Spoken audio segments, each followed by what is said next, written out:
Guyana Harpy Eagles, they would want to try and get back to winning ways. Yeah, so the Guyana side today unchanged from that last game against the Windward Islands Volcanoes and the Trinidad Tobago Red Force. They have an enforced change today. Tell us about that change.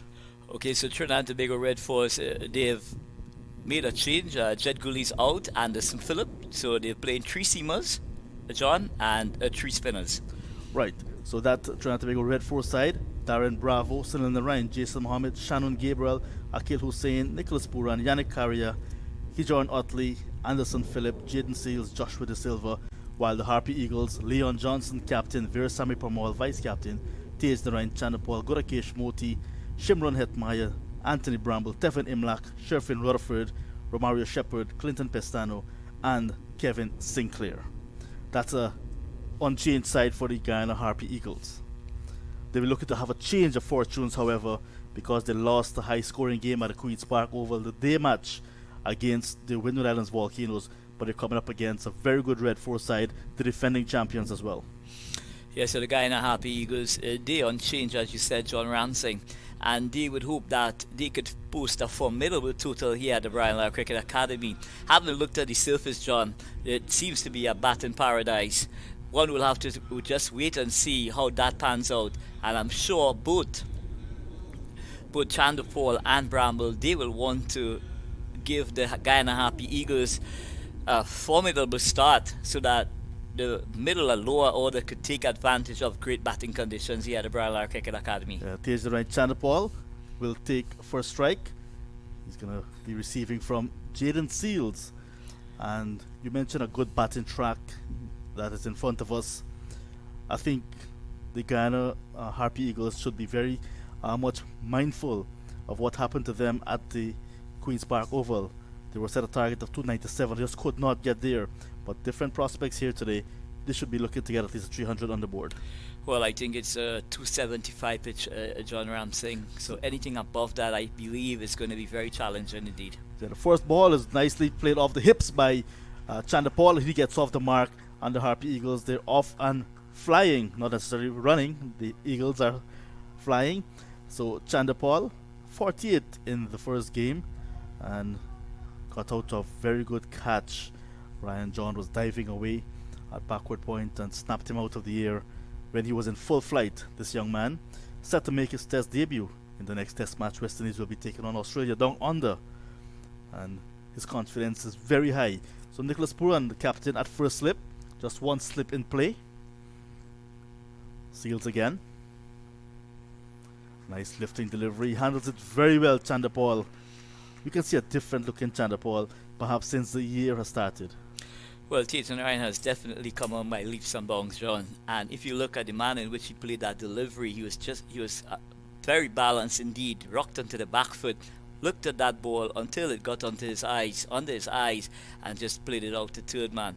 So he's showing that he's got loads of time to play these deliveries here, John.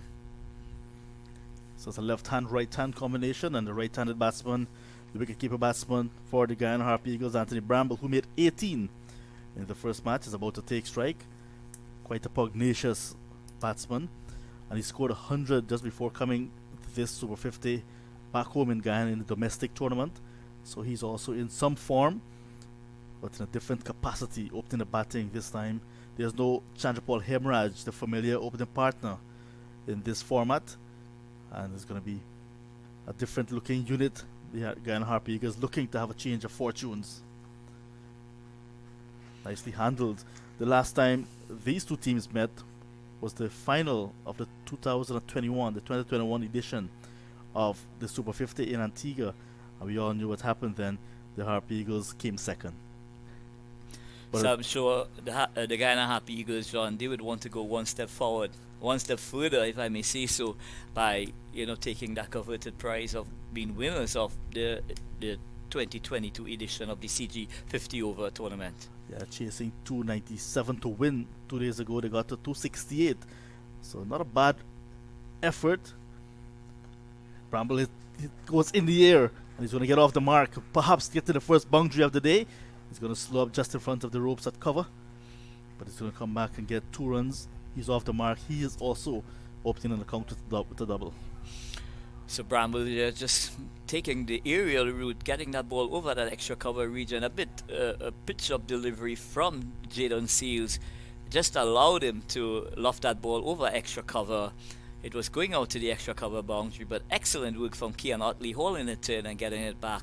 So Guyana up and running, their fight without loss. Chanapore looks really solid on 3, and Bramble opening an account with that lofted off drive. Just want to tucked away from Bramble, and the Burbishan will get a single. But this is really fantastic weather for cricket.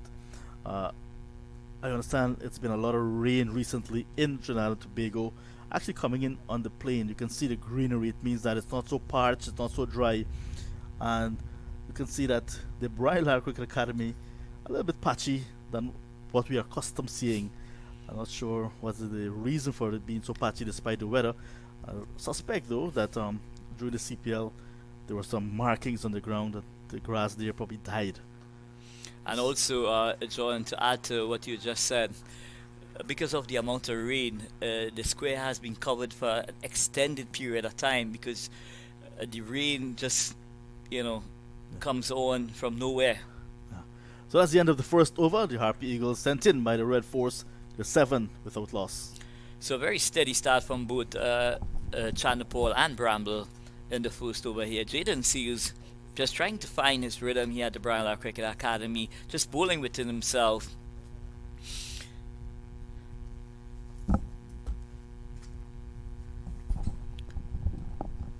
So both these openers, they will want to cash in, John, in terms of what they get in the batting power play. The first 10 overs of this game could really set it up for the middle and lower order.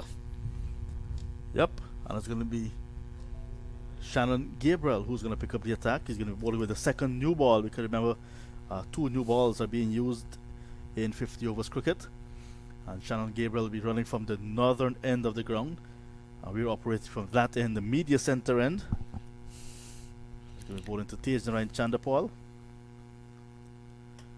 Slip and a gully and play for the fast bowler. And that was a very wide delivery, and umpire Chris Taylor allows it. So Shannon Gabriel, we've got to see him back at regional cricket. It's extremely grateful to see the likes of Shannon Gabriel back on the park here at the Briar Cricket Academy, John. He has struggled a bit in the past with a couple of injuries, but having looked at Shannon, this year he's really putting the hard miles in terms of regaining, up to full fitness. And every time you look at Shannon Bull, he's just getting better and better and better. So it's exciting times, not only for Trinidad and Tobago, John, but also for West Indies cricket to see a fit Shannon Gabriel really running in, and hurling some thunderbolts at the batters. Sent down 5 overs in the last game against the CCC right here at the Briar Cricket Academy. Picked up 1 wicket for 18 runs. So Gabriel, lots expected of him. But Nicholas Pooran, the man in your picture now, always the spotlight is on him. He's captain, he's a star player for the home side, and with added responsibilities on his shoulders, he'll want to really come good. Nice straight testing delivery, forcing the batsman to play. Good bowling from Shannon Gabriel. Yeah, so I'm sure the think tank of the Trinidad and Tobago Red Force, John, they would have worked out where Tej and Chandapal, his strengths and weaknesses, and it seems to me from the word go, they're going to be bowling wicket to wicket to him. They're not going to give him any opportunities to extend his arms. Fresh off that 7 wickets victory over the CCC, the defending champions, they have extended their winning streak in Super 50 to 8. They played in 2021 and they won all 7 of their games there, and the first game of this season, so they have 8 on the trot. So they're looking to extend that. Harpy Eagles will looking to snap that winning streak. That's a good lifting and testing delivery just outside the off stump, and we see Shannon Gabriel making this new ball do the works for him. Well, this new ball, John, Trinidad and Tobago will want a Red Force. They will want to make some very early inroads into the Guyana Eagles batting lineup, and I'll tell you why. When you look at that Guyana Harpy Eagles batting lineup. There's a galaxy of young, exciting batters in that batting lineup. So Trinidad and Tobago Red Force, they will want to try and make some early inroads where the Guyana Harpy Eagles batting unit is concerned. Jason Mohammed, who helped the Red Force to that title in 2021, the leading run scorer in that tournament. Short ball pulled away, but not in total control. Once again, good bowling from Shannon Gabriel, testing Chandler Paul with that short ball, and he gets a leg by. Yeah, Chandler Paul, John, in all honesty, he didn't look in control at all. Yeah, and the umpire now calling out for the physio because he was taken on the helmet, and it's usual protocol now after a batter is hit on the helmet for the physio to come out and have that. So you can see hit it right in the front of the helmet there. It's yes, protocol for that concussion that has been around recently. And I tell you what, John, I'm very happy that that protocol is in place. Yeah. Because it could really help in terms of assessing where the batters are in terms of the impact of that of the blow. Sometimes, you know, it might just be worth the while for the batter to come out, get some attention, and possibly restart at a later time. Sorry. Yeah. So they're having a look at that helmet, and Chandler Paul taking a drink of water as well, and the physio holder is attending to him. So they ask you a couple of questions, ask you where you are, and what match you're playing, and what day of the week it is. A couple of questions there just to ensure that your mental faculties are in place still. And also they ask exactly where are you playing, what venue are you playing as well. Yeah.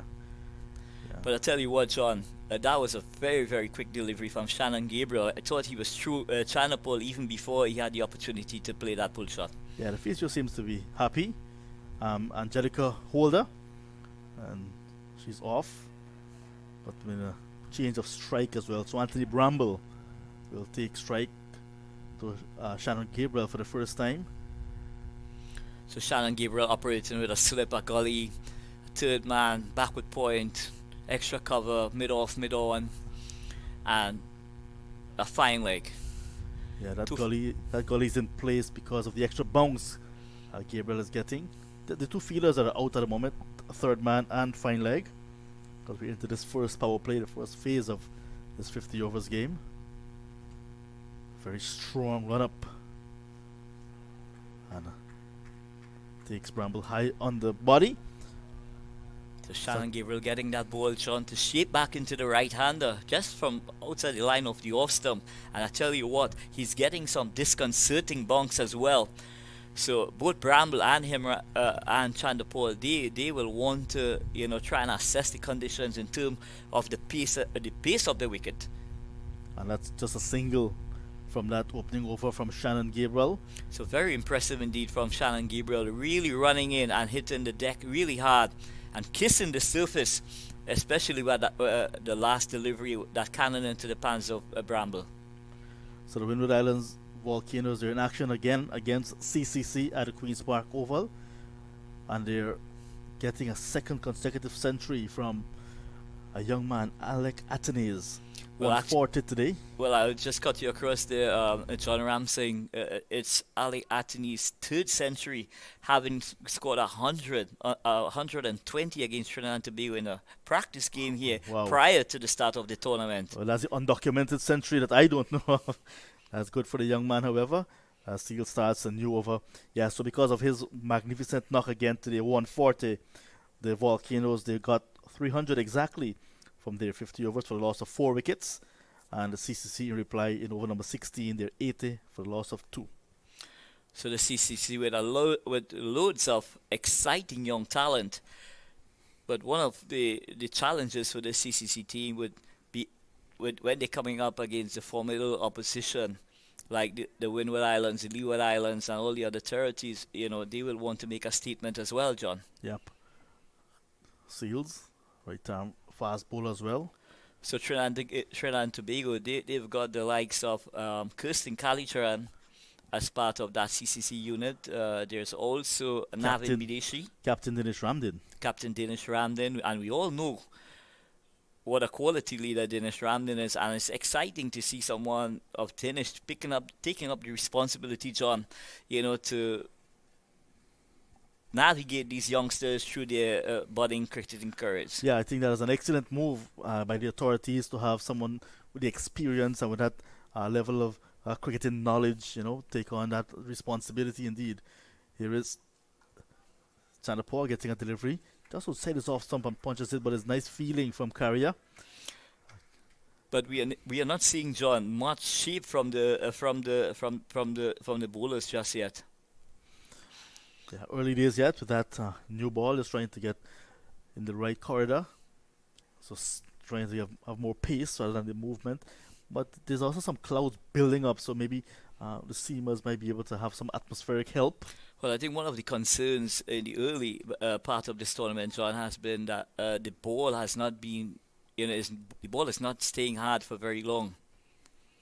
Short ball and pulled away nicely by Chanderpaul, and he's going to get some runs, get a boundary, the first boundary of the day, and that's a very good pull shot, pulling it in front of him and all along the ground. So excellent execution of the pull shot from Tejanayan Chanderpaul there. That ball was just sitting up from Jadon Seals. There was no pace and carry on it, but all kudos to a young Chanderpaul. He got into position and played it expertly through that backward square position, and it goes into the boundary for 4 runs. So Tejanayan, that boundary will do him a world of good here, John Ramsey. Yeah. The last game, Seals bowled 4 overs, 3 of which were maidens, picked up 2 wickets for just a single. Here he is, already roughed up.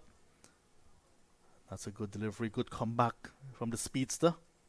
So Jadon Seals, John, I don't know if you would be aware, but he had an injury during the CPL, and he's just regaining that kind of fitness that is required. So he's not really bowling flat out at the moment. I would say he's more bowling within himself rather than really trying to be expressed at this stage. Looks good, doing a containing job in the last game. It's usually difficult to come back from injury and to hit your straps immediately. Nice full delivery and driven beautifully back past the field at mid-off, who was diving away and just couldn't go to the boundary to retrieve. Bravo. And that's another boundary in the over, and Chanderpaul goes up to 13 at the end of 3, 16 without loss. So glorious drive from Chanderpaul through that excellent off drive from Chanderpaul, just leaning onto that ball and getting it past the diving Darren Bravo at mid-off, and it goes into the boundary for another 4. So exciting times here for Chanderpaul. He's really looking the part here, John Ramsing. Yeah, we must let our listeners and viewers know that it's not Shivnarayan Chanderpaul, because he looks so much like his dad playing that drive through mid-off. It is Tejanayan Chanderpaul, the son, the 26-year-old. And he's looking extremely good in this year's tournament. 48. Many felt he should have gone on, but that's cricket. He has another opportunity here today. It's another start for him. Gabriel will continue.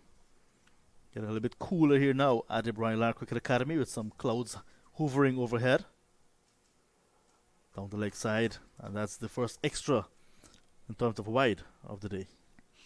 Yeah, Shannon Gabriel just looking to arc that ball into the pads there between middle and leg there, going for that full pitch delivery, but missing his line on this occasion, and it results in a wide. So when the Trinidad Tobago Red Force won the tournament last year, they were captained by Pollard, who's not in this year's tournament.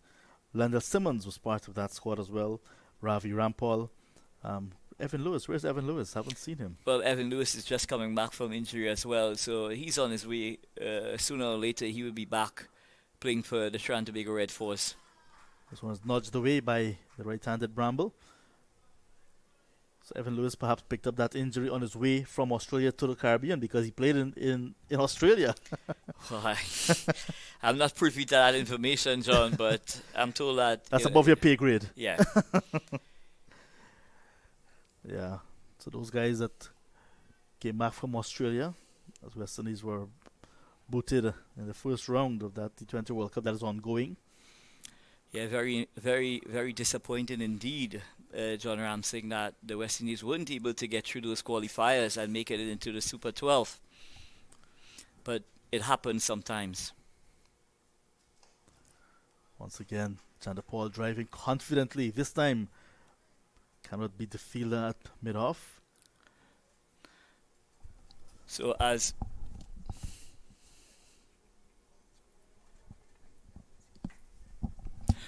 we discussed earlier, John, we are seeing that the pitch, the batters are able, even during the early stages of this innings, they are able to hit through the line of the delivery. And it just says to me, John, that the surface is really good for batting. Yeah, they're trusting the bounce so far, Chanderpaul and Bramble. This pair bat very well together. In 4-day cricket, they've been at the crease a lot of times, rescuing the Guyana side, putting on some huge partnerships. So I'm not surprised to see that they're again hunting in pairs at the top of the order, this time for the Guyana Harpy Eagles. T.S. Chanderpaul has been out of the List A side since 2019, but after this year he has turned around the corner and has changed his style. What would you lament in terms of what made that transformation for Chanderpaul? I will give you a story. It started this year as Gabriel bowls. That was another testing delivery just outside the off stump, tempting Chanderpaul, but he's not going to be lured into that cover drive. The slip and a gully waiting. 2 matches in the regional 4-day tournament earlier this year, right here in Trinidad and Tobago. Chanderpaul did not look the part. There was a long break between rounds 2 and 3, and the Guyana side were back home. They were preparing for rounds 3, 4, and 5 with some practice matches. It was said that Chanderpaul will not be taking up his opening position when the tournament resumes. He was going to be left out of the starting 11. And there was a match at Providence. It's a no ball, and this one is played nicely through the covers as well, down towards extra cover and into the boundary. So Chanderpaul getting another boundary that was too wide from Shannon Gabriel and also overstepping. Yeah, so a cardinal sin by Shannon Gabriel. They overstepping and giving away that extra, but more importantly, it gives Chanderpaul the opportunity to express himself as well with that free hit. But not taking anything away from young Chanderpaul there. He stood up, punched that ball through that extra cover region, and what a glorious sight it is, John Ramsing, to see that ball travelling through extra cover and going into the boundary. Chris Taylor, the umpire from Jamaica, has signalled the free hit as well. So Chanderpaul will be receiving from Shannon Gabriel. So of course there wasn't a rotation of the strike, so the field has to remain as is, John. So Chanderpaul will be looking to maximize with this free hit. There he goes through the onside, playing with a lot of bottom hand this time. Will get the boundary. The ball goes over the ropes now at mid-wicket. Nice shot. Excellent shot from Chanderpaul, getting that bottom hand in and hitting through that delivery, through that mid-on position for another boundary. So Chanderpaul really looking the part here at the Brownlow Cricket Academy, and kudos to the groundsmen here at the Brownlow Cricket Academy as well, John, for what we have seen at this stage of the innings. You know, the strip is really ideal for run scoring. Yeah, Harish Raghunath and his team have been doing excellent work here at the Brownlow Cricket Academy. Yes, so after Chanderpaul, I was told that he may not feature in the next first class match. He was playing in the last warm-up game before the squad would leave Guyana, and he cracked a magnificent 100 there in Guyana. Came to play the first, on the resumption against Barbados. In the first innings, batted throughout the innings for 140, not out, carried his bat. This time he pulls well. Another boundary for Taser Ryan Chanderpaul, the third in the over, and that's a very productive over for the Guyana Harpy Eagles, coming to an end. 4 gone, 26 without loss. Excellent batting from the Guyana Harpy Eagles. Taser Ryan Chanderpaul taking advantage of any deliveries that are offline, and again it's testimony to the quality of the surface. In terms, it's really ideal for batting anything that's offline, whether it's full or back of a length. You see seeing that the ball is just sitting up and asking to be put away, John Ramsing. Good start for the Harpy Eagles. They want to continue in that form. 30 after 4. Yeah, so Chandapal, like I said, came to Trinidad Tobago at the Queen's Park Oval, cracked 140, batted a long time, batted throughout the innings for 140 not out. And then in the second innings, Guyana, Harpy Eagles were chasing a dicey total, and they lost a couple of wickets trying to get to that target. And with a few balls remaining before the game would have been called off, there comes Chandapal and changed his entire game around. Instead of being defensive and just hanging it around, he actually blasted the ball for a quick fire 23 that took Guyana to maximum points. Start of over number 5. This is Bramble looking to take on the new bowler in Anderson Phillip. Phillip replacing Jaden Seals. And then the next game at the Diego Martin Sporting Complex for Chandapal against Jamaica, he made 184. Another big knock for him. And then Bangladesh came. He was selected for that tour of against the Bangladesh A side. Got 49, 109 in the first class matches. And then, because the West Indies Cricket Board had a set team of players in that series in St. Lucia it was, he also played some list A matches and got some useful totals. So, what turned his game around? I think that maybe a fear of being left out, or maybe that embarrassment of being dumped from the regional side. And since then, he's been I tell you runs. something, John. That's it's a really intriguing story that you just shared with us. And for those youngsters listening on, I think the way to go is never give up. Keep backing yourself, keep backing your talent, and trust the process as well, John, in terms of how you prepare, because you're just one knock away from something special. And here he is now, selected, and he's going to go down under, set to open the batting with Craig Bradford, the captain of the Test side. And just getting back to that 23 that he scored, that important 23 to take the Guyana Harpy Eagles over the line at the Queen's Park Oval, John, is consistent in terms of the manner in which his dad, was able to transform his game as well. He was able to change gears when he wanted to.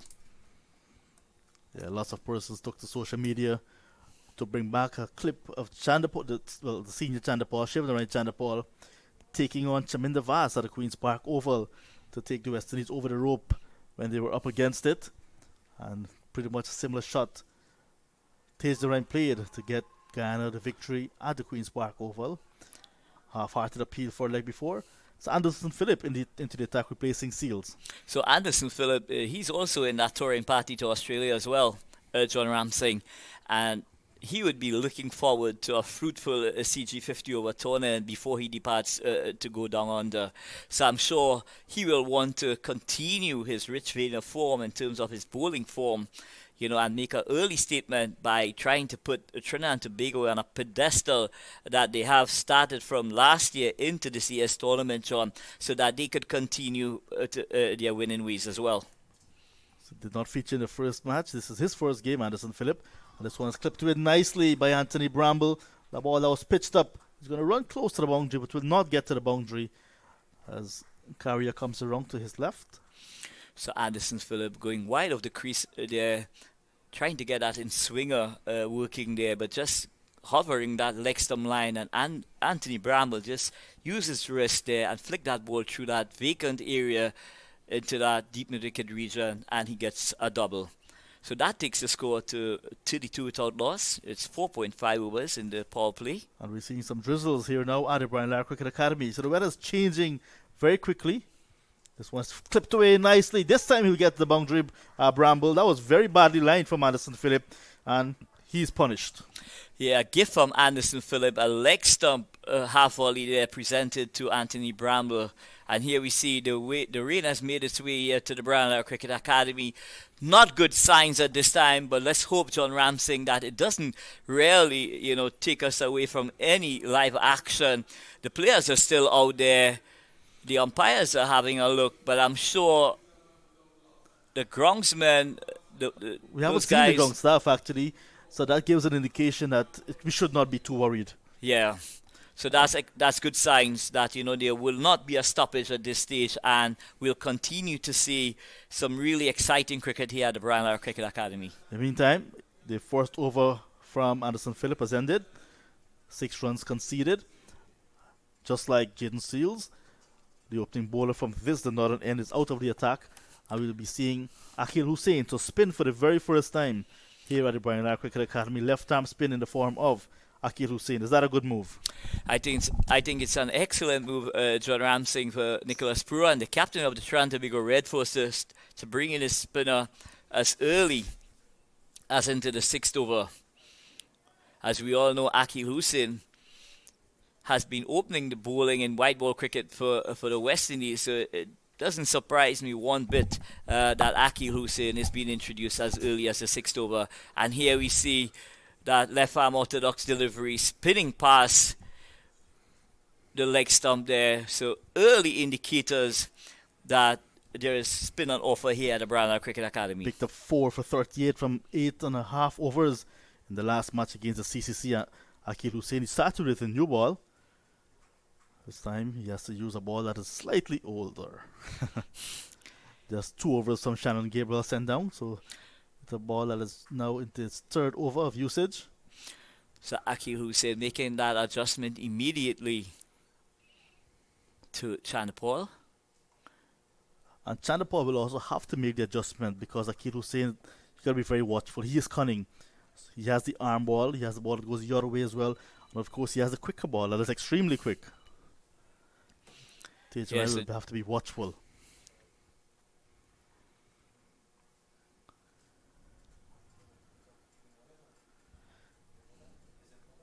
And that drizzle we saw earlier, it's sort of like disappearing. It's still hanging around a little bit. Not seeing the big dark cloud that we saw moments ago. So that's a good sign here at the Brian Lara Cricket Academy. That's a beautiful delivery, well flighted. That's outside the off stump. And just as you were saying, John Ramsing, that's the delivery, the arm ball that just pitches and goes away from the outside of Chanderpaul's bat. So excellent variation immediately coming to play here. Hussain in his first over. There's Chanderpaul, very watchful indeed. He has a start here again. Chanderpaul, 25 runs already.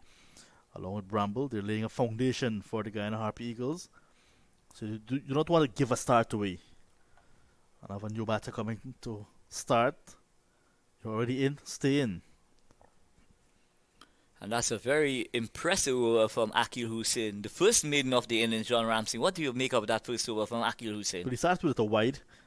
Yeah, but other than that, he came back nicely. That's a very impressive over from Akil Hussain, champion left-arm spinner. So we expect that he will be able to do this type of job for his side, kind of like prevent the free scoring that we saw earlier when the seamers were operating, and with that can build pressure, and also we can take him bowler. With the Guyana Harpy Eagles having 2 left-arm orthodox spinners in their ranks as well, we know of both Pramod and Guradish Murthy. I'm sure they would be licking their lips what they have seen from that first delivery from Akil Hussain as well. Yes, most definitely. And I saw both of the left-arm spinners that you were speaking of. When they came here, they were warming up and they're looking at that track closely. Both of them, they enjoy bowling here. Yeah, as we have grown accustomed to here at the Brian Lara Cricket Academy, John Ramsing, the Brian Lara Cricket Academy does provide a bit of spin for the spinners. Here's Phillip with that nice straight approach of his. That starts a new over. Bramble handles it well. So the Guyana Harpy Eagles in that last game when they got 268. We saw Shimron Hetmeyer just getting 12. He's slated to come next. Leon Johnson, the captain, 22. Tevin Imlach got a start. The West Indies A-team wicketkeeper, 36. Sherfin Rutherford, who's back at this level again. He got 28. And Kevin Sinclair, 33. Gurikesh Moti, 31. And Sami Pramod, 28. This time he goes down the ground to the fast bowler, hits it in the air, and there's a fielder running back. And it will fall in front of him. And they'll come back for the second, but had to be very quick in getting back for that second. Chanderpaul Perhaps he was ball watching. I definitely think that he's well watching there, because had that throw been a bit more accurate, Chanapol could have been in a lot of trouble there. But looking at the manner in which Bramble executed there, it was stand up and deliver stuff there, John Ramsey. Yeah, just one step down the track and got to Phillips on the full. And Nicholas Pooran at mid-off was running back, but just fell in front of him. So it was sometimes a little bit challenging. I cannot say difficult, because these guys practice for that, to take a running catch over the shoulder. This one is pulled away with control, with disdain, in front of square, and that would be another boundary to Anthony Bramble, and the powerful Curverton man gets another 4, and the Harpy Eagles, they're soaring here in over number 7. So Anderson Phillip here not getting his line and length right here at this stage, just being a bit too short, and Bramble was able to take full toll of that delivery and gaining a boundary. But more importantly, it takes the Guyana Harpy Eagles to 43 without loss, and we only into the 7th over of this contest. So Bramble, once it's in the hitting zone, he will have a go.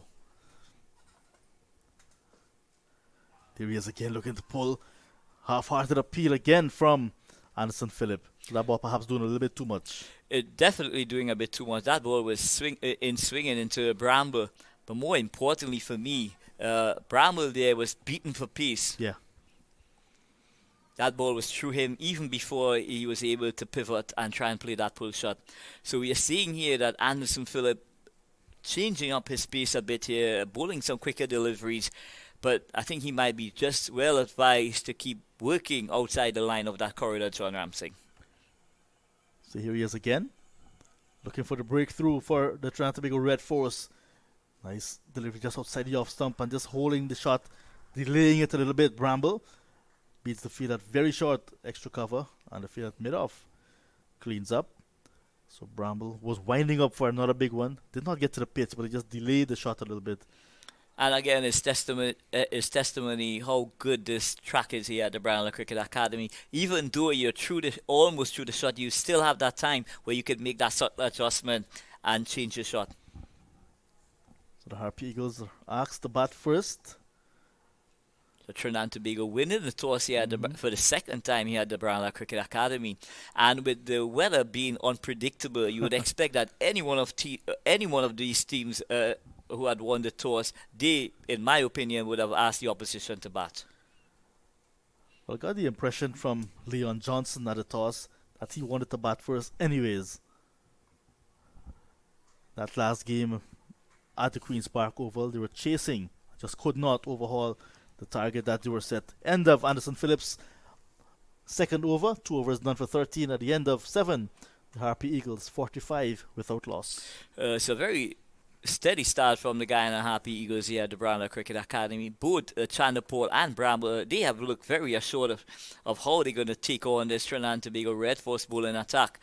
But I'm sure that skipper Nicholas Pooran, he will be chopping and changing his bowling as he sees fit, John, as well. Yeah, there's still in the Rhine, Yana Carrier in his artillery, still to be used. The Rhine in his last game, 2 for 21 from 8, and Carrier 1 for 35 from also 8 overs. So we haven't seen them just yet. I guess Pooran is waiting for that ball to get a little bit more old. But those balls, playing with 2 balls, one at each end. So skipper Pooran is still insisting that he's got to keep that slipping himself with the ball spinning. This one is in the air, deliberately played over mid-off, and the first maximum of the day is off the bat of Anthony Bramble. Well, Anthony Bramble, what a beauty of a shot there. Akil Hussein was just hanging up that ball into the air. He rocked into the back foot and lofted that ball over that long off position, and that's a very impressive shot indeed, John Ramsey. Effortless. Looks so good, Anthony Bramble. The timing was superb. And of course, with the fielders in because of the power play, there was no danger once it passed the inner ring, and he got the maximum. But I think what was most impressive as well, his balance in when executing that shot as well, John Ramsey. This time he goes through the onside. Bramble slug sweep, but will not get the boundary. So Akil Hussein, they do not want Akil Hussein to settle on a good liner length, especially Anthony Bramble, because Chanderpaul was very watchful in the last over. So perhaps the message here now is for Bramble to take most of the Akil Hussein and try to score as many as possible from him. Yeah, there is a definite plan for the right-hander to try and offset Akil Hussein as much as possible, but I'm sure Akil Hussein will be very aware of what the tactics are. This one is swept to it nicely by Anthony Bramble, and it will go into the boundary at deep backward square. One bounce, and there Christopher Taylor is. Perhaps his hand is getting a bit tired now, Christopher Taylor. So the 50 has been brought up in this over, and the Harpy Eagles, they're soaring right now, 57 without loss. So very impressive start, both from Tejnarayan Chanderpaul and Anthony Bramble, taking apart the bowling at this stage of the innings here. Akil Hussein just going for a couple of boundaries here in this over. And we know the kind of bowler that Akil Hussein is. He will try his endeavour best to come back very, very strong. Just a sprinkling of spectators here at the Brian Lara Cricket Academy. And these two teams tend to give you a whole lot of excitement. And no ball sent down from Akil Hussein this time. So he is definitely being roughed up and displaced just a little bit. Yeah, possibly just a bit ruffled by what transpired in the early part of this over. So the free hit coming up, and the two deep fielders are long off and a deep mid-wicket. So let's see what Bramble will do with this free hit. Looking to go through the onside and missed it. A little bit of pace on from Akil Hussein. So excellent comeback from Akil Hussein here, defending that free hit, ensuring that Anthony Bramble did not cash in at all with that free hit, John Ramsing. So this is a nice contest. The opening overs of this big match. Defending champions TNT Red Force against the Harpy Eagles, who lost their first game. This time he gets good connection and will go over mid-wicket, one bounce for yet another boundary. So the Guyana Harpy Eagles, both of their batsmen, the openers, are dealing in boundaries. Bramble, with that boundary, goes to 33 from 22 deliveries. Chanderpaul is on 24 from 27. So Anthony Bramble has changed gears here at the Brian Cricket Academy. He's really motoring along here at the Brian Cricket. And as you said, John, earlier, he's dealing in boundaries. He seems to have gotten the pace of this pitch, and anything that's offline, he's going to take full toll of those deliveries. 17 runs off the over already. One delivery still to go from Akil Hussein in his second over. He's under some pressure, the left arm spinner. Puran maintains that slip. He himself is in that first slip position. Goes over the head of the bowler, but will not get to the boundary because the fielder at mid-on. Bravo runs around to his left and collects. So a single to end the 8 over. 62 and 163 without loss, 8 gone. Yeah, so excellent opening partnership thus far from the Guyana Harpy Eagles. Both Anthony Bramble and Tejnarayan Chanderpaul, they're going at more than a run a ball, and that's really healthy in terms of the scoring pattern that we've seen thus far. Yeah, they got 44 when they last played against the Volcanoes at the Queen's Park Oval for that opening partnership. This time already 63, so a much better start. We see a team meeting now being summoned by Nicholas Pura and his entire squad is there. They're having a discussion, no doubt, trying to see how they can break this partnership. Of course, they will want to make some immediate inroads, and they will want to at least dismiss one of these openers or both of these if they have the opportunity. But just going back to the last delivery of that over, I felt it was unnecessary for Anthony Bramble to be taking that chance in terms of trying to force that ball over the top. Having gotten 17 runs from that over, Ramsing, your thoughts on that? Well, he's riding high on his emotions and felt that he missed out on the previous delivery, the free hit, and wanted to make up because he had seen what Akil Hussein is offering, and that's why he backed himself to clear the infield and go for that boundary. And like I said, that's the type of shots we'll see from Anthony Bramble. Once it's in the zone, he's going to have a go. Yeah, he seems to be that kind of fearless player, John Ramsing. Once you're within his arc, he's gonna trust his ability to execute. He's very familiar with conditions here in Trinidad and Tobago, where he played a lot of cricket for Clark Road in the Guyana off-season.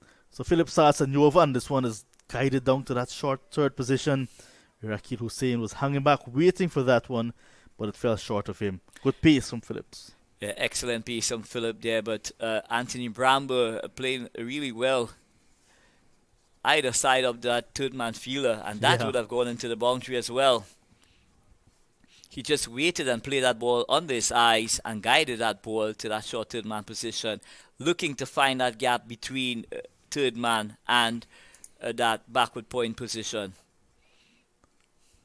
Down the track he goes on this one. He hits it over mid-wicket. One bounce again. Not quite clearing the boundaries, but he got 4. And this man is on a mission.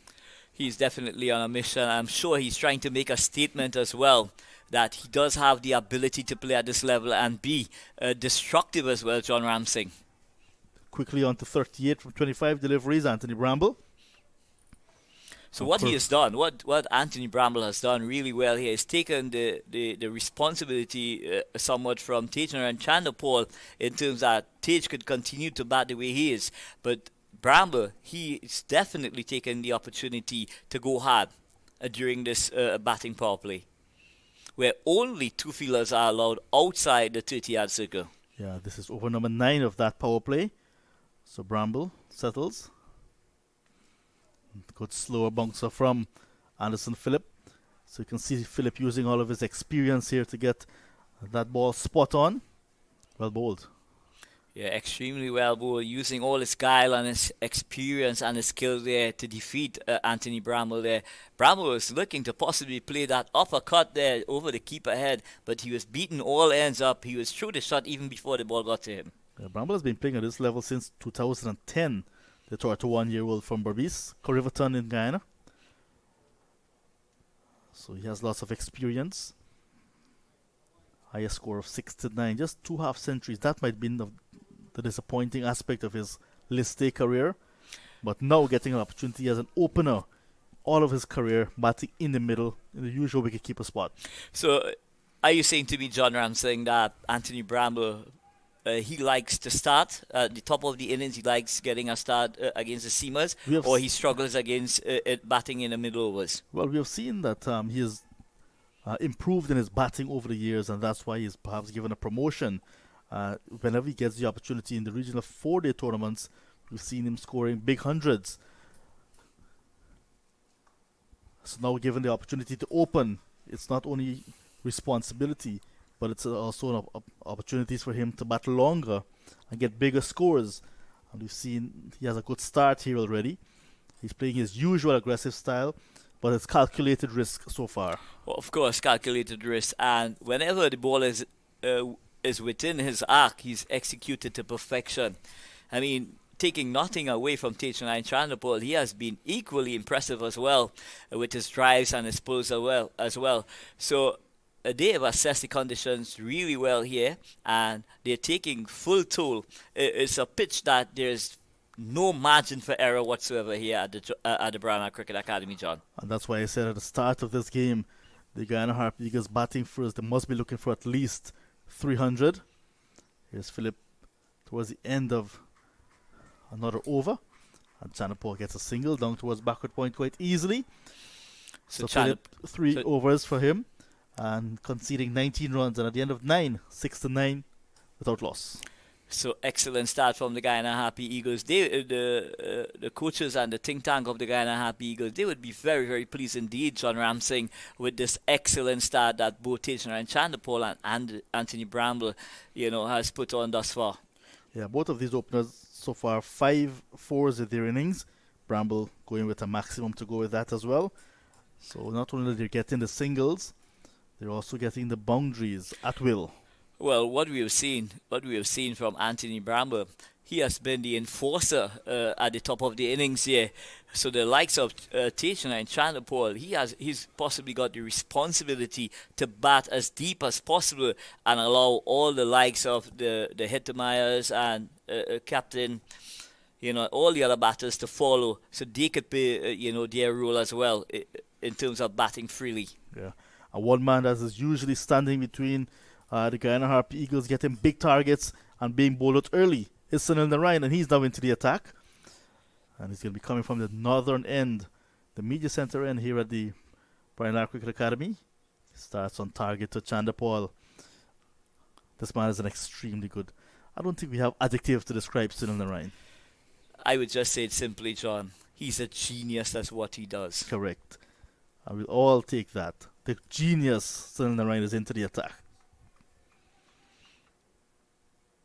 Just 2 wickets for him in the last game, but I'm sure the batters for the CCC side were very watchful. I did not see that game, but I'm sure he caused a lot of headaches for the CCC batters. There were one delivery in particular that he bowled to the right-hander that basically cut him in half and hit the leg stump from outside the line of the off stump. Wow. Usually bold. You just mentioned the genius he is, and he gets the breakthrough immediately. Bowling Chandapal through the gates, middle stump knockback. How did that ball pass? We would never know. And I'm sure Tejan and Chandapal do not know either. Well, looking at it again in the replay here, John Ramsing.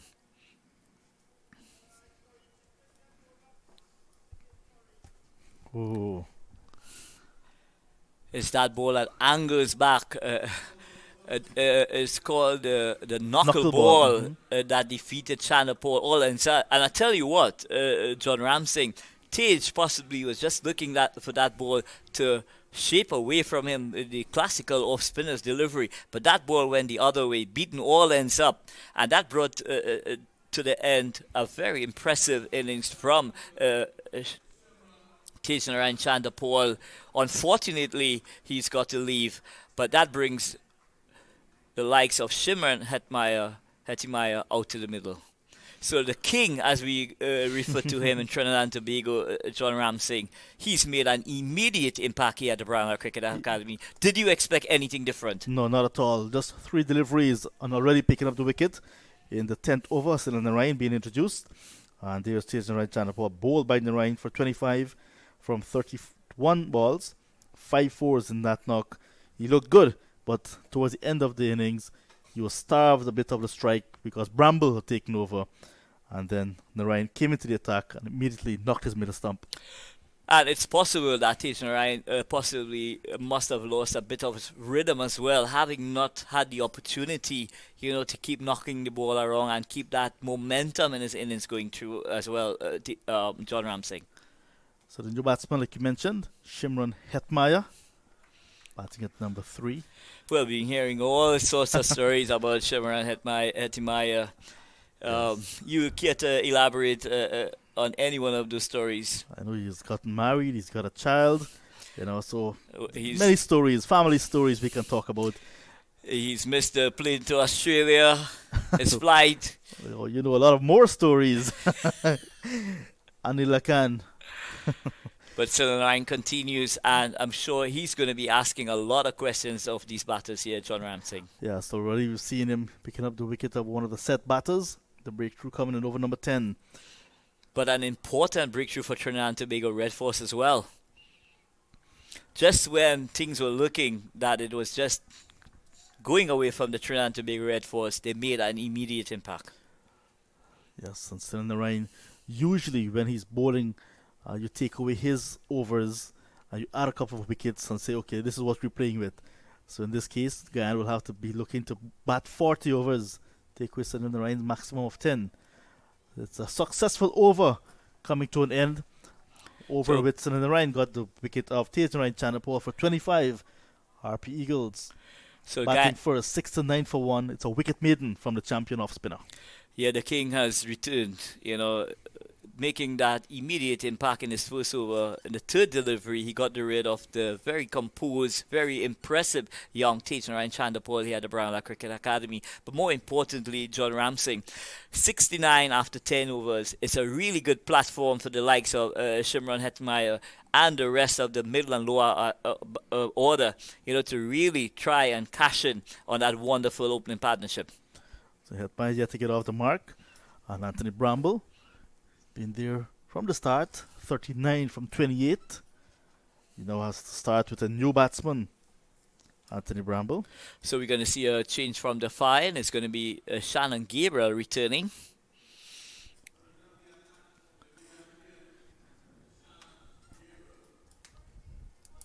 So Shannon Gabriel bowling with a gully, a short third man, sorry. Third man in position, backward point, cover, extra cover. He starts with a wide. So the middle phase of the 50 overs format of cricket, 4 fielders are allowed. A maximum of 4 are allowed out of that 30-yard circle. And that will continue from over 10 to over 40, John. Right. So we see now immediately Nicholas Pooran opting to go what we say defensive, because the third man right back on the boundary, cover right back, fine leg and a deep backward square. So Shannon Gabriel perhaps will be looking to bowl some short ball. Yeah, so he's Nicholas Pooran, the skipper of the Trinidad Tobago Red Force. He's looking to cut off all the available boundaries that might be on offer. With the 4 fielders there, having that luxury now from the 11th to the 40th over to have 4 people patrolling the boundaries. Yeah, it also means that there are more gaps in the field, in the outfield for the Harpy Eagles. Pick the gaps and minimize the dot balls. And if the boundaries are not coming, you can still have 4 or 5 runs in every over. Well, it's important because, you know, the hot topic around the Caribbean, John Ramsing, has been our batters' inability to rotate the strike during the middle and the back end overs. Shannon Gabriel pulls out there. Something wasn't right with his rhythm, and rightfully so, he pulled out at the last moment. Yeah. Something that we have seen with Shannon Gabriel over the years, losing his rhythm. But he started at the northern end of the Brian Lara Cricket Academy and now switched around. So Shannon Gabriel, he will want to add to the wickets column by possibly getting rid of either Shimron Hetmeyer or Anthony Bramble. For the moment, he's bowling to a well set Anthony Bramble. And he tucks this one off his hip, Bramble. So pacey delivery from Shannon Gabriel, yeah. Rocket into the pads of Anthony Bramble. It goes down to that short fine leg position where wicketkeeper Joshua De Silva cleans up. So the score moves down by 1. It's the second extra, if my memory goes right. There was third extra actually. No, 6. I don't think he was signaled. He signaled leg by because he got some bat. Okay. Yeah, so he's into the 40s now, Anthony Bramble. So going at possibly at about 120 strike rate there, John Ramsing. Very impressive indeed from Anthony Bramble. Yep. He got 18 in the first match, so he's gone past that already. Hetmeyer got 12. We're looking for a start here. So immediately skipper Pooran instills that slip. So it means to say that they want to try and pry out as much as possible early going into the second power play, John Ramsing. Hetmeyer will get off the mark. Playing this one down towards the backward point region. Carrier is on the boundary. He collects. Jason Mohammed was a fielder who went at slip. So Nicholas Pooran and most of these guys who are playing against Shimron Hetmeyer, John Ramsing, they would know him pretty well. So I'm sure they would have their specific plans how they're going to bowl to him and how they want to execute. When bowling to the likes of skipper Shimron Hetmeyer. Well, he's not a skipper. Leon Johnson is. Oh, the my skipper. apology. That's okay. So here is the speedster, full delivery, and Bramble easy plays it off his toes. So Leon Johnson has been playing at this level for many moons, John Ramsing. Yeah, and I'm sure... I think it has been since Noah built the ark.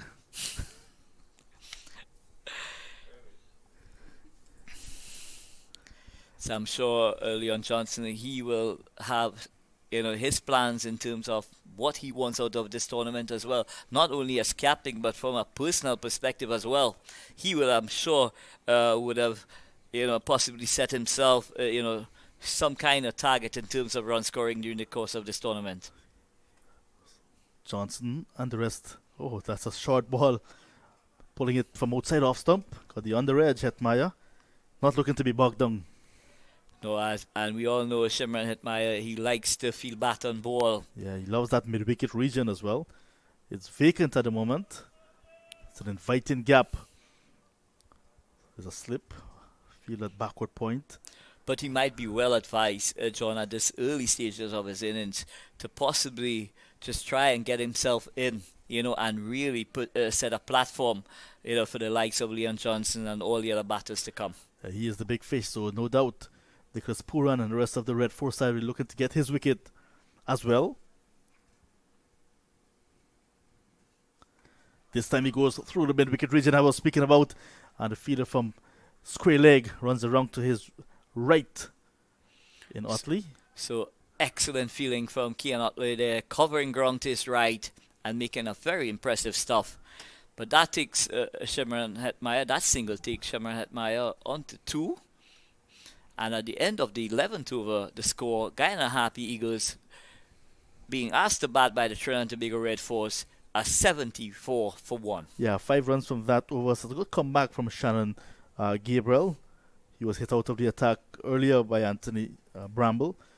Some 21 runs were scored in his last over. That he was taken out of the attack. Switched ends. And just 5 runs from this over.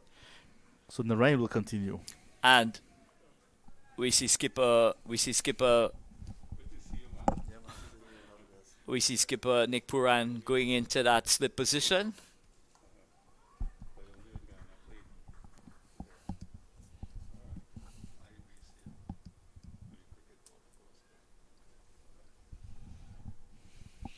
So a nice looking try from Hetmeyer, playing it out to extra cover. Jason Mohammed doing the fielding there at that extra cover position. And we know how well Jason Mohammed had performed in last year's tournament, John. Oh yeah, the leading run scorer. In fact, when you look at his stats for last year, with Jason Mohammed 327 runs, Evan Lewis 318, Lender Simmons 316, they were totally responsible for the Red Force batting teams out of the tournament, and rightfully so they won. Yeah, in order to win matches, you've got to have guys consistently scoring. It was carved through the offside by Shimron Hetmeyer, who also got 300 runs last year in that tournament. Highest score of 113 came in the semi-final against the Windward Islands. So he will want to continue in that prolific manner as well, John. Yep. Shimron Hetmeyer. And if the Guyana Harpy Eagles batting were to really fire, they could be a formidable team going forward in this tournament. Well, they have to be without the likes of Chanapal Hemraj, who was their second best in terms of runs last year, who made 233, and Raymond Reefer, who came from a international tour into the semi-final, got 97 against the Volcanoes, and then 90 in the final. 97 in the final, in fact, against the Red Force, and 90 in the semi-final against the Volcanoes. He's no longer with this franchise. He's back to the Barbados Pride, and you'll miss those two players, Hemraj and Reefer, a lot.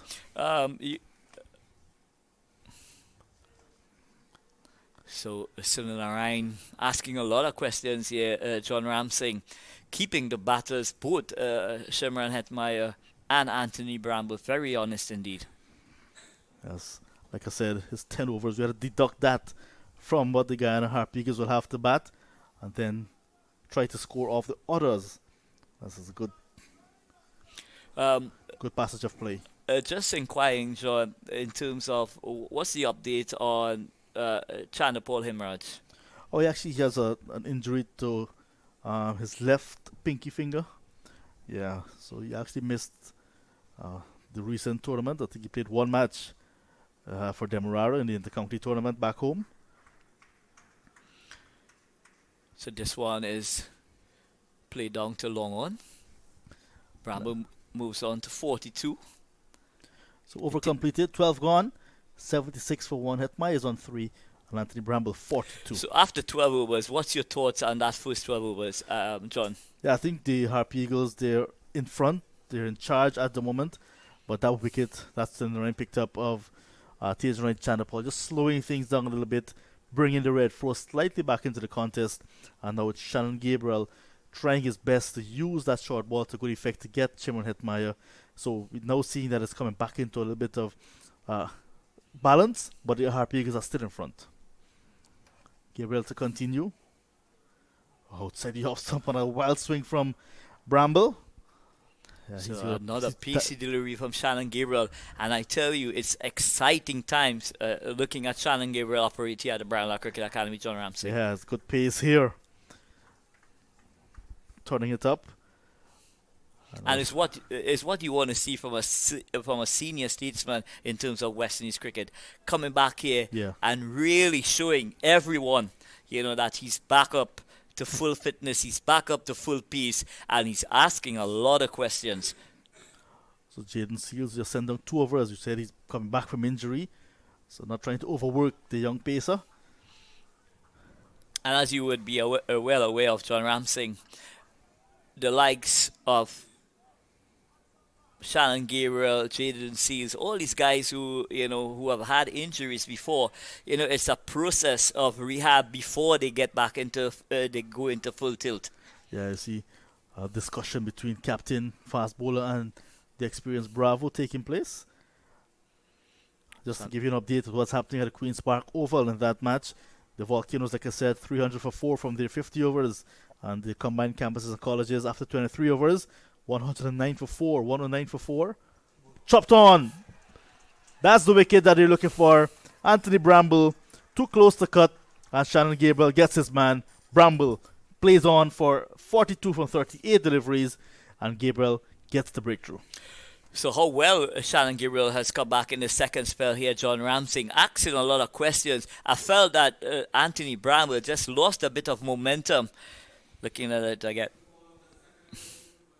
Hitting the inside edge, just trying to get that ball along to that third man position, and that ball angling back from Shannon Gabriel, taking the inside edge and ricocheting into the stumps. So the Trinidad and Tobago Red Force, another timely breakthrough here, John Ramsey. One tend to bring another. So the first wicket going down at 69, and now 74 for the loss of 2. And there we see a dejected Anthony Bramble walking back to the pavilion. 42. He had a start, should have carried on, but looking to chop a ball that was too close to him. And it's something that we've seen consistently with players from all the different franchises, John Ramsey, getting starts and not being able to really carry on and cash in. When you look at the likes of Anthony Bramble having done the hard work during the first 12 overs of this innings, one would have thought that with the loss of Narayan Chandrapal, he possibly would have taken the responsibility, having been set, to take the opportunity to really continue to build on that platform. So the new batsman is the player you've been asking about, Leon Johnson, the captain of the Harpy Eagles side. I just remind you what happened at the Queen's Park Oval. After 23 overs, 109 for 4, the combined campuses and colleges, still requiring 192 from 162 balls. 27 overs still to go in that game, but the rain has arrived. Well, unfortunately, the rain has interrupted that game at the Queen's Park Oval, and the CCC. John Ramsey, they've got some quality players in their ranks, and I'm sure as the tournament progresses, that team is going to get better and better and better. That is the hope indeed, because we want the regional sides to be very strong to have West Indies cricket get back to the top. Here is Gabriel to bowl to Johnson. He gets his first delivery, edges it to first slip, and that's the fall of the captain, Leon Johnson, caught by Jason Mohammed at first slip. And suddenly, Shannon Gabriel is on a hat-trick. Guyana, 76 for the loss of 3. So 1 brought 2, and 2 has brought the third wicket. But take nothing away from Shannon Gabriel. That delivery had everything in it. It had pace, it had movement, and the catching was simply excellent by Jason Mohammed at that second slip position. So I'm sure that would have had a discussion. They would have had a discussion how they're going to bowl to skipper Leon Johnson. Unfortunately, he didn't trouble the scorers here at the Brown Cricket Academy. having only faced one ball, but Shannon Gabriel is on a hat trick. Yeah, suddenly roughed up, comes back from the southern end of the ground and is on a hat trick. So two things stems the tide of the scoring. One, when you have the likes of Sun and Ryan bowling, and two, picking up wickets in a timely manner also really affects the scoring in terms of the rate. They were going at approximately 7 runs and over in the early stages. That has now been brought down to 6 runs and over. So Shannon Gabriel getting the very important wicket of the captain of the Harpy Eagle side. And I want to ask you this question, John Ramsing. How important it is now for the likes of Shimron Hetmeyer to really shepherd the middle and lower order and to add some more drama to this game, the rain has come, so Shannon Gabriel will have to wait a little bit longer to bowl that hat trick ball. The covers are coming on, and the players will have to leave the field to allow the ground staff to cover the square, to protect the square. And rain, we mentioned, at the Queen's Park Oval, coming from north to south, not usually, but we're seeing the rains here at the Brian Lara Cricket Academy. Does that give the impression to be a long delay? It doesn't look to be very threatening indeed, John Ramsing. But just coming back to those 3 wickets that the Trinidad Tobago Red Force has been able to pry out, they've done that within within 7 runs. They were able to pick up 3 valuable wickets of the Guyana Harpy Eagles. How do you see this now going, John Ramsing? They have to battle for survival now, the Guyana Harpy Eagles. They've lost 3 very important wickets. Chandler Paul and Bramble, the openers, were well set. They laid a nice foundation of 69. And since they departed, Leon Johnson followed. And despite, like you mentioned earlier, not getting the type of production, Leon Johnson, he's been there as captain, looking to add not only personal, maybe a title to his belt, under his belt, but also trying to get some runs for himself. It was not to be. So that now opens the middle order for the Guyana Harpy Eagles. But now Tevin Imlach, the West Indies 18 wicketkeeper, is going to be joining Shimon Hetmeyer. And that is a very important pair, but they're very capable as well. So what they have to do is to rebuild this innings at the moment, 76 for 3. They have a little bit of a cushion, but excellent bowling, good use of the short ball from Shannon Gabriel to pick up 2 quick wickets. Cylinder Ryan, the champion, the genius you call him, picking up 1 for 7 from his 2 overs, and this game suddenly opened them back. Well, if you were to ask me, John Ramsing, I think it would be more or less even Stevens with the loss of skipper Leon Johnson at this stage of the innings. Yeah, the 35-year-old captain, just perhaps giving the momentum solely to the Red Force with his dismissal, not helping himself at all in his 83rd match at the List A level. One thing that missing from his cabinet is a List A title. He won 5 on the trot for the Guyana side a few years ago at a 4-day level, and I'm sure as he gets towards the twilight of his career, he'll be looking to add this title to his cupboard. But with this type of performance, you have to think about it again. But looking at the manner in which things have progressed thus far, it's more or less even Stevens. We do have a short interruption here at the Brian Lara Cricket Academy, and we will be back with you live action as soon as the game restarts here at the Brian Lara Cricket Academy. So we're going to take a break, and we will be back immediately to bring you live coverage from the Brian Lara Cricket Academy. You are looking at the CG United Super 50 Cup 2022 Trinidad and Tobago Red Force against the very powerful Guyana Harpy Eagles right here at the Brian Lara Cricket Academy.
Well, welcome back to the Brian Lara Cricket Academy. The players left the field at just about 8 minutes after 3 o'clock. It's now 21 minutes after 3. So just about 11 minutes they were off the field for, and we're just about ready to resume the action in this big game.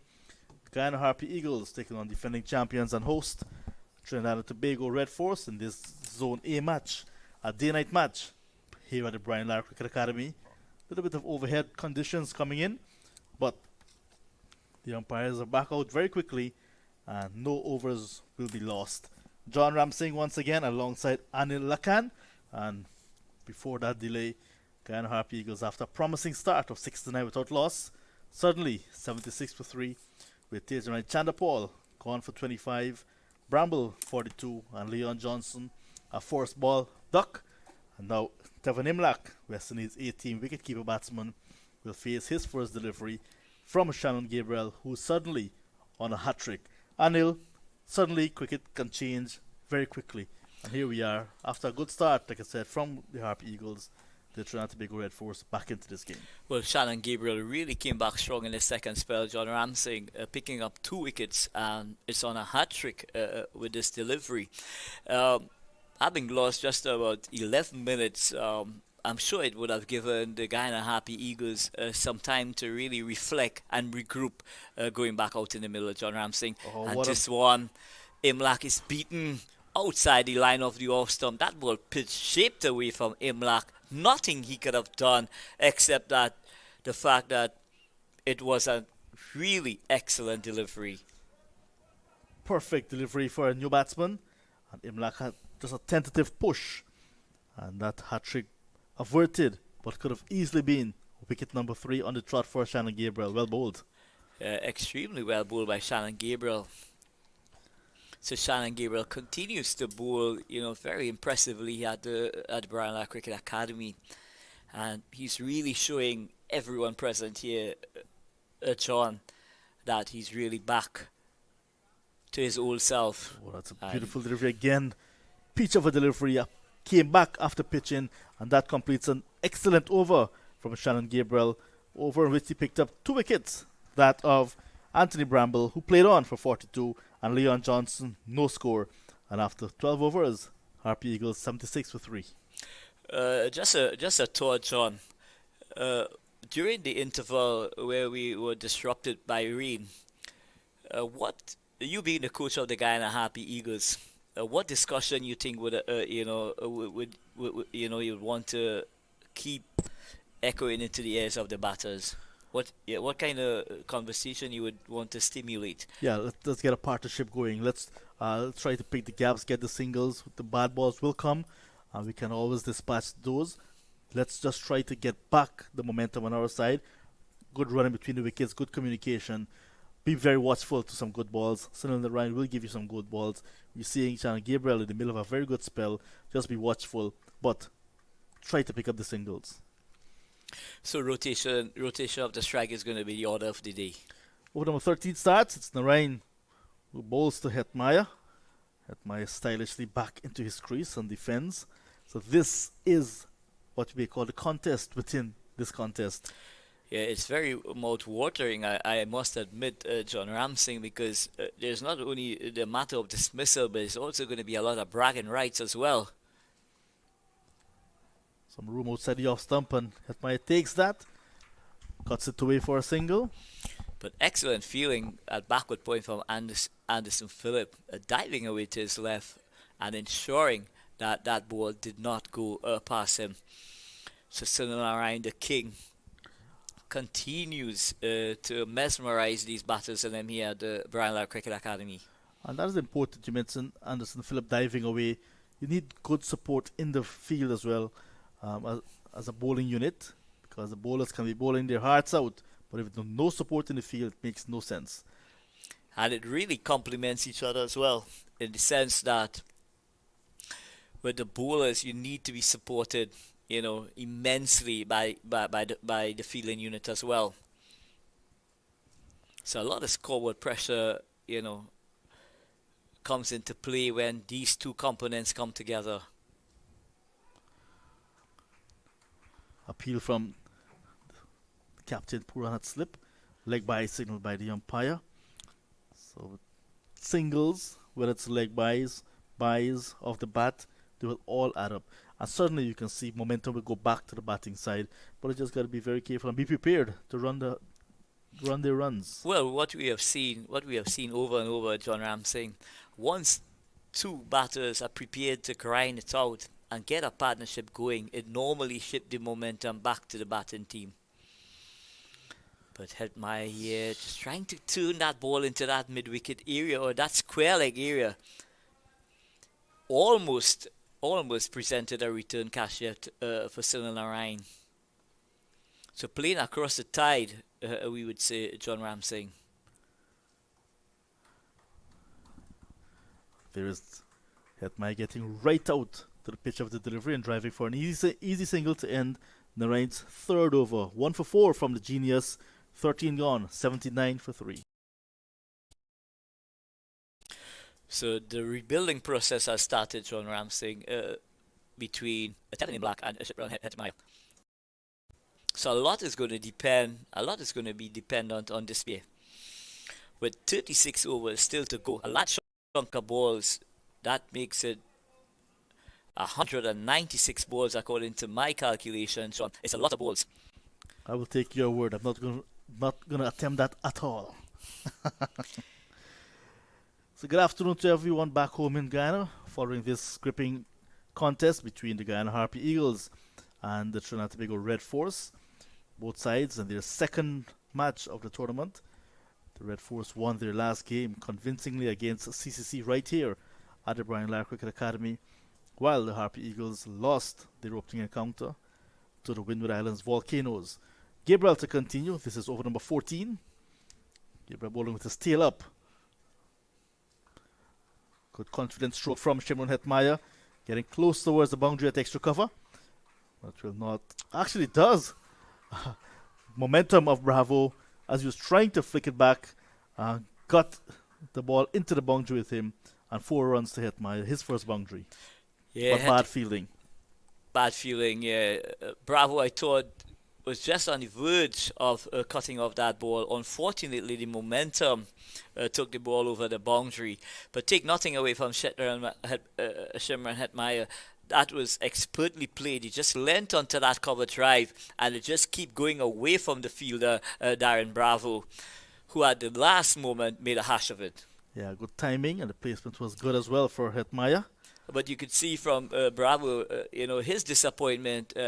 He thought that he was able to hold it in, but unfortunately it went past. Playing with a horizontal bat this time, gets it down to mid-off. This time, Bravo collects cleanly. He's in a high traffic area there.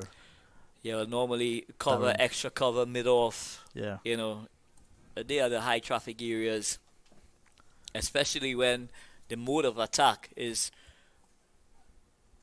in line with the corridor, that 4th, 5th stump line, John Ram Singh.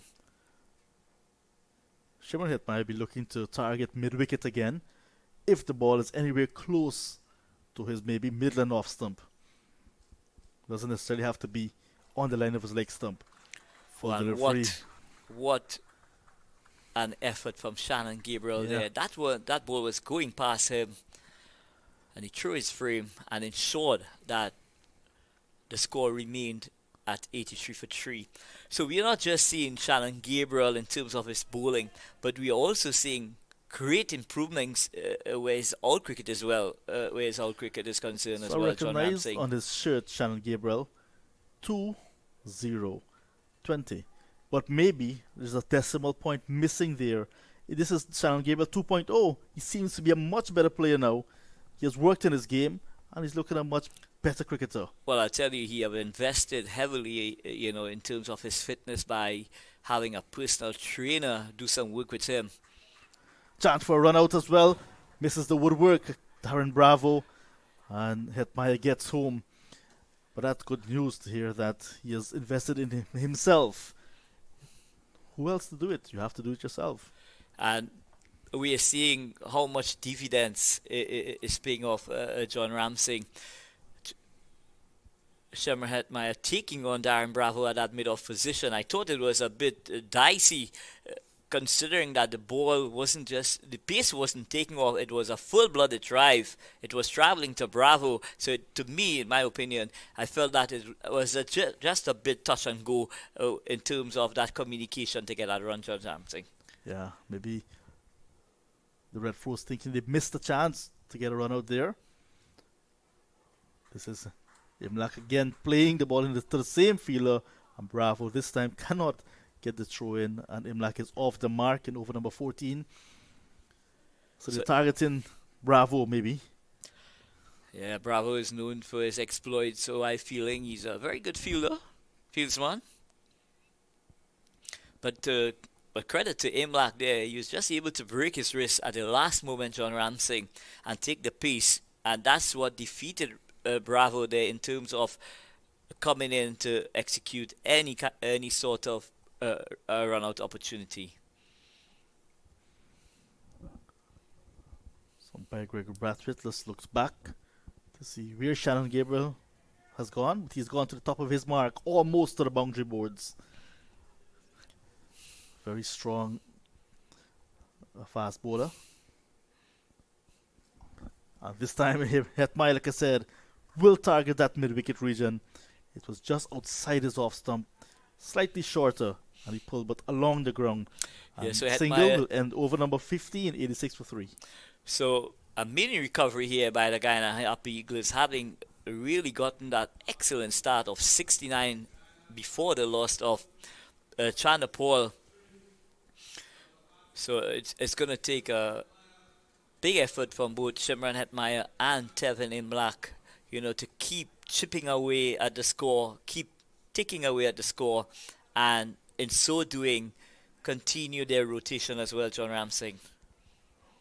So we're here at the beautiful Brian Lara Cricket Academy, and we're seeing that southern end of the ground where the hospitality boxes are. It's a lovely view from that big stand. Excellent view indeed, John Ramsey. But it's going to be the king himself, and he's going to be bowling to Shimran Hetmeyer. So we have to decide on one thing. Is he the king or the genius? Well, we'll refer to him as both, okay? The king genius is... The king genius. Yeah. And the likes of Sunil Ryan only comes around once in many moons.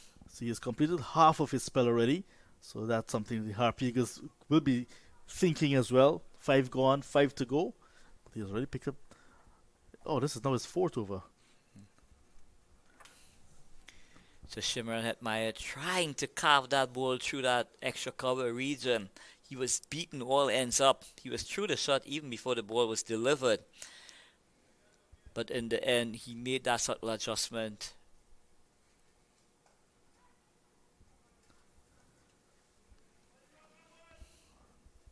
We see in the rain this time with a short sleeve shirt, usually with a long sleeve. And usually with number 74 on his back. Now he's at 24. So some adjustments in the rain. Oh my goodness. Oh, what a beautiful delivery. Pitch and turn with a little bit of bounce as well. Jumped on Hetmeyer as he was shaping to play. So Hetmeyer, with that delivery, goes out and does some gardening. Yeah, that's just nervous energy trying to get rid of. Your next presenter will be Hamza Mohammed.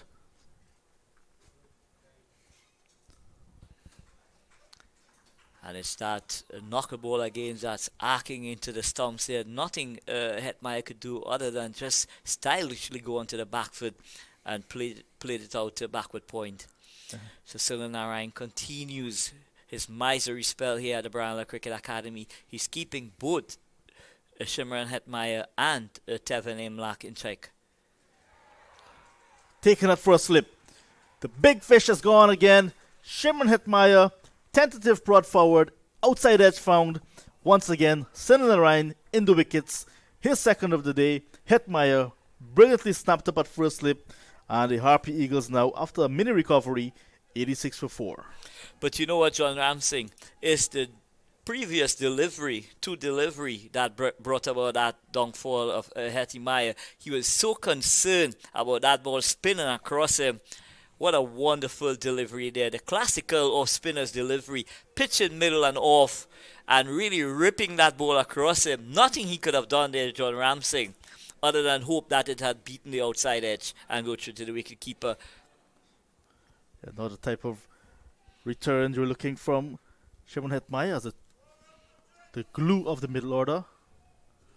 He seems to be having a mouthful from someone out in the stands there. Very upset with himself, indeed. Upset.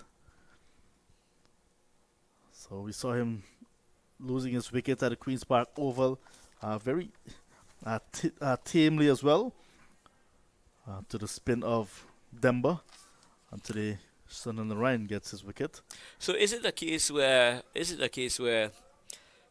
in terms of Hetmai, where possibly he's just struggling a bit at this stage here, John Ramsing, with his form, or maybe just short on confidence? Yeah, I think his confidence is somewhat low at the moment.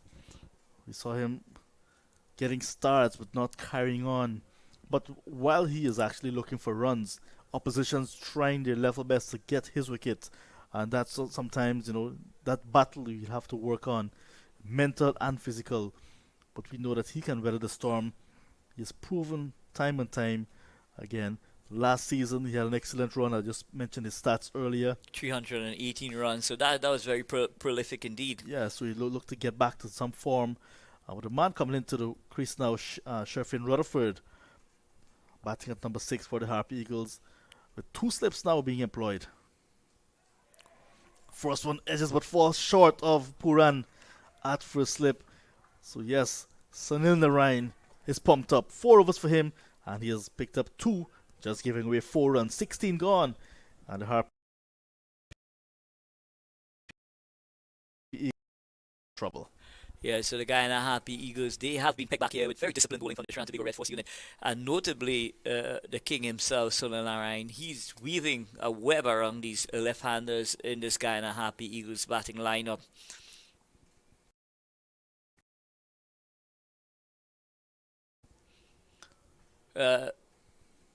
Could you share some more info on Shufin Rutherford? John Ramsey, could you tell me a bit more of this young man? I know he has been at the IPL.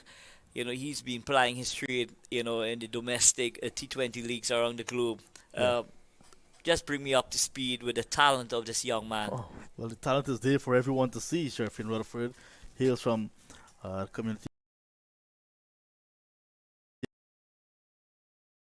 of Enmore on the east coast of Demerara in Guyana. From a very young age, many felt that he was going to go on to great things in cricket. Imlak played in the 2016 Under-19 World Cup. Sherfin played regional Under-19 that same year, and many felt missed out on selection to that World Cup. So that's the year he came to the fore, and he got an opportunity with the Guyana 4-day side. He played a full season. He played a couple of matches towards the back end. I think it was 2018. Then 2019 had a full season. Got into the Ghana Amazon Warriors side and showed his 6 hitting ability. Then was selected for the IPL at a very young age. Went on, and like the poets would say, the rest is history. Did not play for the Ghana side at this level since 2019. So a bumper from Shannon Gabriel. So he's just telling Tevin Imlak, hey young man, I'm at the crease. You got to be focused. But in terms of his success rate, Shufin Rutherford, what you think has really descended in his game in terms of not really being as prolific as many of us would be looking forward to? I think what happened, the world saw him, they saw what he can do, so they started to plan for him as well. And then he was not playing domestic cricket. He was away from the local scene for a while, local in Guyana, and of course at the regional level. So that famous drawing board that they all speak about, Sherfin Rutherford went back to that drawing board and made some adjustments, so on. He also settled mentally. He has a wife and a child now. Unfortunately lost his dad last year to the battle of COVID-19. But he's here. He's back playing cricket for the Guyana side. Played recently in the domestic tournament, the county tournament. So he's made himself available, and you can see now that in the recent CPL, showing a little bit more maturity, and that six-hitting ability is still with him. He's a strong lad. Nice short delivery again. Quick single. Rutherford gets in. So with Rutherford, Shimon Hetmeyer, and Kimo Paul, those were the young guys that the world were looking at, and they went on to the IPL and so on, played international cricket. Tevin Imlach was the wicketkeeper in that on the 19 tournament in 2016, and still here. Got his opportunity with the West Indies A side, so he's another one that they're looking at very closely at the highest level. Because he has been very prolific very consistent in this year's 4-day tournament, Tevin Imlach. Yeah, so he was rewarded with that place in the A side. And he is also the third wicketkeeper in this Guyana Harpy Eagles side. But Bramble also available. So Bramble playing as the wicketkeeper with the gloves. Savory because, of course, with his ability with the bat in the 11. And Kemal Savory, who was prolific for SUK Bogat, one of the few hundreds in the inter-county tournament, is on the bench. So the wicketkeeper cupboard in Guyana is not bare at all. Yeah, so lovely to know that, there's excellent... what a wonderful delivery there from Shannon Gabriel, going past the outside head of Rutherford, possibly guilty of just pushing at that delivery there, John Ramsing. Yeah, that's a good ball. So Shannon Gabriel just tempting him outside his off stump. And Rutherford, of course, a tentative push. First time in this over he is facing to Gabriel. Imlach is giving him some words of advice. So while Rutherford from the east coast of Demerara, Imlach from Georgetown. They both played youth cricket at the DCC, the Demerara Cricket Club. The assistant coach of the Guyana Harpy Eagles side, Garvin Ned, is the coach at that club, and he would have been the coach when these players were at the youth level. He would have nurtured all of these players. Overcompleted, 17 gone, 87 for 4. Just coming back to Gavin Ned, assistant coach Gavin Ned, would he have been associated with the Guyana on the 17 team as well? Was he the head coach of the Guyana on the 17 team? So he was with the under 15s, under 17s. Okay. Yeah, he's been around and at the local level, at the same inter-county that I'm speaking of. Yeah, he's been there for a long time with we call them the toddlers coming through. Yeah. Yeah, so. But just coming back, John, in terms of Shufin Rutherford, so what you've experienced thus far in the recent past is his total commitment to wanting to play domestic cricket. Yeah. And that is a big step in his career as Narayan starts a new over. Narayan looking to get the remaining wickets very quickly for the Red Force. But Tevin Imlach, he has the ability to not only block Narayan out, but to score runs off of him as well. He's very sound, has a very good technique, Tevin Imlach. But you have to be very, very careful with that leg spinning delivery that Sunil has developed recently to his armory, the one that pitches and goes away from the right-hander. So I'm sure that he will have a plan as to how he will want to execute against the likes of Sunil Narayan. Yes, and you can see him very watchful, stretching long forward to Narayan, trying to kill that spin.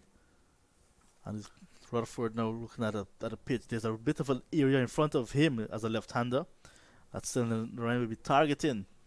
That area that Shannon Gabriel was landing in, coming from the southern end of the ground. Yeah, it's some prominent footholds are developing there, John Ramsing. Oh, there he goes again, edging, and fell short of Nicholas Puran again at first slip. It happened in the previous over, and here again, the outside edge found, but not carrying to hand. This battle. So maybe John Ramsing, Nicholas Puran could possibly just think about just coming a step further up, because we're seeing that the ball is not carrying, so that means the pitch is losing a bit of his zip. Just inches away from Nicholas Puran, who is also a wicket keeper, and with him I think Jason Mohammed standing just to his left, so the two in very close, and Narayan bowling to that plan, getting about a spin away from Rutherford. Rutherford also capable of playing spin very well, but that mark in front of him, gotta be very watchful. Quicker one from Narayan, he handles it with ease, Well, when you're batting against the like of Sunil Narine, John Ramsing, it's not just the conventional or spin and delivery. He's got a bag of tricks in his armory, and Schiff and Rutherford would be well advised. To continue to keep that level of concentration that he's exhibited thus far. Looking for a single that's not on, and just a single from the over. Narine finishes 5, picking up 2 wickets, and at the end of 18 overs, the Harpy Eagles sent in 88 for 4. So a lot of work for both Tevin Imlach and Shufin Rutherford to convey here on behalf of the Guyana Harpy Eagles. So Hamza Mohammed is going to jump into the hot seat after 18 overs. So the Guyana Harpy Eagles trying their level best though. Not only see out Narine and Gabriel, but trying to get runs on the board as well.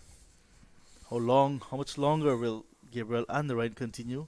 It's left to be seen. But now we've seen the ball has been thrown to Jaden Seals. So out of the attack goes Gabriel. So now 6 overs so far. Shannon Gabriel bowled very fast here at his Brian Lara Cricket Academy. And has picked up some wickets as well for his side. He was one time on a hat-trick. So Jaden Seals it is now to bowl over number 19. As we welcome Hamza Mohammed into the commentary position. First ball from Seals at the start of his 3rd over. Yeah, badly lined. Hello, hello, Hamza. How are you doing? I'm doing fine. It's a lovely day here at Brandar Cricket Academy. Thank you to Mr. Anil Lakhan, who I just relieved of his duties just for a bit, though. And it's a pleasure to join you here, John, on commentary. Yeah, it's a pleasure to have you, man. It's setting up for a good total here. Remember, it's just a bit of stutter in the middle there, and it's the man who Seals relieved, Shannon Gabriel, who picked up those 2 quick wickets before that initial rain break. Initial? I'm hoping that there are no more. Sorry, my bad. But I'm watching the clouds coming there, and there goes Shannon Gabriel on the ball. 2 more to Imlach. So it's very watchful, Imlach. 5 from 13. You're watching the clouds. Are you seeing any? Yeah, I'm seeing quite a lot here, but the sky is blue on one side of the ground, which is good signs as well. But just to bring back the point here, Seals, he's taken over from Shannon Gabriel, and it's a good sign for this Trinidad Tobago team moving forward in the future as well. To have that mixture of youth and maturity gelling nicely together here, John. And they're bowling to a plan, trying to utilize a seam from the southern end of the ground, because Narine bowling from the top end. So Akil Hussain as well bowling from the top end. And when Gabriel was shifted or switched to the bottom end, he got the success, got the rewards he was looking for that he did not get from the northern end. And also now we're seeing Seals. He looks very comfortable from the bottom end. Might be a plan. Yeah, and just a reminder, they have in their arc as well the young, impressive fast bowling of Anderson Phillip as well. He's been really impressive this last couple of seasons. This man on strike, he has been really impressive for Guyana as well. Shufin Rutherford. He's going to get off the mark finally after 9 deliveries. So he's weathered that storm, sending the rain to him, and he's off the mark. And it's always a nice feeling when you get off the mark as a batsman. Yeah, especially after facing 8 deliveries or so in this somewhat of a longer version, you might say, in this day and age, Sean. Yeah. He had 2 scares, 2 outside edges that went short of Nicholas Poor at first slip. Yeah, so it's a lot of time. Lots more time than you think that you have in the 50 over version. You see Seals coming in here from that fired. That's very watchful now is Imlach, as this Guyana team is trying to just build a partnership, these 2 batsmen out in the middle right now. So projected score in mind there, John. Difficult at the moment to say just yet, but I'll tell you what, there's batting if needed. Romario Shepherd, Clinton Pestano, Kevin Sinclair, Gudakesh Moti, all capable. And do not forget the experience of Veerasamy Parmal. So these guys are there if needed. I said if needed because these 2 guys at the crease, Imlach and Rutherford, They want to get in and stay in, but right out to the end. We've seen hundreds being scored at the Queen's Park Oval today as Seals oversteps, and no ball being signalled by umpire Gregory Brathwaite. Yeah, you mentioned a deep batting lineup there. Just a reminder, for the ninth wicket in that last game, Gudakesh Moti and Kevin St. Clair, they put on 26 runs. But what was even more impressive was that last wicket partnership of Gudakesh Moti and Versami Pomal. They put on 48 for that 10th wicket. Yeah, trying to get over the line, but it fell 28 runs short. And they were showing the top order how to bat on that Queen's Park Oval track. Free hit coming up, and Tevin Imlach to receive from Jaden Seals. Let's see how he's going to handle this one. Oh, he tried to muscle that, but excellent bowling there by Jaden Seals. A slower delivery, just showing his variation. At the end of 19 overs, the score 93 for 4. So again, Guyana just trying to build a partnership here. Hopefully, these two, again, I've mentioned before, Rutherford has been impressive these last couple of seasons, not just for Guyana, but playing cricket around the world. Yeah, quite a pugnacious batsman, Sheffield Rutherford. His very good friend Avinash Ramzan calls him the man from Sheriga Scheme. It's a part of Enmore on the east coast of Demerara, and they're very good mates. So he's from Sheriga Scheme on the east coast of Demerara. Started his cricket very young age at Everest Cricket Club, then moved across to the Demerara Cricket Club, and then blossomed from there on. Got into the Guyana on the 19th side, then the Guyana first class side, played list day and 4 days. The Guyana Amazon Warriors, then he made the switch after 2 seasons to the Patriots. Won the title in 2021 with the Patriots, won the inaugural 60 this year with the Patriots, but the defending champions, as they were knocked out of the playoffs, were dethroned. Not forgetting he had a bit of a stint as well in the IPL. Yes. It's young Rutherford. So the rain continues, and this is a full delivery, driven nicely, flowing shot from Rutherford. And he gets a single. So the rain now into his 6th over, and just conceding 6 runs. I was telling Anil earlier, the fact that Narayan is in the lineup, the Guyana Harpy Eagles may want to take his 10 overs out of the equation and think that they have 40 overs in this game, because we're seeing it already. He's into his 6th over and just 6 runs.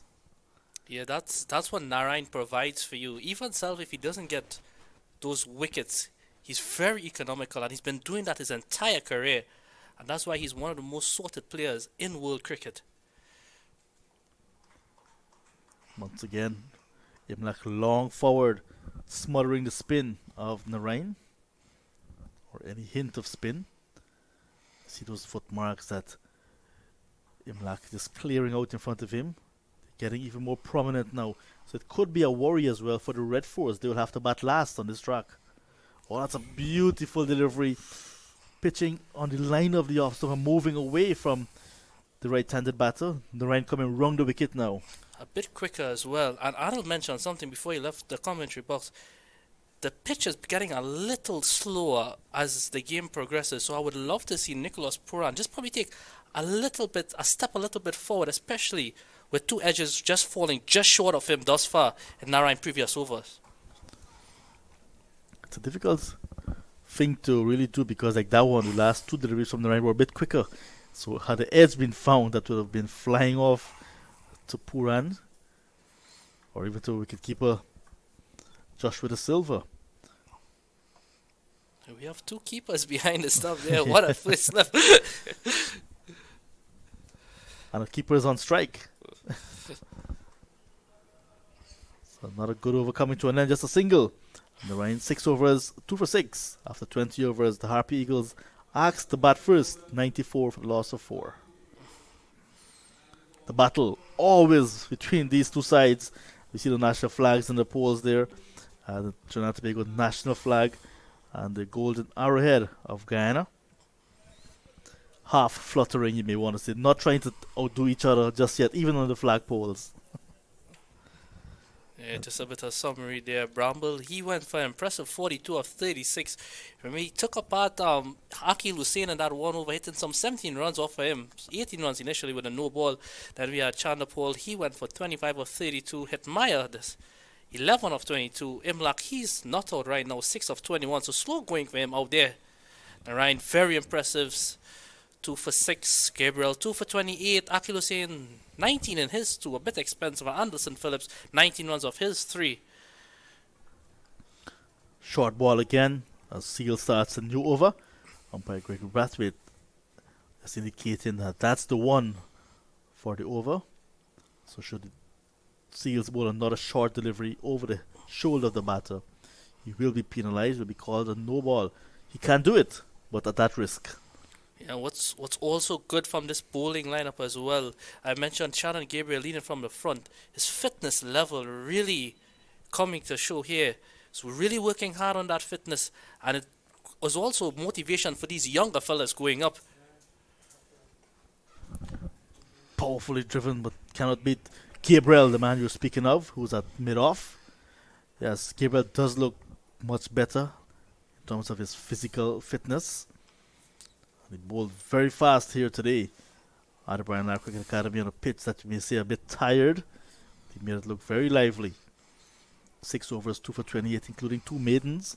At one time he was on a hat-trick after getting the wickets of Anthony Bramble and Leon Johnson off successive deliveries. That was the 13th over of the innings. So, Seals again. Pulled away this time, and Rutherford would get the boundary. It was in front of square that he pulled that one towards mid-wicket. So it's a vacant gap there, and a nice, powerful and confident stroke from Rutherford. Yeah, just a bit too short on that occasion there. Seals, pretty much a nothing delivery there. Rutherford, just obliging. Easy pickings here. It will be left to see how long will Puran persist with Cylinder Ryan. He's going to bowl him on the trot. He's completed 6 overs so far. Akil Hussein, like you mentioned, 2 overs hit out of the attack, 2 overs, none for 19. Anderson Phillip, 3 overs, none for 19 as well. And we're seeing Seals in operation in his second spell. Nice quick comeback delivery in the line of the off stump this time. Guided to backward point. And Jason Mohammed, the experience of Jason Mohammed, ever present on the field. It's going to be very interesting to see when the likes of Karaya as well, who is in this team. Oh yeah. Probably in those middle overs. He's been doing a good job for the West Indies team since he's been there. It's going to be very interesting to see when he comes onto the attack, if this pitch continues to be a bit more slow. He's a guy isn't afraid of flighting the ball as well. And we've seen recently the bowling of Nicholas Puran.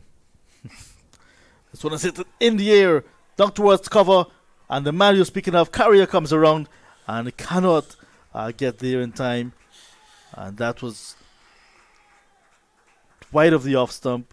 And Rutherford trying to go through extra cover. The ball got big on him, taking the outer edge and went high in the air. 2 taken, but could have easily been the demise of Rutherford. Yeah, certainly so. And it's just probably a bit of pressure building here now.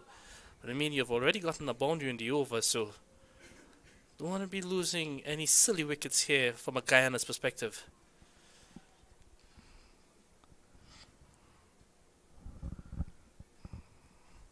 So Rutherford, left-handed batter.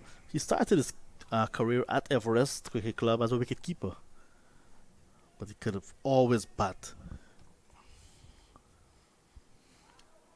Short ball and wide signalled as the second of the over, and there is Sheriff in Rutherford, toe Seals, just telling him something as he was going back to the top of his mark, and umpire Gregory Brathwaite confirms that is a no ball, signalling as the second one of the over.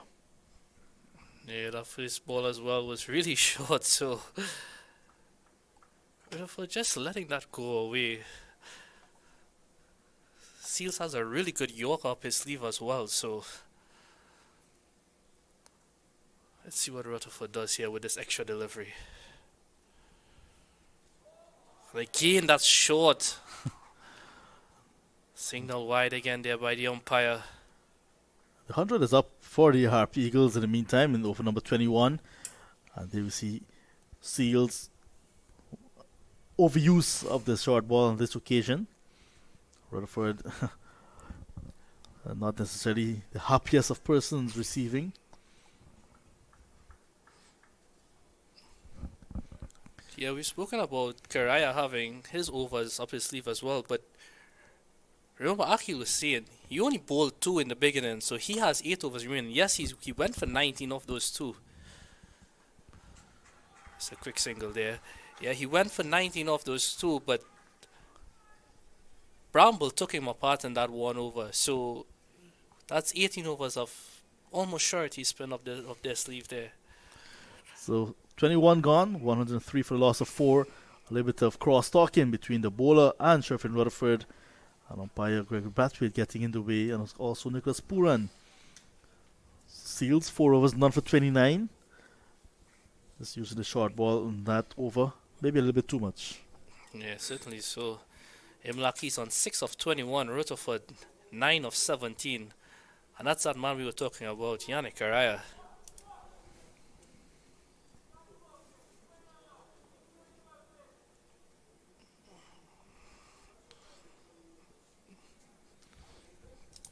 Zakaria, more known for his batting, but recently getting his opportunity as a leg spinning bowler, as a leg spinner. So as a bowler now, in this side, we've seen the likes of Imran Khan being used previously as a leg spinner.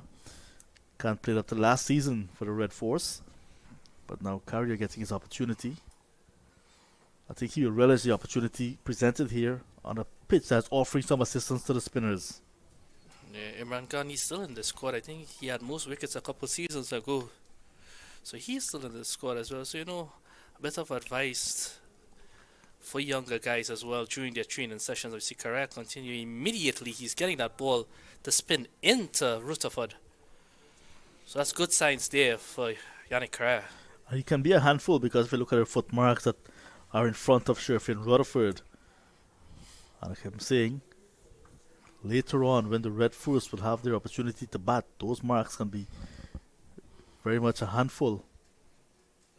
Short ball this time. There's a fielder short mid-wicket who had a half of a chance, Jason Mohammed. That's cleaned up by Bravo. Down at mid-wicket, right back on the boundary. Rutherford powerfully pulling, but in the air, just clearing that fielder on the infield. Yeah, he played it extremely late as well. So that's a positive in his play. Like I said, we've seen these past couple of seasons, Rutherford plays the spinners particularly well. He loves pace on the ball, though. So it's going to see how he's going to go through this middle period here. We see Imlak on strike. Those footprints very eminent on the pitch. Nice shot, just playing it late. Devin Imlak and into the gap at that backward point. So Imlak knows about batting. He's been playing cricket for a long time, in many situations. Here he is now having to help his team to get to a respectable total in this match. They've lost their opening game, so lots of pressure on the Harpy Eagles. Slower delivery, turning away from the right-handed Imlak. I think they may want to take on Yannick Carrier. We see Carrier's not getting it right just yet, but spin bowling, it's an art that you need time to settle, and it's a rhythm. So once you get that rhythm going, you can become a handful, and Carrier may be thinking the same thing. But bowl to a right and left hand combination can give some bowlers a little bit of headache. But playing cricket persistently and consistently, it becomes second nature to bowl to any type of batter. But some bowlers still have that mental thing. Certainly so. And you said they lost that first game. That was in the bat. They lost that first game to the Windward Islands. So you see Karaya continuing here again. It's a bit short on that occasion. Yeah, no run. So at the end of 22 overs, the score 107 for 4. Just mentioned earlier, they lost that first game, back of a really good partnership, 119 for the first wicket between Alec Atenez and Johnson Charles. Johnson Charles, he went on to make 63 in that first game. Atenez, he made 133 in that first game, which a couple days ago, and today he made 140. So he's a man in some form right now. We got good support today from Kavim Hodge, who also made 100 of his own. Yeah, 104 not out. Yeah. So Right, Kavim Hodge, he would have made 42 in that first game as well.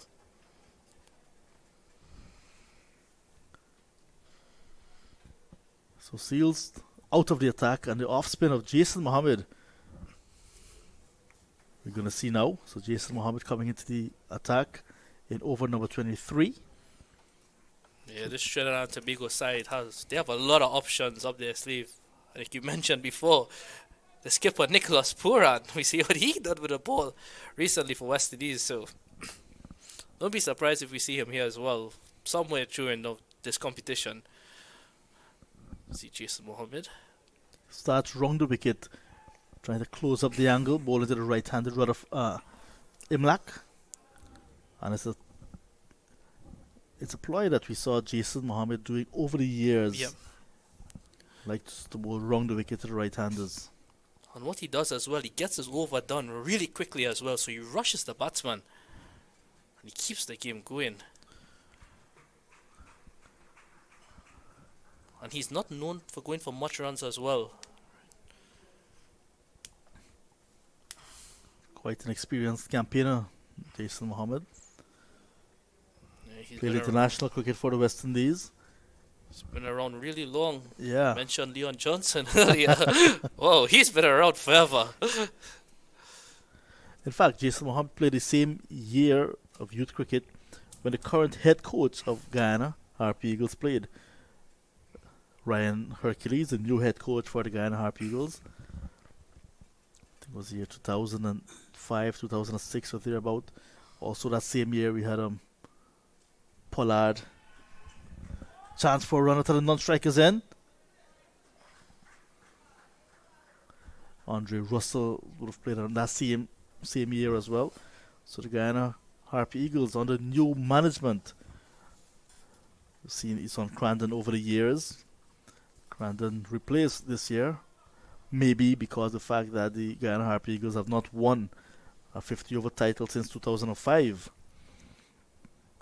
So they're looking for a change of guard, change of fortunes. Leon Johnson, who made his debut in 2007, is still at the helm as captain.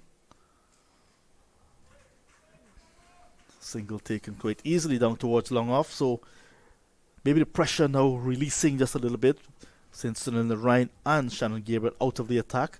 So the Guyana Harpy Eagles players wouldn't mind at all. They would like to settle in, cash in. They're in already. Imlak and Rutherford, the DCC boys. Yeah, and you mentioned those names from way back when, and to know that those guys are still in cricket at this present times, it's good signs, yes, because of the fact that they're willing to help the younger guys as well move forward, and maybe that's what we need, especially with this current bunch. I would go on to say for West Indies team as well, having that experience into that camp, especially. I get the fact that back then cricket has totally evolved and scored 111 for 4 after 23. And I was saying cricket from then has evolved. The innovativeness, it's there. It's clearly, we've clearly seen it around the world today. So by having those newer guys involved with those older guys, but those older guys playing cricket as well, that's really important moving forward. And we heard an article recently from Nicholas Puran said that he's not going to step down, but it's probably a learning curve for him for what just happened with that current West Indies team. So maybe that's a good thing moving forward. Yeah, so a leg slip now with Nicholas Puran as Carrier continues. It's his second over. Rutherford turns it just close to the square leg umpire, that short backward square position, and we get another single. Yeah, so you have to use the past experiences to get experience moving forward. Use it as stepping stones. If Nicholas Puran felt that it is a learning curve, what happened in the past, and he's going to use that as a stepping stone now, that's very good, because you have to recognize what you have done previously. It's like saying you have to know where you came from to know where you want, if you know where you're going, yeah, where you want to go. But this is the new generation of West Indian players now. Nicholas Pooran, who played Youth World Cup in 2014 alongside Gurukesh Moti, Brandon King, Tej Narayan Chandapal. So those are the names you're hearing about at the moment. 2016 we saw Shimon Hetmeyer, Kimo Paul, Chimar Holder, Obed McCoy, and these guys, these are guys that we're seeing on the scene as well. Alec Atenes, who played in 2018, is here now getting some runs. Ashmed Ned, who played in that year as well. Then we saw Jaden Seals coming through. So single easily taken. So indeed, but you have to have those older folks, the mature guys, the experienced guys, to lead them. It's like taking your hands and say, okay, this is where we're going to go. And you must know exactly where to step and where not to step, because if you step in the wrong path, you may crumble, you may fall. But you have to have experience to take on the youths. Certainly so. That guidance factor, very key indeed. Because when you look at some of these crucial moments that turn around games, it's the simple cricket and back to basics, if you want to call it that helps these teams move forward and win games. We see Karaya just trying the ball as well. It's a bit of moisture around. Remember, the rain fell a while back, so Trinidad has had a lot of rain recently. Same back home in Guyana. We're usually accustomed to the May, June rain and maybe December, January. But since rain started in December, January last year, it hasn't stopped yet. So in the rainy season, we're saying in Guyana, it's from January to December now, as over number 24 comes to an end. Just 4 runs off the over carrier, 115 for 4. Kara doing a good job so far. 2 overs, just going for 8 runs. Imlak and Rutherford, they are happy to just rotate the strike, get that single in. Imlak is on 13 of 30, Rutherford 14 of 26. You all know the power that Rutherford possesses. Current run rate at the moment 4.79. Basically 1 over away from the halfway stage here. So you see Jason Mohammed, he's going to continue from that far end. Like we've seen him over these past couple of years, like you said, bowling around the wicket. And Imlak, no hurry here at all. Patience. Very, very patient here. Long forward, bat and pad close together, as if he's playing for stumps. He is preserving his wicket, Imlak. He puts a premium on his wicket, which is very important. Nice tumbling save from Nicholas Pooran. We saw Tej Narayan Chandapal and Bramble starting very confidently at the start of this match. 6-9 for the first wicket before Chandapal was dismissed for 25. Third delivery of the day from Narayan. Bowled middle stump. Anthony Bramble was next to go. 2 for 76 when he was bowled by Shannon Gabriel. A short ball chopped on for a top score so far of 42. Shimon Hetmeyer did not last too long. Went for 11, caught at slip of the bowling of Narayan. Leon Johnson caught Jason Mohammed of the bowling of Shannon Gabriel. Gabriel was on a hat-trick in over number 13.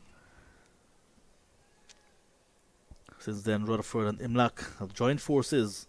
Have taken the score from 86 for 4 to 117 for 4 now. So nice partnership so far. Yeah, remember, we're here at the Brandar Cricket Academy. It's a daylight encounter between these two sides. As you said, Imlak is probably just playing for time. I hope he realizes that. Yes, it's getting a little later, but it's a daylight encounter here. At the end of 25 overs, the score 118 for 4. And just a quick review on that game that is currently taking place at the Queen's Park Oval. The Windward Islands team, they made 300 for 4. Off the bat of again, another impressive innings from that man. Atenes, he made 140, Kavim Hodge 104. Currently the CCC team, they're batting 109 for 4 after 23 overs. As we have a change in commentary here, we welcome back Mr. Anil Lakan. 118 for 4, Mr. Lakan, after 25 overs. We are at the halfway stage. So normally we double that score at the halfway stage. So you're possibly looking at anywhere around that 235, 240 mark. If you were to double that score, 236 would be more accurate. But Yannick Correa, he's come on and really continues to put the skid on the batters there, not giving nothing away whatsoever. But Tevin Imlach and Shufin Rutherford has taken that partnership now on to 33, a valuable 33-run partnership. And the Guyana Harpy Eagles, they would want this pair to continue for as long as possibly, maybe close to the 40th over, where they could really unleash their middle and lower order batters, the likes of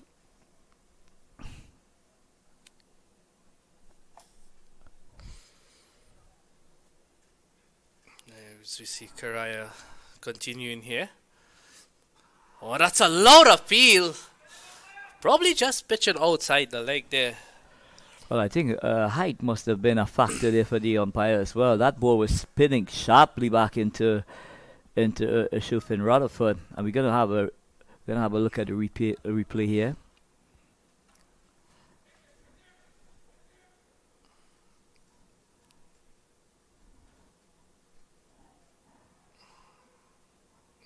Yeah, probably height there, as you were mentioning before. But you're talking about the batting lineup that this Guyana team possess. Mario Shepard still in the back. Versami Pomol very handy with the bat as well. And what we've seen recently, Gudazish Murthy, he had a wonderful knock at the Queen's Park over, where both himself and Versami Pomol, was practically taking Guyana towards that total. They had put on some 30-odd runs for the 10th wicket. So this got Guyana Harpy's batting lineup. They've got batting from 1 to 11. These guys are no muck with the bat. Yeah, certainly so. And what I was about to say is that you mentioned 235 batting second. A bit of dew around as well. Could be a bit of a difficult task here. Yeah, normally at the Brown Cricket Academy, the dew does come into effect. So the spinners on the Guyana Harpy Eagles, we just wait and see how they go about, working with the dew later on this evening. Yeah, after 26 overs, the score now 120 for 4. Again, these two just patiently going along here. Yeah, it's going to see the grip factor for those spinners. Bit of dew around. It's overcast conditions here currently, so it's going to be very interesting to see how that plays off at the end. But so far, the Trinidad and Tobago bowlers doing a good job so far. Well, Jason Mohammed, he's been doing a fantastic job for Trinidad and Tobago Red Force here. Skipper Nicholas Puran, knowing that the likes of Jason Mohammed, he has shown in previous times that he has got what we call the golden arm. He normally comes on and gets a wicket, and this one is cut away between backward point and third man, and it goes into the boundary here.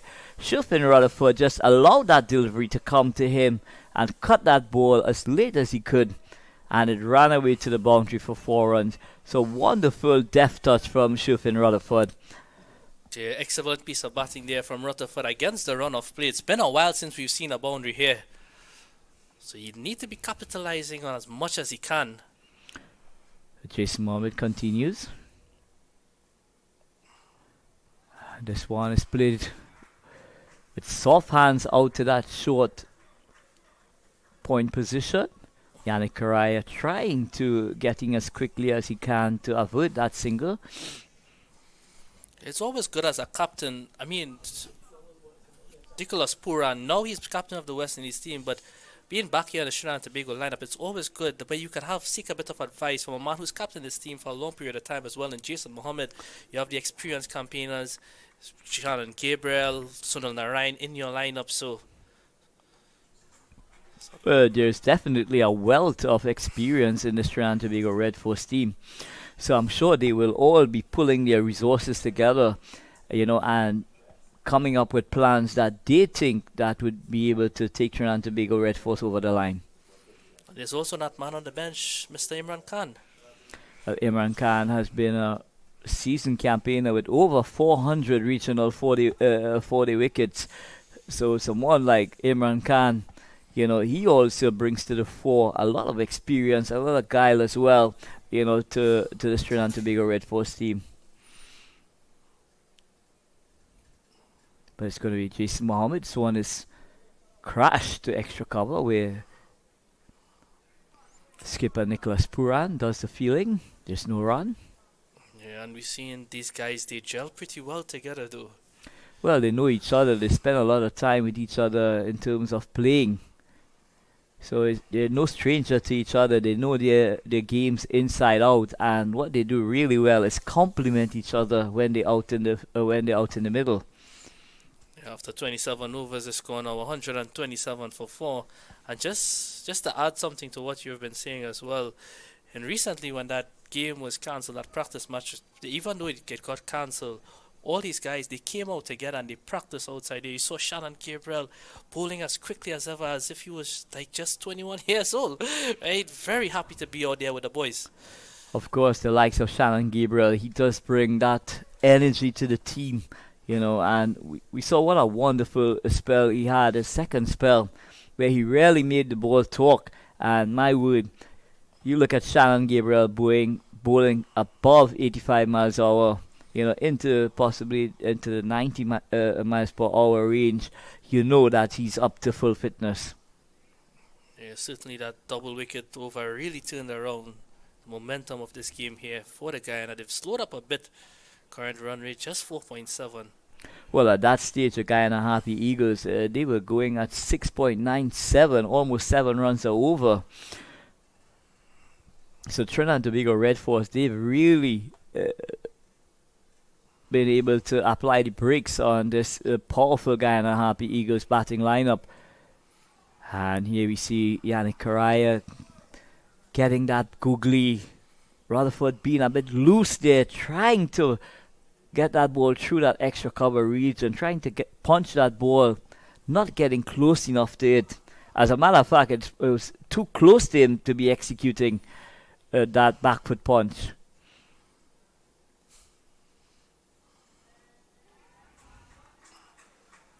So excellent communication there from both Imlak and Rutherford there. Just with a nod of the head, Hamza, they were up and running.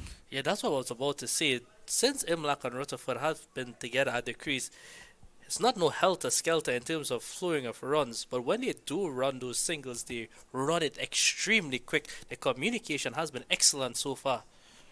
Yeah, it's been deft touch as well from both these batters. They're not just going all out aggression. It's a lot of subtle play as well involved in terms of the rotation of the strike. That ball just tucked away the mid wicket there. Easy single in the end there for Imlak. Sakurai continues to wheel away with his back bricks and googlies and sliders. Still not really settled at this time. I'm sure we're going to see that round one anytime soon. You'll want to try and deliver that delivery to the likes of Rutherford. It's an excellent shot there from Rutherford. The ball goes racing into the boundary. That's his second boundary in consecutive overs here. He moves on now to 27 of 38. Right on that occasion, just a bit shorter. And a very good back foot punch from Shufin Rutherford. Just rocks onto the back foot and tees that ball through that back foot point region. It raced across this lovely outfield here at the Academy. That takes the score to 134. And how well Rutherford has progressed thus far. Yeah, Rutherford, like I said before, I mentioned he has the ability to hit the ball really late, and it will certainly help him against these players here.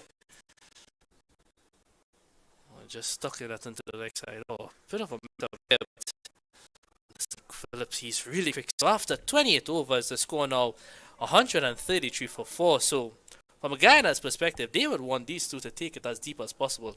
Well, I'm sure skipper Nicholas Puran will also be looking at possibly Akil Hussein to make a return, because he's still got 8 overs in his quota. How much is he going to get now? Well, as we speak, he's going to be taking over from Jason Mohammed. So what skipper Nicholas Puran has done, he's basically gotten Jason Mohammed together with 3 overs, in quick time.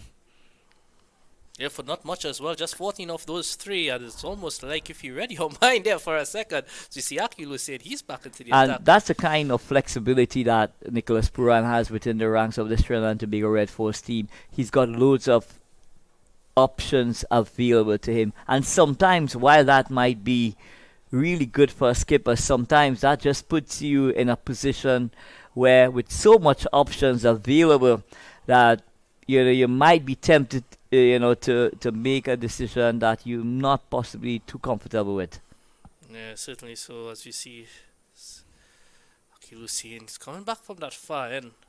That's immediately cut away. That's a good shot there. The fielder will come around and cut off that. So excellent back foot punch from Tevin Imolakde, going past extra cover, but Keon Otley doing some excellent work on the boundary there, covering some ground to his right and rifling a throw into the keeper, Joshua De Silva. So that takes Imlak on to 20. That takes the Guyana Harpy Eagles on to 135 for 4. It immediately causes a change in field. Puran, he stuck himself off from that slip position, goes into a short mid wicket. And that's much better from Akil Hussein, because he's been a bit short of this for his 2.2 overs so far. Remember that first over he bowled only went for 1. That second over, it had a no ball, and Anthony Bramble took him apart for 17 in that over. And not very often you see the likes of Akil Hussein really taken to the cleaners. But what Akil has in his armory is the ability mentally to come back and really come back strong. So it's going to be interesting to see how well he bounced back from those early exchanges. But this is a pleasant looking off drive down to long off. Gets a single, Imlak. Imlak, he's looked really comfortable though. He's patiently going about his business out there, but he's looked really comfortable. Rutherford had those 2 edges of Sunil Narayan initially, but since then, he's looked like he's come to the party now. He's already hit 2 boundaries in consecutive overs, so... Well, Shirfin Rutherford, he's looking more and more short as he continues to grow into his innings here at the Brownlow Cricket Academy. Oh, just rushing onto him there is Akil Hussein. And you rightfully mentioned that mental fortitude of Akil Hussein, as well as a couple of these players have. And they need that in this day and age. Well, when you play at the international level, you've got to be built with some kind of steel in order to survive, and he's been able to do that over an extended period of time. So that says a lot. Loud appeal there. Arnold, that looked really close. Maybe height? I would love to have had another look at it, to be honest with you, Hamza. But the umpire is in the best position. Mr. Brathwaite, he was not interested, and the game continues. Yeah, Akil Hussein has played at that international level along with the likes of Sunil Narayan, the recently added Yannick Karaya into that, and obviously the West Indies captain Nicholas Puran is in the squad as well too. The score after 29 overs, 137 for 4. So this partnership building slowly but surely here. And I tell you what, that singer brought up the 50 partnership for both Imlak and Rutherford, and how well both of these batters have played. They've played what we call Hamza, taking into effect what was required of both of them, and they really played the situational cricket. They really played the situational really, really well in accumulating a 50-run partnership. So, very well played to both Imlach and Shufin Rutherford. Yeah, partnership 51 of 13.4 overs. They came together after the fall of Shimron Hetmeyer. So, a bit of consolidating has been done here. So Shimron Hetmeyer getting a peach of a delivery from Sunil Narayan, pitching on middle and off and whizzing past that, getting that outside edge, and skipper Nicholas Puran gleefully accepted that opportunity.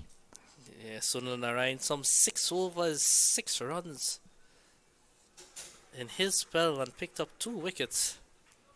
So Imlach just goes onto the front foot here, plays a lovely off drive down to long off, and the rotation of the strike. And I'm sure that Nicholas Puram, he will be not very concerned, but he will want to try and cut out as much as possible those singles that they're just tapping and running within the 30-yard circle. Here's the leg spinner spinning sharply into Rutherford, trying to rock back onto the back foot, trying to give himself some room to access the offside. What Rutherford is doing right now, he's showing a bit of intention here as to be a little more aggressive. But with 4 overs left from Sunil Narayan, that's going to be playing on both the minds of the Guyana team as well as Nicholas Puran as to when he brings back his trump card here to break this partnership. Well, I'm sure he will be looking forward to a breakthrough from either Yannick Carrier or the likes of Akil Hussain. You mentioned those footprints earlier. That ball just pitched on one of the footprints there and just kicked. Well, those footprints will come into effect during the course of this match. And with the Guyana Harpy Eagles having 2 guys who have played at the international level in Guradish Murthy and Vasami Permal, I'm sure with the left-handers in the Trinidad and Tobago batting lineup, they'll be looking to really hit those foot marks when it's their time at the bowling crease. Yeah, certainly so. As we see Karaya, he's just going through his overs really nicely. He's bowled 4.5 overs for just 19 runs so far. So what he needs now is just to have a wicket to that wickets column now, and that's just going to put the icing on the cake there. So he finishes off his 5th over here. Imlach just nicely tucking that into the leg side as he's been doing throughout his innings so far. He moves on so to Imlach, 23. what we're seeing from Imlach, he's doing a bit of movement within the crease. So that delivery, he was basically outside the line of the off stump, trying to get inside the line, and he was able to do that comfortably and tapped it out into the onside for a single. So at the end of 30 overs there, the score 141 for 4. So the partnership going along, 55 of 87 deliveries so far. So with 20 overs left, 141 on the board. Probably thinking a little more aggressive intent here now. Well, with 20 overs to go, if the Guyana Harpy Eagles were to progress at 6th over, that would take them to 260. I'm sure they will want a bit more than that. They would want to at least get to that 275 mark, but it all depends on how well these 2 continue to build on what they have done thus far. And Akil Hussain, he will want to change that immediately by trying to dislodge either of these batters and continue to make further inroads where this Guyana Harpy Eagles batting lineup is concerned. Akil Hussain still has 6.5 delivery, 6.5 overs left. And what is cut away really nicely, but there's protection out there. Akil Hussain, like I said, 6.4 overs remaining. Jason Mohammed, he's bowled 3 overs, he has 7. Yannick Karaya has 5, but more importantly, Sunil Narayan still has 4 as well. So when you work up 20 overs to go, with 20 overs to go and Sunil Narayan still has 4 in his armory, you're basically looking at batting 16 overs to try and accumulate whatever score that you'd possibly, have, in your planning. So Hussain continues here. On a diving stop there, Lovely feeling from Yannick Araya at that extra cover position there. Diving away to his left. It's really good when you can see the senior guys in your team moving around like that on your field. So shout out Gabriel. Excellent feeling of his bowling earlier on. That just stripped in the air, but it's Well, really I tell you safe. what, Yannick Carrier, he's been doing extremely well in terms of his out cricket. He's been working tirelessly at training to ensure that he maintains and exceeds the standards that he sets himself. Yeah, and having been called on that West Indies team just a while back, certainly more motivation to work on that fitness there, Arnold. Yeah, he's definitely a hard worker. He really gives it his all during practice sessions. Just looking to sweep there, but ball beating him all ends up. Well, I personally think that Tevin Imlach would definitely have missed out there because that ball was ideal for that lap sweep just to get some bat on there, and that would have traveled down to a fine leg very, very quickly indeed. So that occasion has been missed. A lovely delivery here from Akil Hussain. That passed really close to the stumps there. So at the end of 31 overs, 143 for 4, but Imlach needs to look how he's leaving alone. Yeah, that was perilously close to his off stump.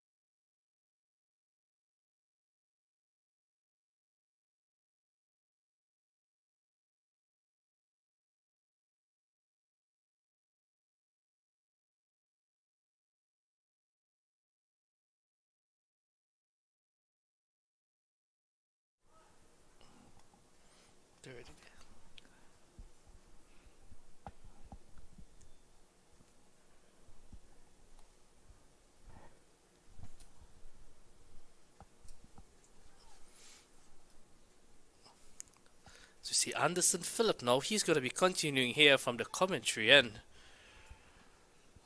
143 for 4.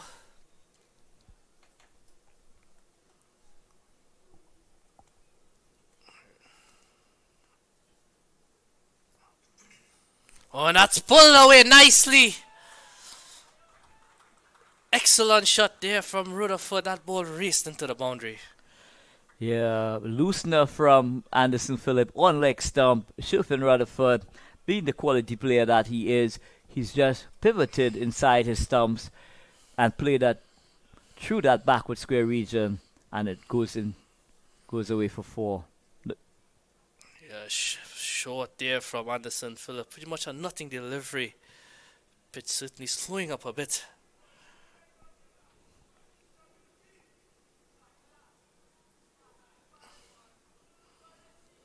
So skipper Nicholas Puran bringing back Anderson Phillip, looking for that breakthrough here, Hamza. Yeah, Anderson Phillip, he's pulled 3.1 overs with 33 runs so far. Oh, it's a bit of a bounce. Excellent fielding there. Man, Jason Mohammed, the backward point region. So short and wide from Anderson Phillip. Rutherford just trying to use the pace of that delivery to get between that short third man and backward point position. But Jason Mohammed, he pounced on that really well, diving away to his right and making a timely stop. Had that ball gone away there, it would have gone into the boundary. So excellent support for the bowler here from Jason Mohammed.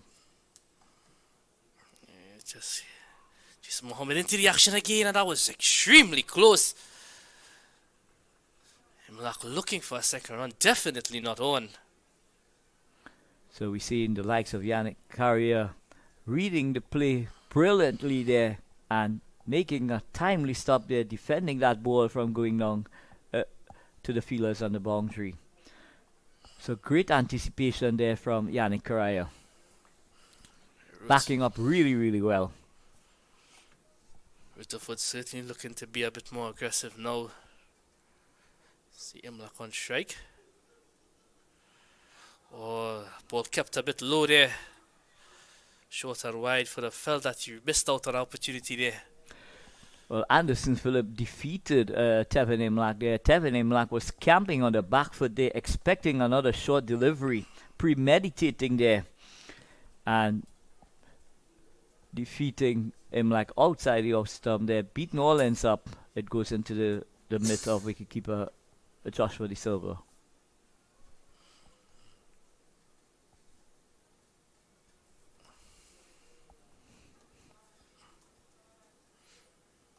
That's cut away. There's a man on the boundary there, so they're only going to get a single.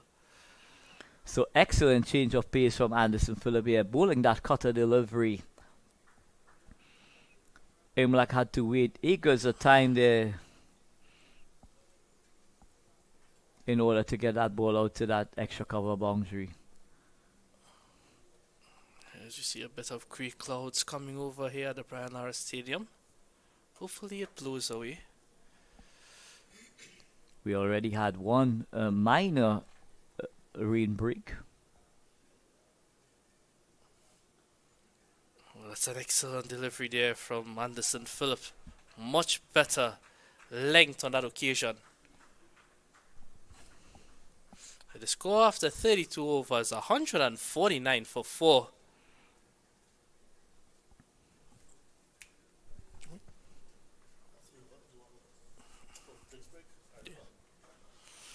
So after 32 overs, 149 for 4, we have a drinks break here.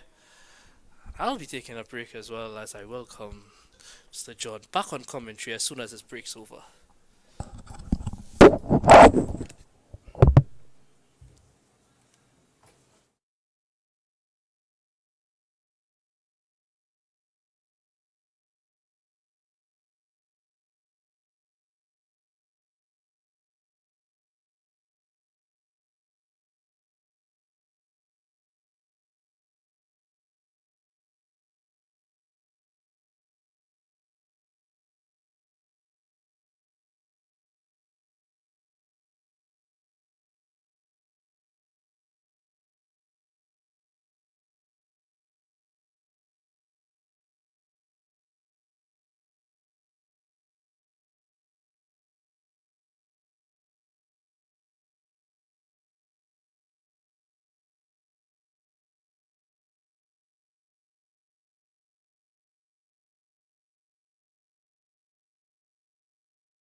the Harpy Eagles got to be very watchful.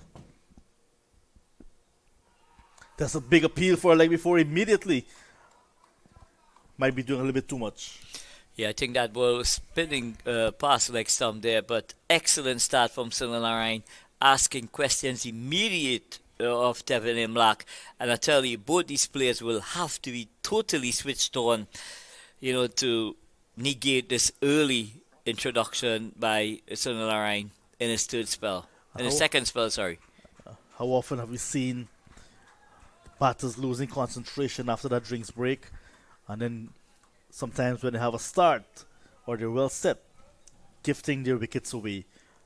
From a Harpy Eagles standpoint, now that 150 is on the board, 150 for 4 in the 33rd over.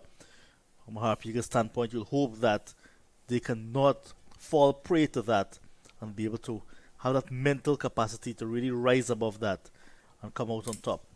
So the next 2 to 3 overs, John, is going to be for these guys to really get themselves back clicking again. Rutherford is on 36. Had some nervous times when Narayan was bowling his first spell. Before he got off the mark, he was edging but fell well short of for a slip. And he's back again. Nicholas Pooran has brought himself back at slip again. It's a mind game, Anil. Of course, it's a mind game. It's all played in the minds, and sometimes the skipper could really create an illusion outside there that something is happening that does never exist, and that plays a major part in terms of how the batters approach things. Quick delivery as Narayan comes round the wicket to Rutherford. So what Narayan is doing is he's changing up the angles so he's not becoming predictable, John Ramsing. Familiar way of bowling, hiding that ball behind him as he bowls. So his first over in the second spell, the first after the drinks break, comes to an end, and the partnership continues to be very solid, 64, and the Harpy Eagles 150 for 4 after 33. Well, the Guyana Harpy Eagles, the entire team, they would want both Imlach and Rutherford to bat deep into this innings, John Ramsing, with 17 overs still available in this innings. That's quite a number of overs. So just about 102 balls remaining in this innings. I see that run rate that they're currently scoring at, the Harpy Eagles, 4.55. At that rate, they will need to up that rate, because at 4.55, 225 runs thereabout, they'll need to look to get much more than that to be competitive in this game. Yeah, Akil Hussain will continue. He bowls his first ball of his fifth over. So you need to be competitive in this match. Try to get that score past 250 to be competitive. Yeah, the Guyana Harpy Eagles, they would be looking beyond that 250 mark, but a lot is going to be dependent, John Ramsing, on both these batters. And at some stage going forward, one of these guys are going to have to take that approach where they got to show a bit more intent. Yeah, Rutherford might be the person who would want to step on the gas. Imlach now into his 14th match at this level. Tevin Imlach, 25 years of age. But Trinidad and Tobago skipper Nicholas Pooran, he's really trying to keep things here tight, not really giving much away. And he wouldn't mind at all, giving away 3 or 4 singles over John Ramsing. Not at all. We just want to preserve the boundaries. And so far we see that the bowlers not bowling boundary balls, and even if the ball is driven or played close to boundaries, the fielders have been given good support so far. Yeah, the fielding has been excellent, to say the least. They have been diving around, training around their frame. And what a wonderful stop there by Akil Hussain to his own bowling. So Rutherford now in his 22nd list day match. Slightly more experienced at this level than Imlach. He's also played international cricket, Sheriff in Rutherford. 60-20s for the West Indies. So he might be the one who would want to take the responsibility of batting and getting some acceleration going. But a single from Akil Hussein's fifth over. He's now bowled 5 overs, none for 26. And after 34 overs, the Harpy Eagles 151 for 4. So skipper Nicholas Pooran continues to ring the changes, and it's important, John Ramsing, in white ball cricket, that you continue to shift around your bowlers. You don't want to become predictable by any bowler, bowling to these batters. So by changing up the bowlers ever so often, you're more or less taking away that momentum from the batting team. Because once the bowlers change, you've now got to reset yourself with what is going to be presented to you by the new option. So the Ryan will continue. He's operating from the southern end of the ground this time. His first spell of 6 overs was at the northern end of the ground. So I'm predicting, John Ramsing, that Sunil possibly is going to possibly bowl 2 overs in the spell. Because you'll want to keep him for the back end as well. Yeah, that could be the plan from Nicholas Pooran. This one is tucked off the hip, a little bit of extra bounce from Sunil Ryan. So I think the bowlers are coming from the bottom end. They're getting a bit more bounce. You see the fast bowlers operating from that end and being very comfortable. So maybe you're seeing, despite you not seeing uneven bounce, we're seeing 2 pace, one from the different ends, both ends playing differently. Yeah, Shannon Gabriel was able to exploit that really, really well during the spell, John Ramsing. Oh, and now the appeal for stomping. Yeah, there was Rutherford. His eyes lit up as Narayan flighted that one, looking for the almighty swing. And he missed it. And wicketkeeper Joshua De Silva was equal to the task. Look at that one. A little bit of turn away, beating the outside edge of Sheriff in Rutherford as was shaping to go maybe over mid-wicket. Well, I must tell you, John Ramsing, it would have been very interesting indeed had we had a replay for the run-outs. Yeah, had we had a square on angle, we would have seen how close that one really was. In the end, umpire Gregory Brathwaite, who just had one look at it, said not out. And you see, well, it's umpire right, not right. Chris Taylor.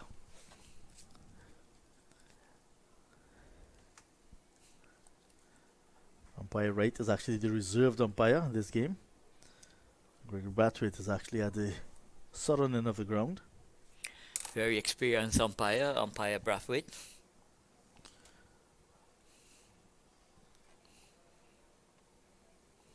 So 7 bowlers used by Nicholas Pooran to date. And I think he brought in the spin of Jason Mohammed because the likes of Jaden Seals not having a good day. Just 4 overs for 29, a bit expensive. Anderson Phillip 4 overs for 25. Maybe not as expensive, but expensive as well as the over is completed from Narayan. 35 gone, 154 for the loss of 4. So at 90 balls to go in this innings, John Ramsing, if they were to go at a run a ball, that's going to take them to 244. With 244, 250 mark be enough? Still left to be seen because stranger things have happened in cricket. And do remember as well, the Trinidad Tobago Red Fours, they're on a winning streak. 7 matches in last season, 1 already this year. So they've played 8 matches in the regional Super 50 tournaments. They've won all 8. So they're looking to extend that winning streak in this game. Harpy Eagles, they've lost their opening game. And they're looking to snap this winning streak of the defending champions. Sweeping the ball outside his off stump, Tevin Imlach. So Tevin Imlach looking to go for that slog sweep there. Trying to play it on length. It was there for the taking, but just missed out there. But Akil Hussain has come back really impressively here. I was about to make the point, this is a much better spell from him. finding the gap nicely this time, Imlak, but not getting the boundary. Just a single again. Rotation in the strike. But what he has done, Akil Hussein, what he has done in this spell, he's bowling a lot quicker. Rather than those loopy deliveries, he's more going for that arm ball option, that quicker variation option.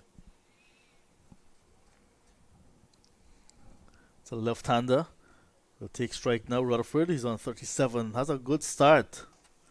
And he pulls. We know that he loves to pull. This one is going to over the head of the fielder. And that straightish long on position.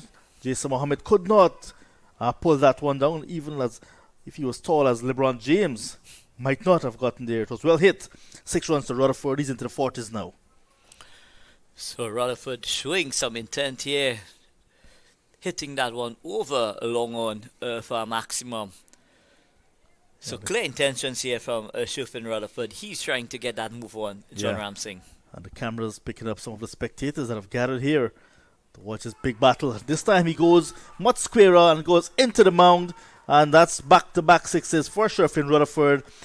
Hussein, that's who was praising him for a much better second spell. He's roughed up in over number 6. Yeah, just pulling down those deliveries, both those deliveries short on leg stump, asking to really be put away, and Shufin Rutherford hitting that ball onto the mount there for another maximum. So the second maximum in this over, and it takes Rutherford onto 49, one away from a very good half century here at the Brownlow Cricket Academy. 49 from 62, 4 fours to go with those 2 sixes, and missing out on the single there, and he's annoyed with himself, Sheffield Rutherford. And that's the end of the 36th over, 167 for 4. So both these players now, I'm sure, and they're having a mid-bid discussion, and I'm sure that discussion would definitely be, John, how they're going to play the last 14 overs of this innings. Well, I see the intention of Sheffield Rutherford now, looking to get on with things. I've seen a lot of the bowlers already, perhaps all of them. So now think to himself and say to his partner, I will have a go. So just as we was alluding to, Sunil Narayan is pull off the attack, and here comes Shannon Gabriel. Yeah, Sunil Narayan. 8 overs, 2 maidens, 2 for 10 is out of the attack, and in comes the lively Shannon Gabriel. First ball is guided down towards third man nicely. Use of the pace and width that was afforded. So Shannon Gabriel going short and wide, allowing Tevin Imlak to use the pace there to get that ball to that deep backward point region, and he was comfortably back for 2 runs. So excellent start to the over here from Tevin Imlak. Yeah, so momentum now because of those 2 sixes in the last over, shifting towards the Guyana Harpy Eagles.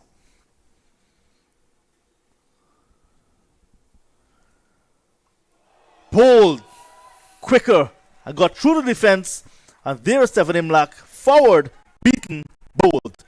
Over number 5 gone. Wicket number 5 gone. So Shannon Gabriel doing the trick here for Trinidad and Tobago Red Force.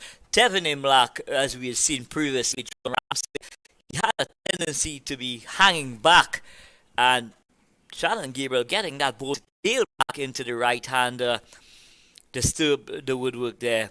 So an important breakthrough here for Trinidad and Tobago Red Force. Shannon Gabriel coming back for his 3rd spell, making an immediate impact.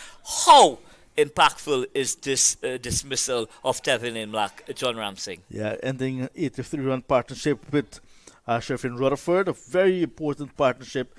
Partnership broken. There we see Tevin Imlak bowled Gabriel 32 from 66 balls. Very much a disappointed man, but was a very good delivery. And interestingly, Imlak no boundaries in his knock. And it just goes to show that Tevin Imlak was willing, John Ramsey, to run hard between the wickets, take the twos when it was, when it's available, and that really was the cornerstone of that partnership between himself and Sheffield Rutherford.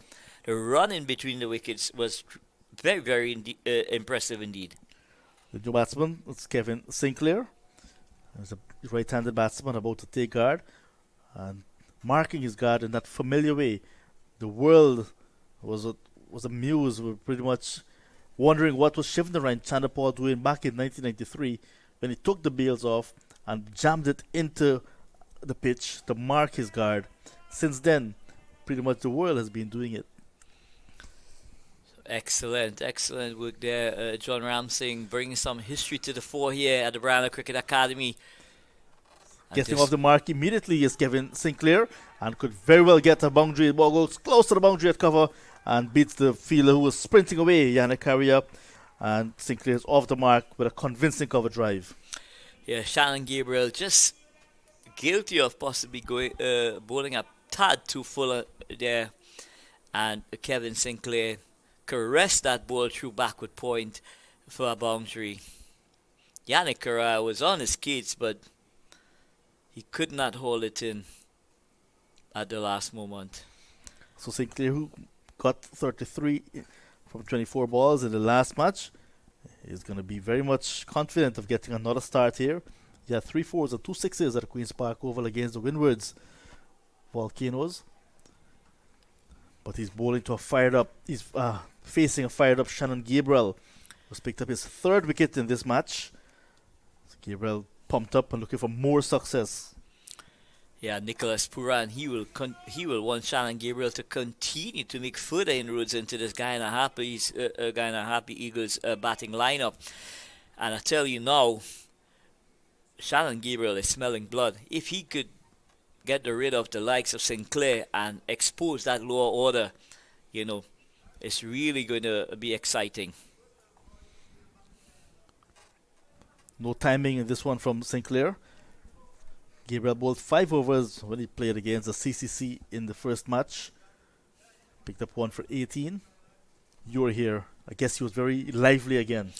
Yeah, Shannon Gabriel, continuing to show all of us here and around the world, whoever is looking, that he's back. He's back to his best. He's back. Shannon Gabriel is back. He's bowling with a lot of peace, and more impressively, John Ramsing, his control has been immaculate. He's now into his 7th over. Sinclair looking for a single. It's not on. And that's the end of Gabriel's 7th over. Successful one for the Trinidad Tobago Red Force. 37 gone. 173 for 5. So Sinclair joining Rutherford now, John Ramsing.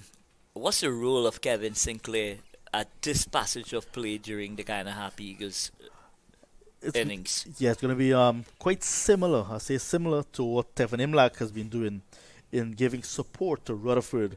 But we know that Sinclair is also an attacking batsman. So you just got to be selective with his stroke making, but just be a good partner to Rutherford. And at this stage, he also would like to get some runs for himself and team. So the running is going to be very important. Just got to be supportive to Rutherford and to the team's cause. So skipper Nicholas Puran has gone to his trump card, Sunil Narayan. It's a big appeal for a qualifying given. And that's the marching orders being given by umpire Chris Taylor. Rutherford, faintest of Nick, and he's caught behind Narayan, switching ends and picking up his 3rd wicket at the start of his 9th over.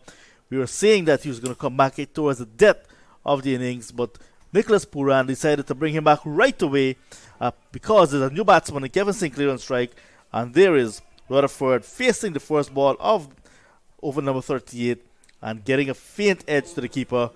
That half century will have to wait another time. He's gone for 49.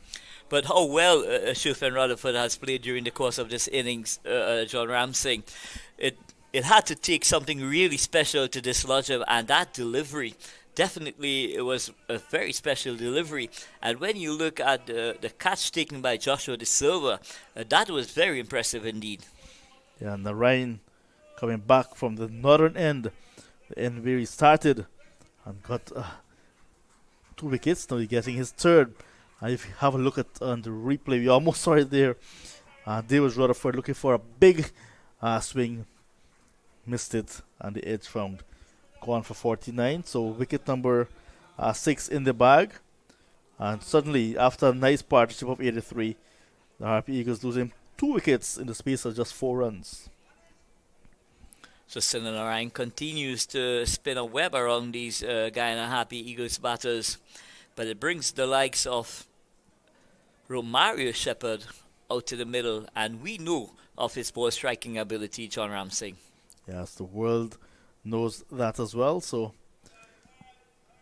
he's going to take strike from Sinanarayan, who is not going to be giving him any loose deliveries. Perfect first ball, beats him outside the off stump, well bowled. Sinanarayan continues to trouble all these batters, and then with his guile, his control, and of course his bag of tricks that he's got in his armory. So Rutherford made 49 from 63 balls with 4 fours and 2 sixes. So I'm sure the think tank of the Guyana Harpy Eagles, John Ramsey, they're going to be echoing into the ears of every batter that goes out there. Once Sinanarayan is pulling, try as best as you can and keep him out. Yeah, the fact that Narayan has been brought back now to bowl over now 38, it says that Nicholas Pooran is not prepared to bowl 50 overs. Driven full delivery, because if the Guyana Harpy Eagles can be bowled out well within 50 overs, Pooran will be very pleased.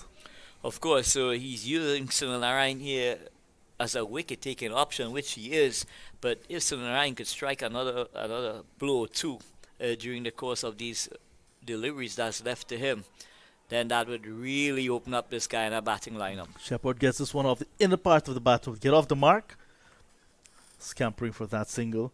So still to come, Clinton Pestano, Gurukesh Moti, and Veerasammy Pamal. So some batting there, some firepower still.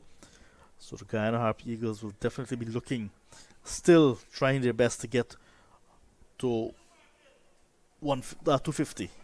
They must look for that score, because the Red Fours, they're a very good batting unit as well, and playing at home, playing at this familiar venue, they will back themselves to get 250, but it can be a competitive total. Narayan about to complete his 9th over. How well he is bowled, and over the years Narayan has been that thorn in the flesh of the Guyana Harpy Eagles.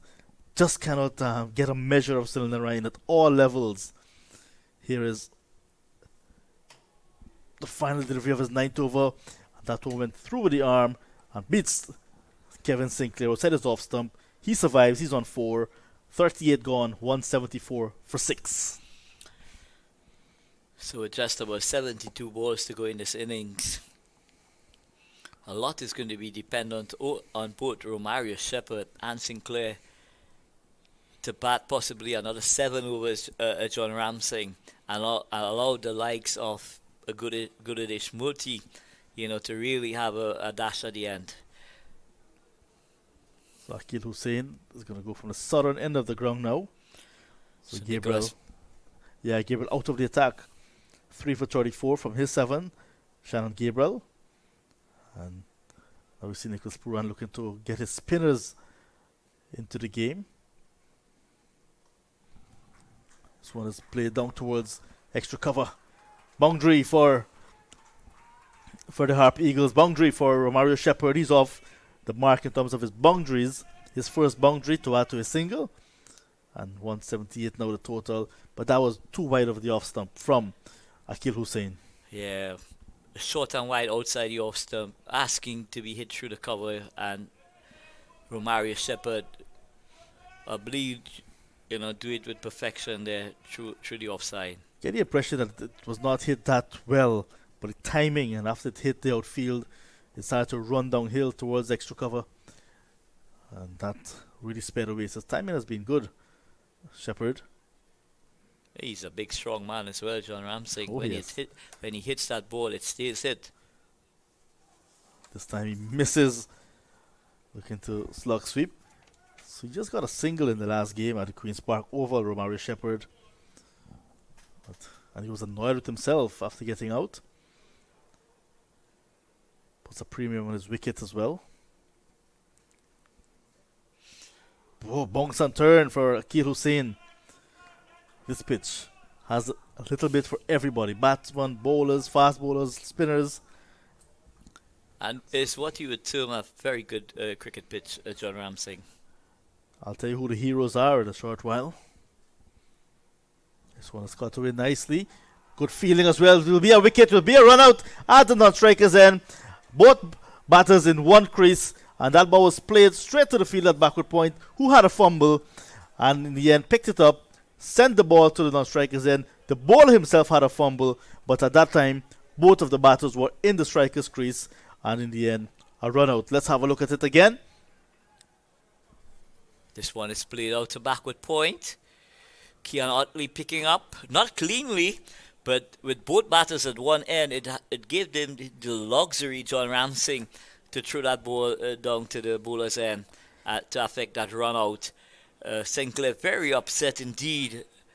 Had Romario Shepherd accepted that single, he may have gotten in very, very comfortably, John Ramsing. But miscommunication resulted in that run-up. And at a very untimely dismissal here for the Guyana Harpy Eagles. So losing a wicket by the run-out route. Yeah, it is the 7th wicket going down.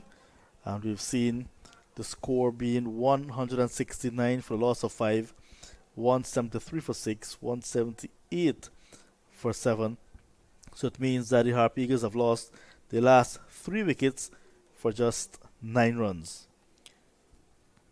But excellent leadership from Nicholas Puran as well to start that engineer in terms of the middle and lower order of this Guyana Harpy Eagles batting lineup. Yes, did well to bring back Gabriel, who got the breakthrough. And then Sun and the Ryan in the very next over picked up the other batter that was well set. So Shepherd now has gotten a new partner in Gurukesh Moti, who's at a non-striker's end. Moti, to left hand, right hand again for the Guyana Harpy Eagles. So is it a case now, John Ramsing, where Guyana could be bowled out? They have to be very mindful of that because they're losing wickets regularly. So it's now 178 for a loss of 7. Shepherd is still there on 5. And Moti with him, who's just gotten there, yet to face a ball. 39 overs gone, 178 for 7. So still 11 overs available to the Guyana Harpy Eagles. Both Romario Shepherd and Gudedish Moti will be well aware of what is required, possibly for the next 6 overs before they could go hell for leather. Yeah, 13 balls, 3 wickets, and 8 runs. Not very good at all for the Harpy Eagles. It was Stephen Imlach who was bowled by Shannon Gabriel in over number 37 for 32. And then the next over, Narain found the edge of Rutherford. He was caught behind for 49. And then in the very next over, run out Kevin Sinclair for 4, 178 for 7. Same score now as Narain Sass's final over. Left-handed Moti sweeps at this one. Looks as if got some edge and the ball is going to run down towards third man behind the keeper and into the boundary. So umpire Taylor confirms bat, and it means Gurukesh Moti is off the mark, sweeping his first ball that he faced from Sunil Narain. And we can have a look at it here now. Yes, edge was found indeed. It went between the keeper and first slip and quickly into the boundary for 4. But that ball flew past the wicketkeeper and skipper Nicholas Puran in a flash. There's absolutely no chance that they would have gotten to that ball, that slip. And there's going to be another change in the field.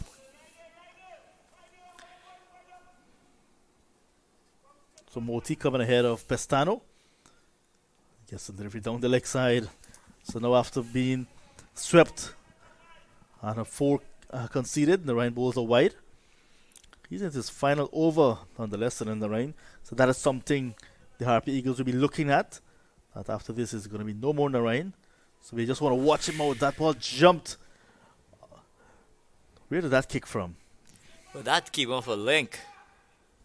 That was spinning and jumping like a snake, rubber ball. Yeah. Yeah, that ball kicked from a good length. But Moti. Yeah, that delivery was very venomous. This time is very watchful. Like I said, they will all know that Narayan is into his final over. So they want to preserve their wicket. They want to be very watchful. But if the opportunity presents itself, they may want to take it as well. And you've got to maintain that kind of intent when you are batting John Ramsing. This time, there's a big space in the covers.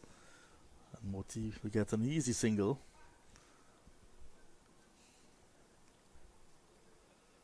Moti blasted 100 at the Queen's Park Oval earlier this season in the regional 4-day tournament. So he's definitely no mug with a bat. Not at all. He's definitely got batting ability. And what's required now is situational cricket. Keep supporting Shepherd as well and try and get that the score way past that 250 mark.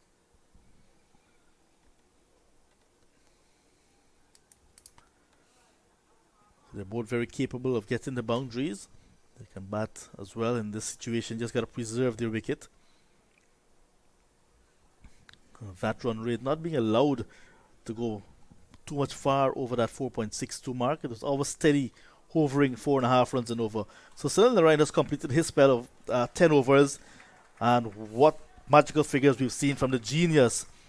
10 overs, 2 maidens, 17 runs, 3 wickets. What more could Nicholas Pooran, the skipper of the Trinidad and Tobago Red Force, ask of his premium spinner, Sunil Narayan? Excellent bowling from the right arm off spinner. And we can say that again. 10 overs, 2 maidens, 17 runs, and 3 wickets. Wanted to rob him of 1. 3 wickets. Excellent bowling from the right arm off spinner. He got a very important wicket, a breakthrough, when the openers were going great guns of Tej Narayan Chandapal, bowled with his 3rd delivery of the day. So he got Tej Narayan Chandapal, Shimron Hetmeyer, and recently Sherfin Rutherford. So the big scalps he's accounted for Sunil Narayan. So back into the attack again is the other bowler that has been showing a lot of venom. Shannon Gabriel now for his 8th over. And that is what we've been growing accustomed to from the likes of Sunil Narayan, John Ramsing. Whenever he has the ball in his hand, you know that he's going to make something happen. What a luxury it is for the likes of Nicholas Pooran to have someone in his armory, his bowling armory, at your disposal, John Ramsing. We cannot say that the pitch is a bad one for fast bowling. That's why you're not seeing more of Jaden Seals and Anderson Phillip, because look at that chance for run-outs as well, and Jaden Seals knocks it down. Shepherd did not look back to see where the ball was. He was running for the strikers in and looked up and see that his partner not going, and he turned back, and if it wasn't for that misfield, it could have been a goner. Yeah, he definitely would have been a goner, but I tell you what, Jaden Seals really put in the hard miles there, because that ball was traveling like a rocket to mid-off. Gabriel able to extract good bounce and good pace from this wicket, unlike Anderson Phillip and the man coming back from injury, Jaden Seals. Now it is 8 over. Nice short ball taken on the glove. Keeper comes back, takes it. Shannon Gabriel once again, pace like fire here at the Brian Lara Cricket Academy, gets his 4th wicket. Moti did not know where that one came from, trying to take evasive action from a short ball and glove it, and good work from the wicketkeeper running back and took it nicely.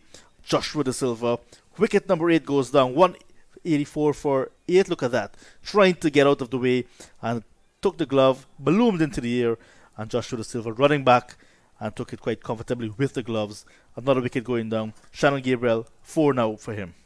Yeah, so excellent bowling, aggressive bowling from Shannon Gabriel, and we all know the likes of Gudadish Moti. He does have batting ability, but when facing that kind of ferocious pace, John Ramsing, it will take a lot more than Gudadish Moti to negotiate those deliveries. Yeah, gone for 5, Moti. Clinton Pestano is now the new batter who's coming out to join his fellow Burbishan, his fellow right arm seam bowler. And I tell you what, John Ramsing, what Nicholas Puran has done really well here. He's used Shannon Gabriel in short bursts. So what he's basically asking Shannon to do is to really run and have a go at these batters. And my word, he's done that really impressively here at Brian Cricket Academy. He's possibly woken up this Brian Cricket Academy surface here. 4 wickets for him so far, Shannon Gabriel. He accounted for the wickets of Anthony Bramble, Leon Johnson of successive deliveries, I must let you know. Tevin Imlak and now Gurikesh Moti. Here he is now looking for a 5-4 as he bowls to the new batter. A nice forward defensive stroke from Pestano. Pestano, as we all know, he a couple of years ago he supplied straight for the Diamond United Sports Club, which is not far away from here. John Ramsing, he played a couple of seasons for Diamond United. Diamond. Oh, I have a good friend back home, Akeem Green. He plays for Diamond as well. Diamond, yeah, he probably lives there. Pestano, was really impressive during his tenure with Diamond United. Having 2 prolific seasons with the Diamond United Sports Club. That one kept just marginally low. Perhaps the first sign of a 2-pace track here at the Brian Lara Cricket Academy. Shannon Gabriel, 25 one internationals for the West Indies, 56 test matches, 2 T20s at the first class level, 120 first class matches, 52 List A matches, best of 5 for 33. He's picked up that as its only 5-4 at List A, chance of getting his second 5-wicket haul. So I'd love to see Shannon Gabriel go right up to look for that Yorker, John Ramsing, because these guys just seems to be staying back a bit. Short ball again. That's the end of a successful over again from Shannon Gabriel. The over in which they picked up the wicket of Gurikesh Moti and the Guyana Harpy Eagles with 9 overs available to them, 184 for 8.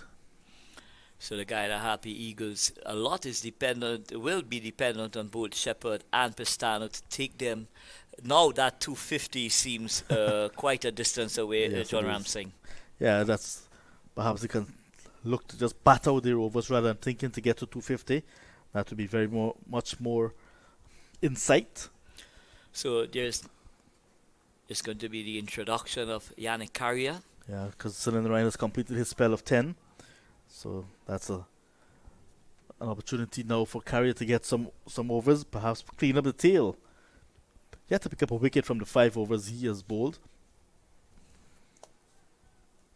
But also Shepherd and Pestano would want to use the opportunity not only to bat deep to the end, but also get some runs off Carrier.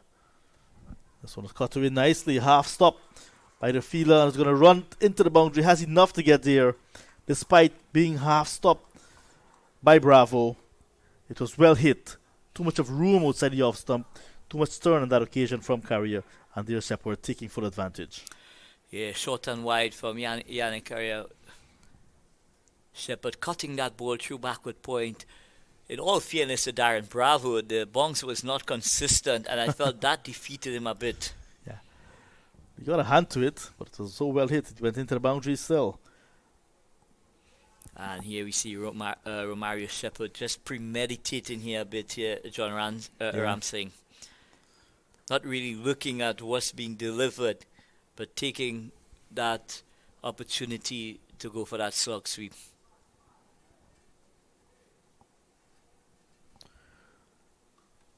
Turn again for Carrier, but this time it's punched down to cover and cleaned up by Jaden Seals.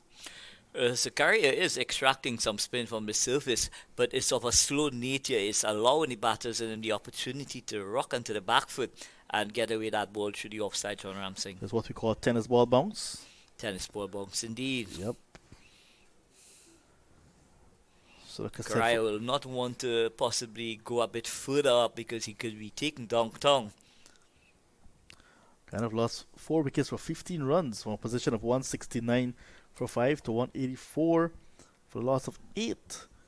And now pushing on to 189. So they have started in the last 5 overs, John Ramsing.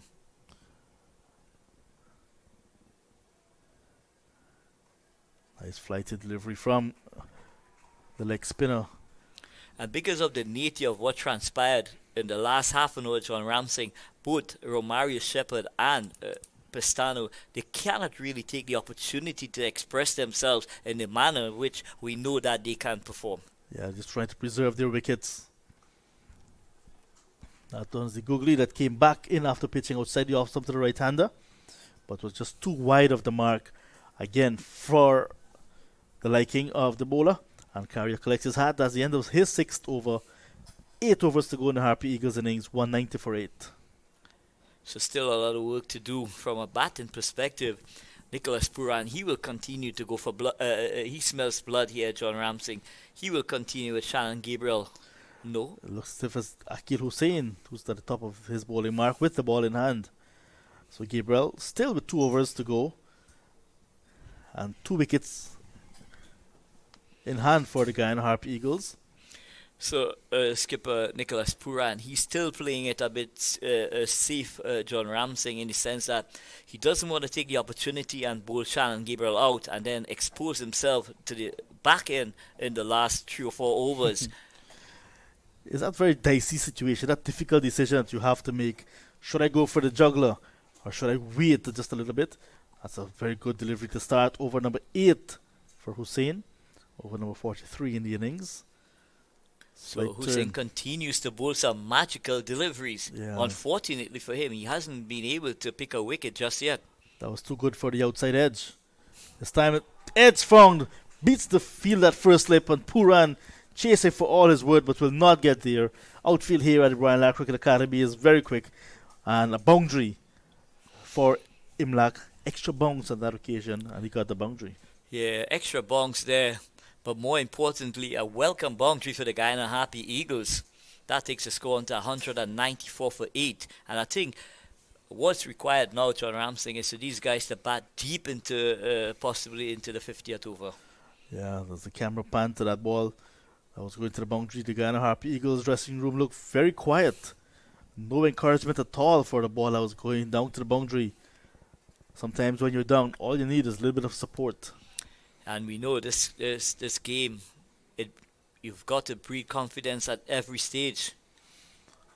Ball came back in to the right-hander and again getting towards the boundary. Gabriel is after it. And a fit. Gabriel got there ahead of the ball.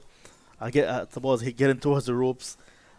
Maybe a year or so ago, Gabriel would have allowed that to go away. Yeah, so we've seen that stark, performance here from Shannon Gabriel. His overall fitness is really, really showing here today. So runs being scored behind the wicketkeeper for Pestano. This time he plays it in front of him. Very watchful. Pestano's no mug with the ball at all. With the bat. Has ability to hit the ball a long way. But with just Sammy Pamal to come, want to take a lot of opportunity, a lot of chances here. Just hit that one back up to the bowler to end the over. 43 gone, 196 for 8. So both Romario Shepherd and Pestano continues to fight for their team, the Guyana Harpy Eagles. 6 runs from that last Hussain over. All being scored behind the wicketkeeper. So the ball spinning away, the guy's going for that back foot punch. It peels away off the outside edge.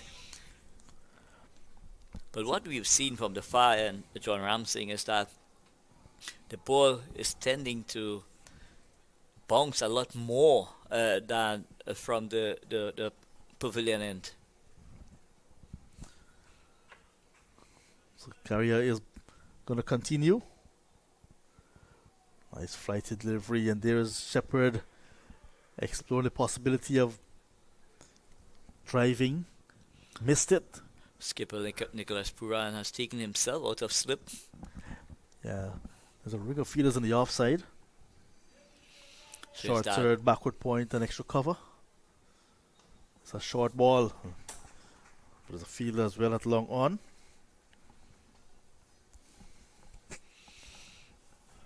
So Nicholas Puran would still like John Ramsing at this stage to try and finish off things out in the middle.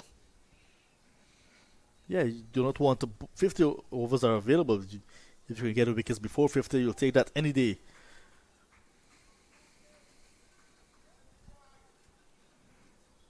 And that is something some captains will want to really look at. If you have teams on the ropes, go for the kill, go for the juggler. Well, as you say, it's a dicey situation. You don't want to play out your trumps and then leave yourself exposed, in the final overs of the innings.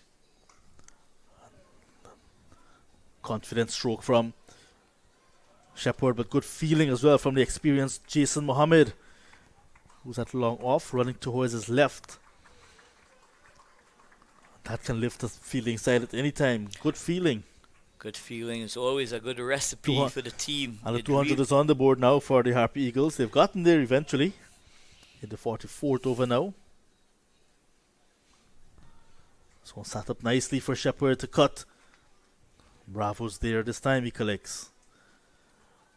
So skipper Nicholas Puran, he would mind if the Guyana Harpy Eagles is dealing in singles at this stage of the innings, John Ramsing. Zakaria licking some 5 runs in this over without a boundary. Flighted one, it plays down towards long on, taken.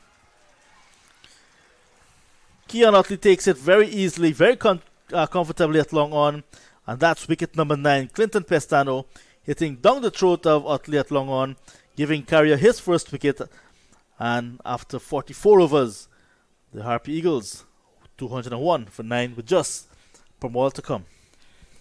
John Ramsing, totally unnecessary at this stage of the innings. Totally unnecessary. What was required was situational cricket. Bat as long as and as deep as possible and allow the likes of, give support to the likes of Romario Shepherd. But Clinton Pestano going for glory there, only succeeded in holding out too long on there. And that man, Yannick Carrier, in the wickets column. Yeah, that's Carrier's first wicket. But what the Trinidad and Tobago Red Force has done really well, having stemmed the flow, they have not allowed the Guyana Harpy Eagles to really extend themselves beyond that 4.75 run mark during the 15th to the 44th over. And now with number 11 at the crease, Gabriel is back into the attack. The ball is 9th over, looking for a 5-4. And how well deserved a 5-er would be, for Shannon Gabriel. It would really be nice to see him get a 5-er here today at Rana Cricket Academy. Oh, that's a gem of a delivery. So a stifle appeal from Shannon Gabriel. Not sure if that ball brushed the pads on the way to the wicketkeeper. Possibly appealing for a leg before decision there, John Ramsing. So Cylinder Ryan finishing his 10 overs, 2 maidens, 3 for 17. Yannick Carrier just picked up his first wicket after 7 overs from him. So 5 overs to go after this one. So some options for Nicholas Puran. Not a full delivery, playing over it this time. But if you look at Joshua De Silva, he was you could see his hands. He's really trying to cool those hands. That was a very, very quick delivery indeed. Yeah, very vicious one from Shannon Gabriel into his 9th over now. I think the entire Trinidad and Tobago will be very pleased to know that Shannon Gabriel is back to this level of fitness, running in very hard, bowling very fast, even on a flat track here at the Brian Lara Cricket Academy. The lights are on. Lights have taken effect here, despite not losing the light as yet totally. Confidently driven, but nicely fielded as well by Sunil Narayan. So Romario Shepherd now, how does he play it for the next 5 overs, John Ramsing? Does he wait to the final, to the last 2 or 3 overs, or does he try now to get as much as possible? He's backing himself right now, as you can see, just trying to find the gaps, trying to get runs. He has a capable batter the next end in Veerasammy Pamal. So he's on strike and he's trying to just get as many as possible. Mind you, he's bowling to bowler as well, pumped up. Oh, perfect! Straight drive, the lofted straight drive goes back over the head of the bowler. And what a way to treat Shannon Gabriel. That one is an excellent lofted drive from Romario Shepherd. Excellent straight drive from Romario Shepherd, just standing and hitting through the line of that delivery and depositing that ball as straight as an arrow over the boundary. What an almighty hit there from Romario Shepherd, considering that Shannon Gabriel is bowling as impressively as he is at the moment. To really take on that shot, it really says a lot about the likes of Romario Shepherd. Very well played, and that's just the fourth six of the innings. We saw Anthony Bramble hitting one, and Sheriff Rutherford consecutive sixes before he was dismissed. And now the fourth six of the innings, and that is off the bat of Shepherd, the man from Tugber Park in Berbice.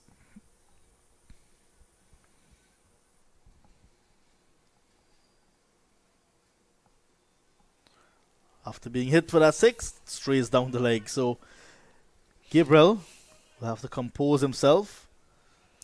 He will have to reload that delivery, just trying overcompensating a bit here, John Ramsey, possibly going for the leg stump Yorker and missing his line there.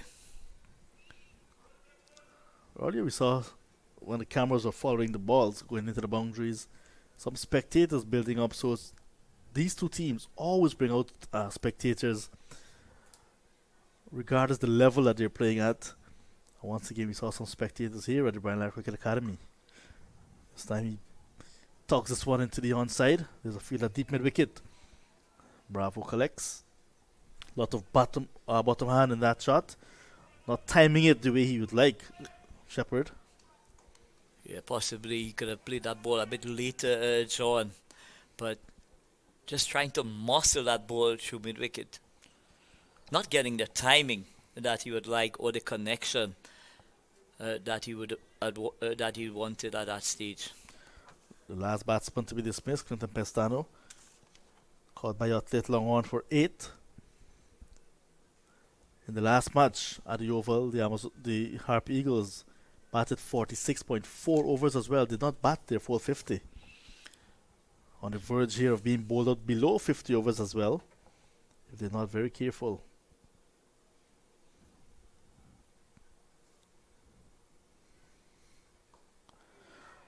Beautifully bowled. Well bowled Yorker from Gabriel to finish his 9th over. Bromall survives. Shepherd is 21. It's 209 for 9 with 5 overs to go. So with Sarami Bromall showing us that he's got batting talent as well, John Ramsey. And I'm sure that conversation in mid-pitch, Romario Shepherd will be echoing into his ears. We need to stay here till the 50th over. We can't afford to get bowled out inside 50 overs. Once you get bowled out within 50 overs, you are always behind the 8 ball. John Ramsey. The last match, Bromall was at the end. He was the last batter to be dismissed for 28 in a fighting partnership with Gurukesh Moti. 48. So he can also not only hang around but score. Now we're seeing Hussein bowling his 9th over. So Gabriel completing 9. Narayan bowling out his 10. Gabriel has one more as well. Will it be needed? Let's see. This one is cut away. Beats the fielder.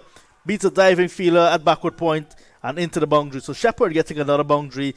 A much needed one as well for the Harpy Eagles. He moves up to 25. So Shepherd continues to fight for his team. Short delivery, cut through that backward point region. Jaden Seals not being able to affect that stop, and it goes into the boundary.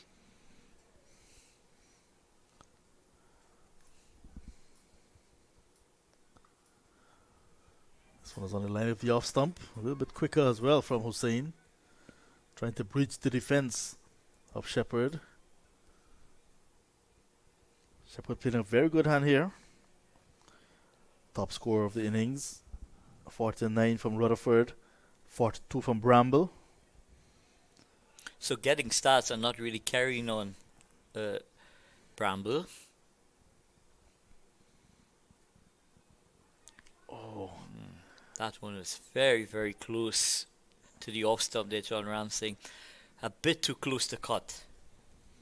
he was caught in two minds actually, whether to pull, whether to cut. And in the end, looking to cut was too close to him. But how well young Taser and Chandapur looked during his brief stay out in the middle as well. So brief. You can hardly remember it. He needs a bat longer. Taser and Chandapur. Give the selectors headaches. Let them speak of you in every sentence, if possible. Yeah, allow the bat to do the talking for you. Beautifully bowled from Akil Hussain. Ball spinning away from the outside edge of Pamal. It was too good for that bat of Pamal's. And that's the end of 46 overs. Hussain completing 9, 1 to go for him. He's picked up, actually yet to pick up a wicket. Not for 54 from 9. 4 overs to go, 214 for 9. So with just 24 balls to go, I'm sure they would want to score at least a run a ball. So that'll possibly take them anyway close to that 240 mark, John Ramsey. So Pamal, who's played 7-1 internationals for the West Indies, with the best score of 10, has played 129 first-class matches to go with his 96 List A matches.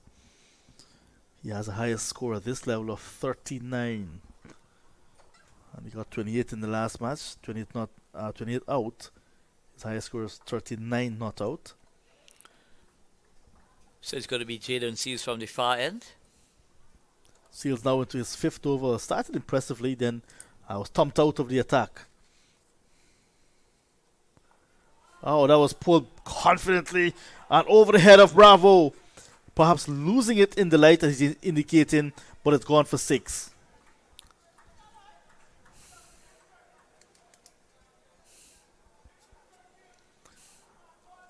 You'll see it was a short ball to start with from Jaden Seals into Shepherd, and he pulled, and there's Bravo.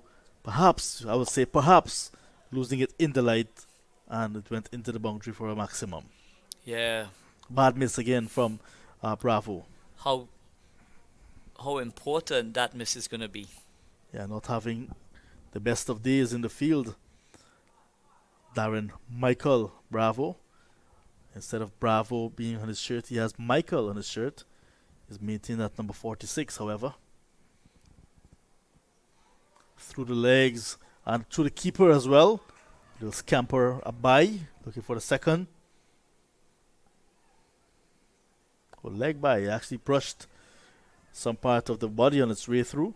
So a leg by to the Harpy Eagles. They'll take every run they could get at this stage. And it's important that they continue to run well between the wickets as well.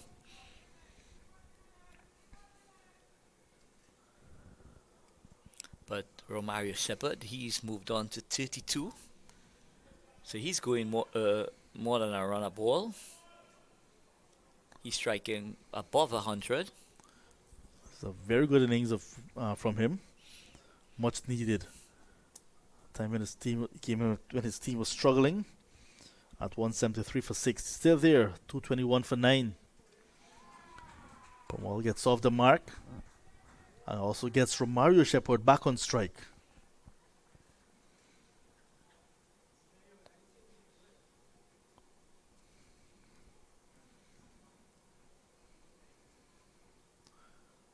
Pamal from the Albion area in Berbice on the Quarantine Coast.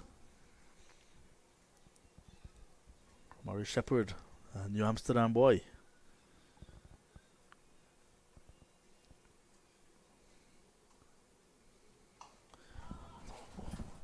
That one is slugged away down towards long on. Just a single, however. Jaden Shields choosing to go the short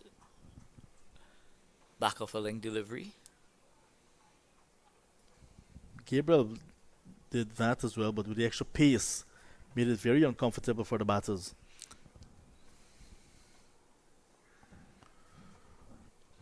Seal searching for his first wicket, which will be the last of the innings.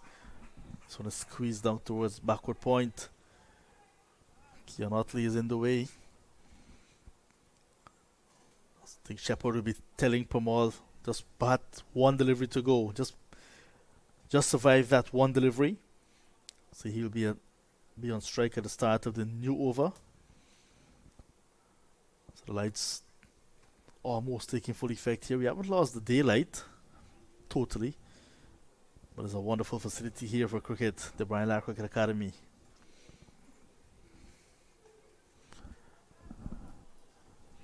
Very impressive indeed is the Brian Lara Cricket Academy. So a dot ball to end the overs, and that's the end of 47. So 3 overs to go. 9 runs from that last over. And if the pair at the wicket continue to bat and survive the last 3 overs, perhaps can get not only 9, but 9 threes, 27, and that will take the score perfectly to 250, to 240. Yeah, so 250. 250 is still on the cards here, John Ramsing. But Trinidad and Tobago, the Trinidad and Tobago Red Force team, they will want to clean up this last wicket here as quickly as possible. And if they're able to do that, it will give them the momentum going into their batting. Anderson Phillip will be back, is now brought back into the attack. We haven't seen him for a long time. 4 overs before this, none for 25. Shepherd is on strike. He's on 33 from 30. Very good knock from him so far. Oh, there he goes. This one is pulled away and into what is it known as the party stand here at the Brian Lara Cricket Academy. And that's 6 more to Shepherd to start over number 48. Phillip, maybe a bit cold, starts with a short ball and is punished. So short from Anderson Phillip, and Romario Shepherd, with his ball striking ability, deposited that way over a deep mid wicket for a maximum. So not a good start from Anderson Phillip at the start of this over. Shepherd packs a punch. That one went quickly into the boundary. So that's his second 6 now, Romario Shepherd.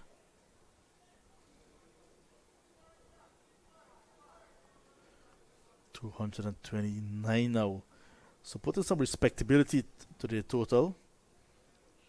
It has been an excellent recovery from the Guyana Harpy Eagles, having had that excellent start of 69 for their opening partnership, and then basically lost their way a bit, John Ramsing, to be now 229 for 9. It has been an excellent recovery from them. But what they'll want to do is to bat until the 50th over. No ball. So it's all happening here at the Brian Lara Cricket Academy. Chris Taylor very quickly to call no ball. Anderson round the wicket to the right-handed Shepherd and overstepping.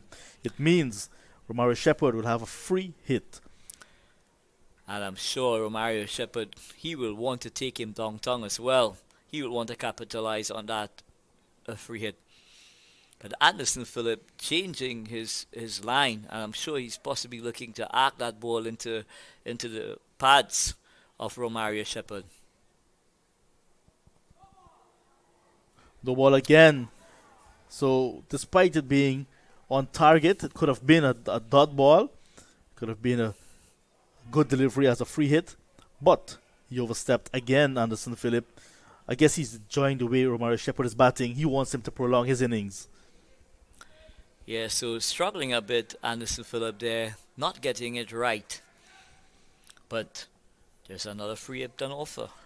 Phillip in the team today at the expense of Jad Gooley, who's injured and not having a good match so far, Anderson Phillip.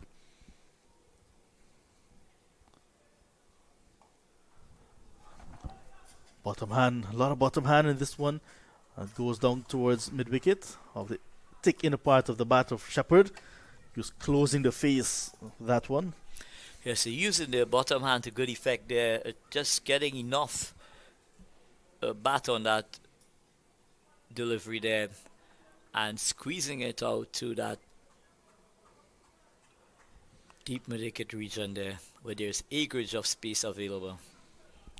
So we could see the plan from Anderson Phillip. He's looking to go full and wide, but has not really been able to execute the manner in which he would have liked. Just to give you some news, the rain had the final say at the Queen's Park Oval. The players never came back after 23 overs in the run chase. Combined campuses and colleges were at 109 for 4 after 23 overs. When the rains came, they were chasing 300 for 4 made by the Windward Islands Volcanoes. At that stage, they were 50 runs behind on the Duckworth Lewis and Stern method. So the Windwards winning by 50 runs on the Duckworth Lewis and Stern method. So their second consecutive victory for the Windward Islands Volcanoes. They've beaten the Harpy Eagles in the opening round and now getting the better of CCC. So this contest between Trinidad and Tobago and the Guyana Harpy Eagles is even more a mouth-watering contest. Full toss, and that one is travelling, has wings, and that one has gone downtown for a maximum.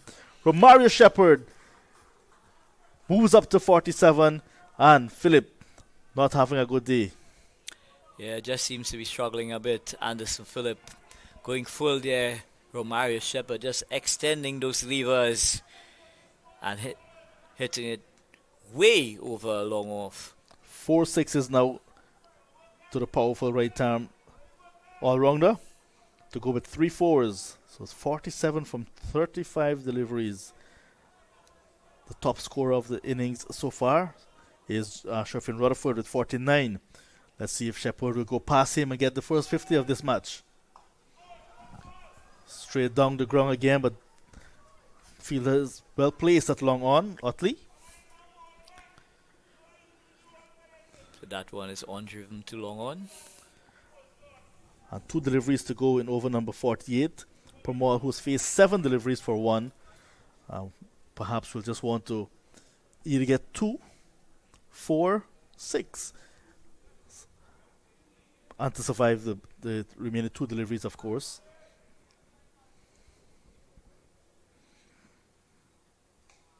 Full toss again. It's a bit too easy now for the last pair. 241. So getting closer to 250 that we spoke so highly about earlier. And I tell you what, John Ramsing, that single brings up the 40th run in this in that partnership. So the 10th wicket partnership is now worth a 40. valuable 40 runs. Yeah, at the last game, they got 48, the Harpy Eagles, for the last wicket. So the lower order definitely showing that they can bat. This one is nicely driven down towards extra cover. And he'll keep the strike, Romario Shepherd, at the start of over number 48. So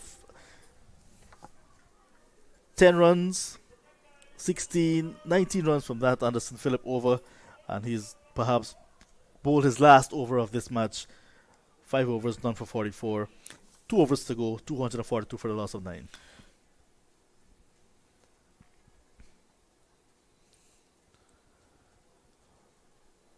Shepherd has now joined Sherfin Rutherford with a joint highest score of this innings. And what a timely knock by Romario Shepherd. How important these runs are at the back end of the innings for the Guyana Harpy Eagles, and how important this score would be in terms of the final result here tonight, John Ramsing.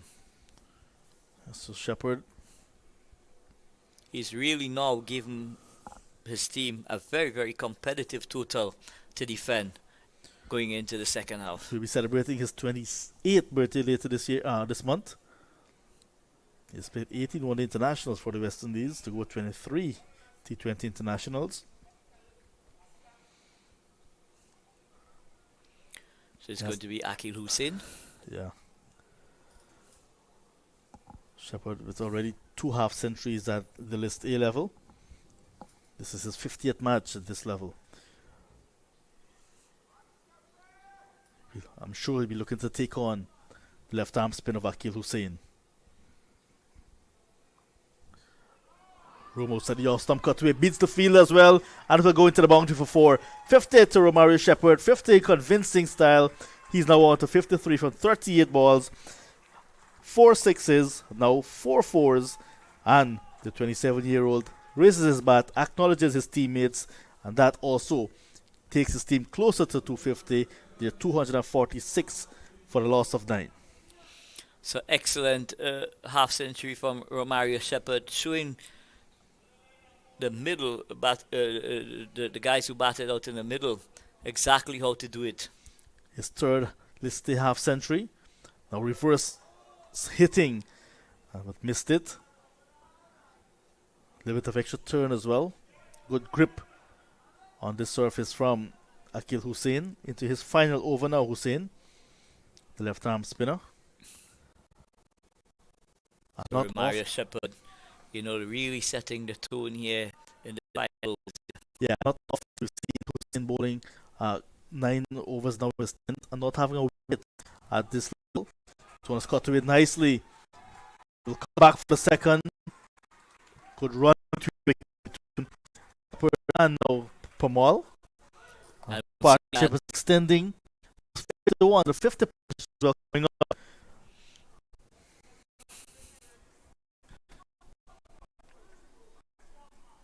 Actually 47.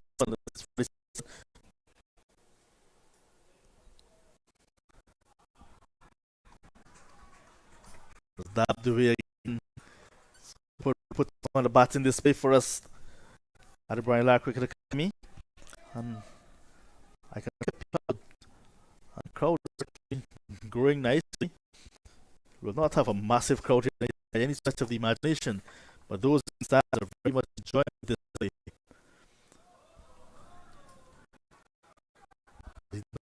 Bat onto that might have been called a wide. So the partnership we're seeing now 48 from 31 deliveries. Entirely. Every time we need, we see excellent ball striking from Marshall. Support from Pamal, who gets third the partnership. It's very taken aback by Romario assisting 250. Yeah. That single. Bring up 250, yeah. But that single brings the magical figure of 250, and getting to 250 now will definitely give some level of comfort in the account. But they will want Romario Shepherd to possibly get as much as he can in the first innings. So down to the last over. Seals, it looks like. It's going to be the last over. It is Jaden Seals. 5 overs done for the time. Shannon Gabriel, who has 1 over up his sleeve. 4-42. So I think not given the opportunity to get a 5-4. Seeing the by very small. But more important,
Since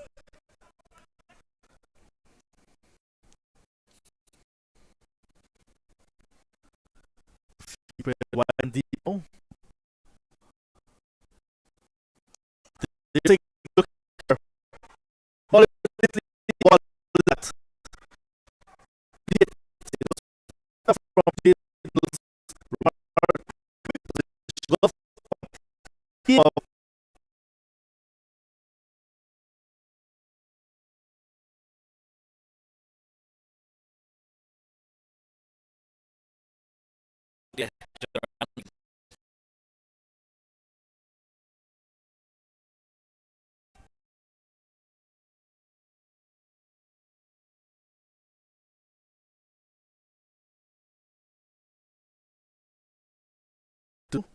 Really,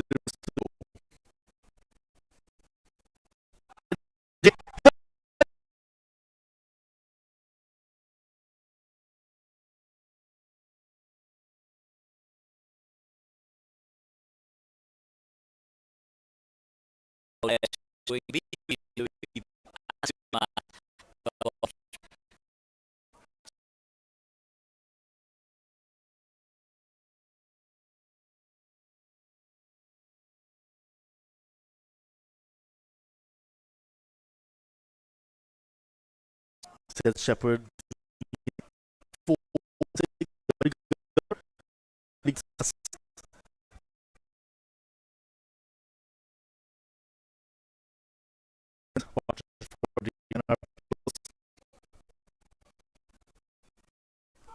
time away.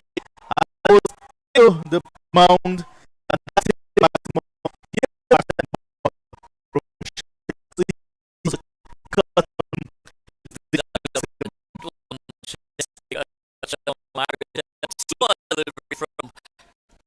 Sears and of extra maximum.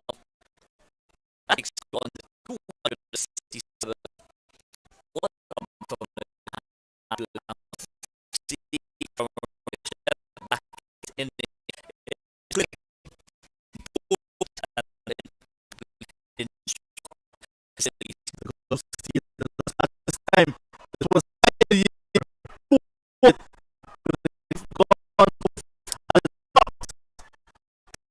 gone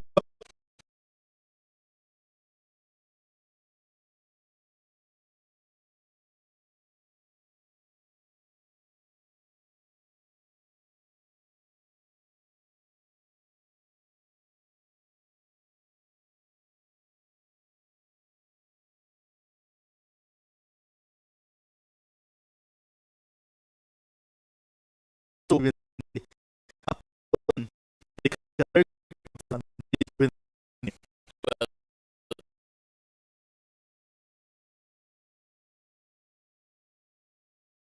what concept at the is very of nothing in the like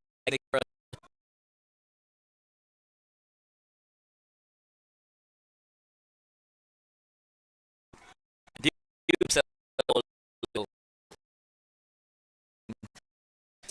you is strike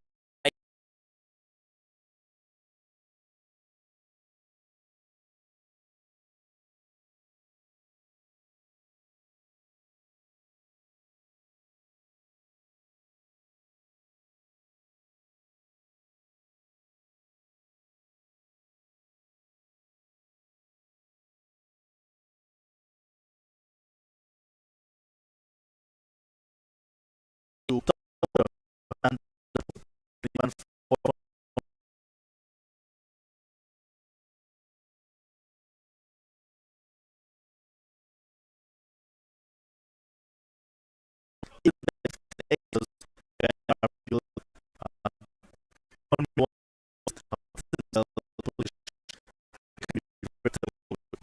but of the ends. People very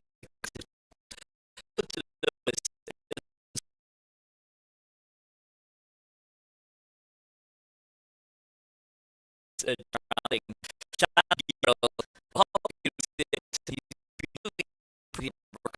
I mean, nice to make it was right.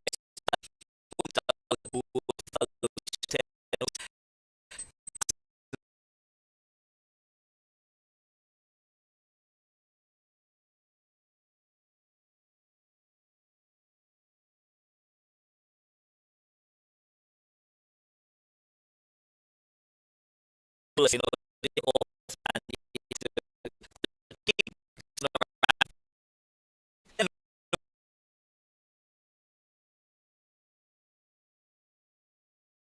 so much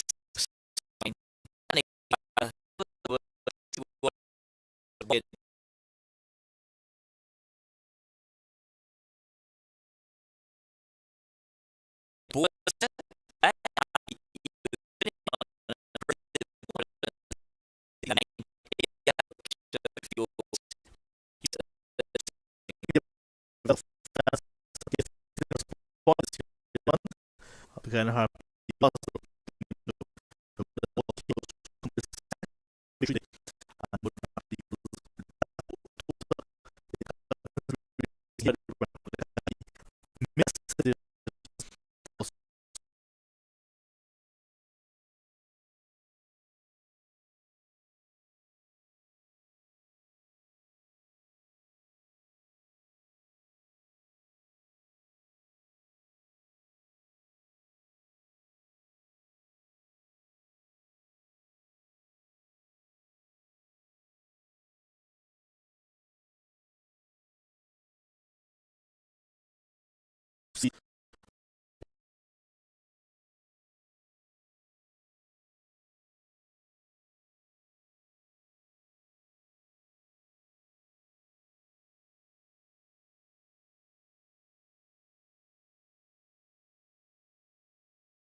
welcome back to the coverage here at the Brownlow Cricket Academy.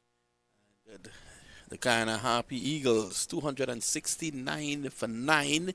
I'm afraid at this point in time, if you're a TT Red Force supporter, you might be a bit concerned because what happened towards the back end of the innings caused what is called a momentum shift. And if the TNT boys can't get that out of their minds during the break, going back out there, they will be timid. All sorts of things will be running through their mind, and it's going to be difficult for them to get up to 270. Let me say a very good evening to Hamza Mohammed, who has joined me in the commentary position. An uphill task, Hamza. Yeah, pleasant good afternoon to each and everyone, and thank you again, Mr. Mamchan. You mentioned momentum shift, and it's because of that guy who's going to bowl right now that helped cause that shift from 201 for 9 after 44 overs. Guyana blazed their way to 269, more so because of that blistering knock from Mario Shepherd, 74 from 46 with 6 towering sixes here. Yeah, it was an amazing innings towards the back end, and one shot that particularly stays with me was the one that he crashed over cover for 6. It was a short and wide by Anderson Phillip, and he jumped into the shot, and he was able to get it over a cover for 6. So here we go. It's going to be Shepherd around the wicket, and pulling away is Otley, who got a fine half century in the opening win. Yeah, Otley, he would be hoping that he could carry on his momentum. Some 60 odd not out in that Trinidad win. Momentum for Trinidad in that first game, but Guyana, they'll want to bounce back after that loss to the Windward Islands in their first encounter. So 2 very important games here for both teams. So Shepherd starting with the lone slip.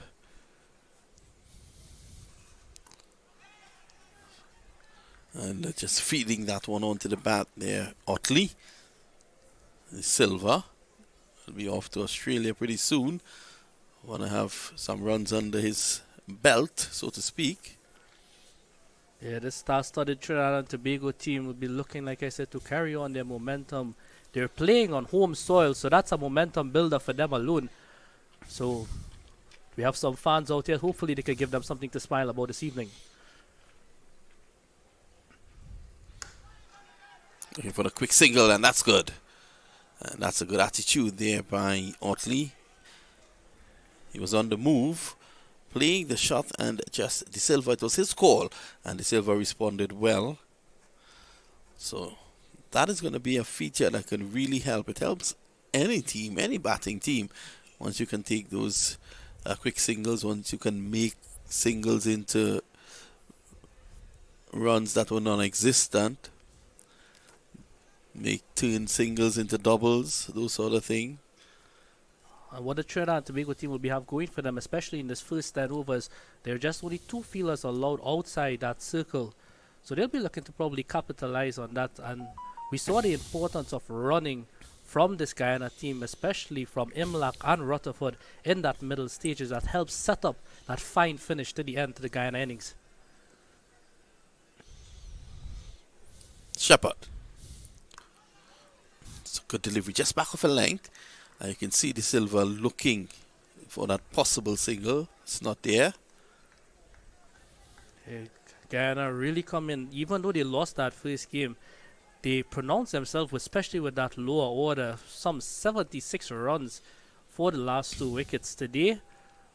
Pretty much almost the same thing. So some positives to look for this Guyana team, batting from 1 to 11 literally. Well, a number of all-rounders packed in there, and you have Permal batting at number 11. That should tell you the strength of the batting unit. Even off the field, they have John Ramsing in the commentary box at number 12, and that tells you how good the batting lineup is. And you mentioned about all-rounders, and there's one bowling right now, but in those lineup they have Kevin Sinclair Schuff in Rutherford, the slower bowlers, as well as a man who had most wickets for them a couple seasons ago, young Clinton Pestano. And Shepherd. Good delivery again. Just bowling those hard lengths. Back of a length. De Silva, unsure if to come forward or back. And there is no run. Yeah, and also a name who has been trending throughout Guyana is that young Gudakesh Moti. So it'll be very interesting to see the impact he and Pumal could make on this pitch. We've seen the spinners from the Trinidad and Tobago team, they've been getting the ball to turn a lot here.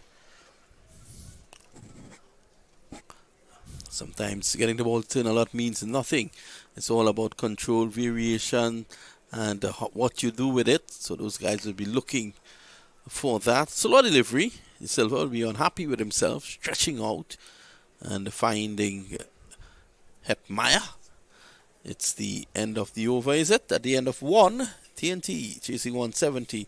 They're 1 for none.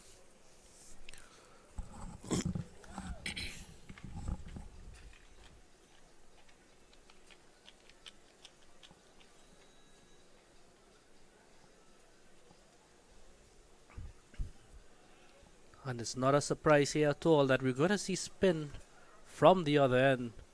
It's something that Guyana have been using a while now, especially Versami Pumal opening the bowling.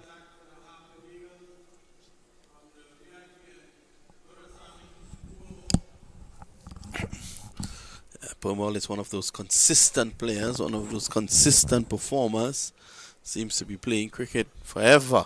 Versami Pumal brings loads of experience to the setup. Here, with this Guyana outfit, and these two teams, TNT Red Force and the Guyana Harpy Eagles, they're the two most successful teams in 50 over cricket in the Caribbean. Yeah, TNT ahead though, with there's about 13 titles. Guyana might have, I think, around 9 or 10. We'll get Ram Singh to check on that for us as soon as he finishes with his chicken in the rough. Pulled away for 4. Short delivery to start with, and all he had to do was to pick his spot. Yeah, easy pickings there for a man in form. Young Otley just on the back foot. It's too short there to start off with Pumal.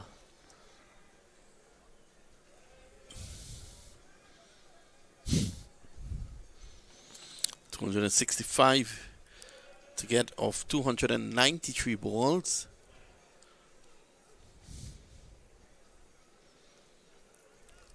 Oh, that's good. They'll be looking for 2. You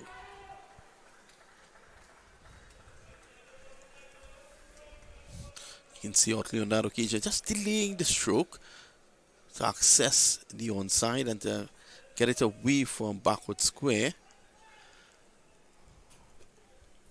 He's very good at doing that, picking gaps. As you mentioned before, Trinidad and Tobago securing their 13th title, the defending champions coming into this Super 50 regional competition.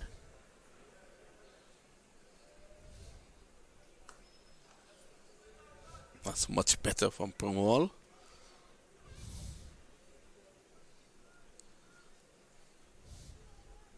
And what I like about Otley, he doesn't get tied down too easily. It's coming forward with soft hands. It doesn't carry to slip.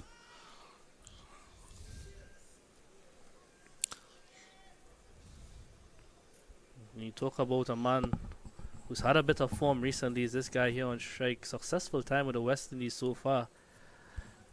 Joshua De Silva really bringing some of his experience over these last couple of seasons into this lineup.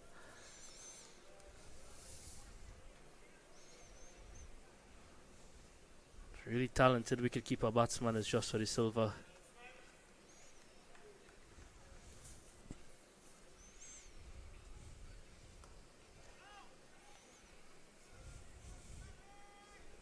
And what is good for this team, he's playing alongside another young player who's now the West Indies captain, that of Nicholas Buran. So a lot of experience being shared there in this Trinidad and Tobago camp, as I should say in the Guyana camp as well, especially with this man who's bowling here.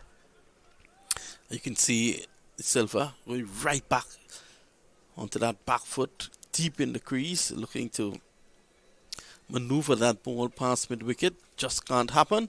And at the end of Pumal's over, it's 8 without loss.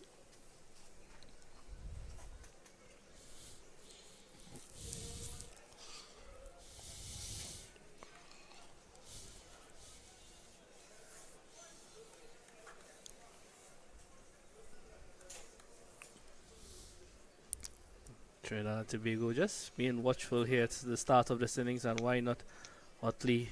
He has scored all 8 of the runs so far. So it's going to be Shepherd to continue round the wicket. Oh, that's a lovely shot for 4. 2 straight and over pitched, and all he did was a length into that. Down the ground, all timing. Yeah, perfect there from Otley. Not gonna miss out on something like that again. But just only 2 fielders outside the circle, so all he had to do was get the ball past that man at short mid-on. Well, they say that the on drive is one of the hardest shots to play in cricket. Otley made it look easy. Driving and edging! Just short of slip. Good delivery there by Shepherd. Outside the off stump, just shaping away. And in the first game, Otley had that problem of playing outside the off stump, not getting close to the ball. Let's have a look. Yeah. Just driving,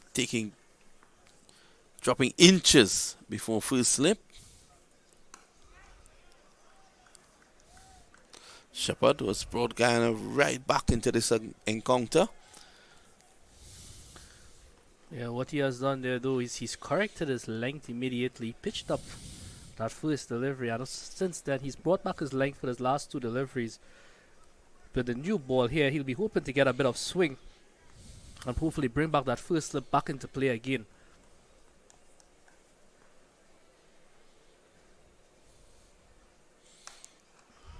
Force away through the offside. Lovely bit of fielding there at point.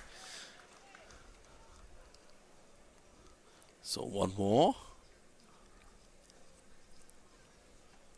Yeah, and that's what you're going to get from Otley. Like I said, he's a man, he doesn't like to be tied down. So you're going to get those expansive drives ever so often. But that man on the other end will have to keep him in check, and hopefully they need to build a solid partnership here into securing a win for the Trinidad and Tobago outfit. So are you saying that some men like to be tied down? Well, as you see Shepherd continuing here. Right smile coming from Anil Lakan.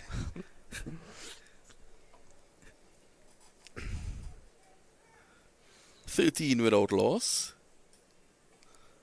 And again, that troublesome area on the bowling crease continues to be a worry. From the very first match that was played on this ground to commission the venue a couple of years ago, there was an issue with that area. We saw it in the first game again. Good delivery. Shepherd is living back off a length.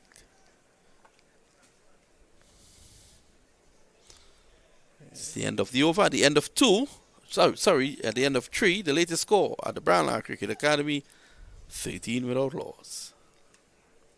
That crease is going to be one problem, but that foot mark as well. Shannon Gabriel didn't help the course of his shot to Tobago batsman earlier on, because he definitely made that spot show, and there's about 3 foot marks outside the drive of the left-handed batsman, and Pomol may look to exploit that.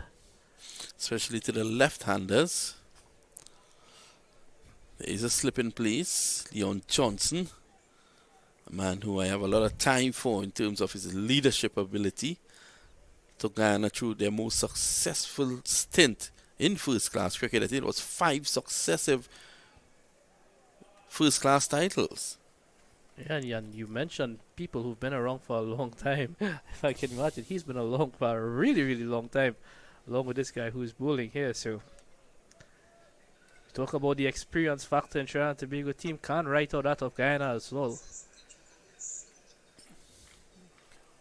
And Johnson has always marched his troops through thick and thin, and you can see they have a lot of respect for him out there.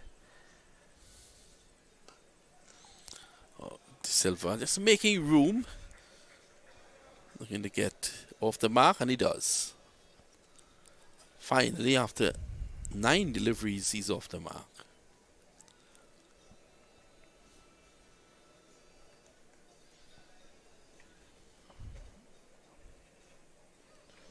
So runs required and balls remaining, starting to get closer together.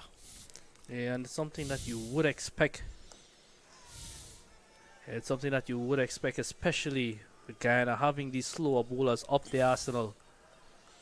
Well, it's something you might not expect in a power play. Take nothing away from Guyana, they've been tight as the economy.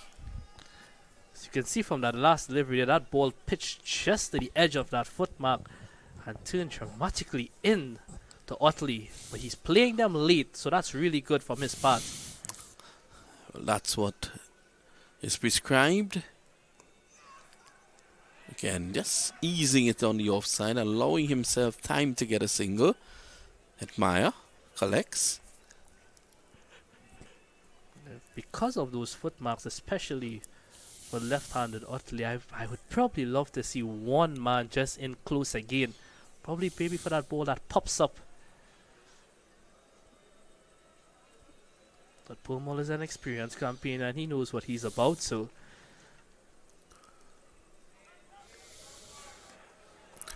well, that's going to run away into the boundary for 4. Playing it very late indeed. He was able to get it fine. And that's 4 to De Silva. So he's getting into the thick of things now. At the end of 4, it's 20 without loss. yeah, Pumol just straight into line there. Bit expensive, 14 from his 2 so far. Shepard's doing a good job at the other end, so they'll want the pressure to keep building, especially for these 2 opening batsmen here.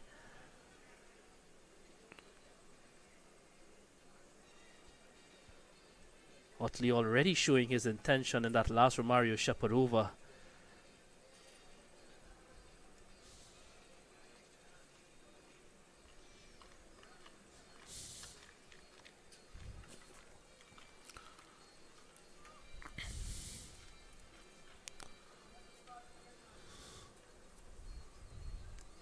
Shepard is now going to go over the wicket. He'll be looking to angle those deliveries across the left-handed Utley. Slip in place. Backward point. Waiting for anything that goes off the edge on that offside. Yeah, and he has a man on that. He has a third man. Almost like a wideish third man, so we're looking to see if he could just bowl that ball outside that off stump, hoping to entice a drive from Utley that he did in the last over.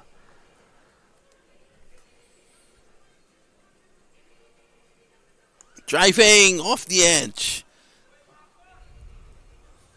So the plan is clear against Utley. Yeah, that's Pumol there, back on that third man boundary. See, the plan was almost executed there. Just not carrying to Pumol. It's going to be a little bit different now from Joshua De Silva. He has kept him quiet. De Silva has not been able to score off his bowling in this innings. And just playing around that front pad. He has to be careful.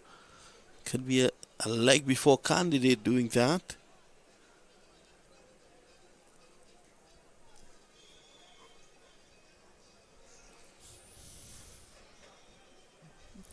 Shepard in his 3rd over, just the 7 runs given. Found the outside edge of Utley's bat that dropped mere inches before full slip. Yeah, Silva is walking across a lot here. He went for 17 in that first game of 25 deliveries. So he'll be looking to spend a bit more time here. More so capitalize and have some runs under his belt moving forward.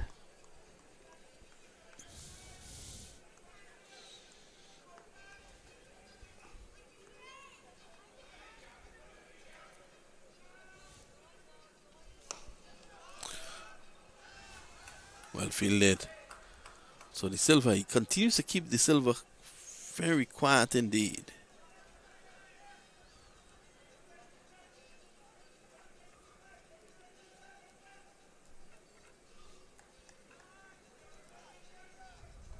Just one run off this 5th over so far. Being cheered right around by his teammates and deserves all of it at the moment. Oh, that's a good shot of the back foot, and the quick hands gets it through the onside. That's 4. It's a good shot. That's a top shot there from De Silva, playing off the back foot. Let's have a look.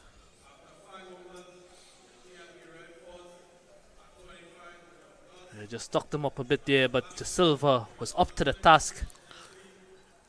And not for the first time tonight, we've seen some beautiful shot off the back foot. We've seen a couple huge sixes, one from Bramble in that first innings and from Romario Shepherd. So there's still a bit of life here on the surface. Shannon Gabriel certainly woke up the pitch earlier. Score 25 without lost after 5.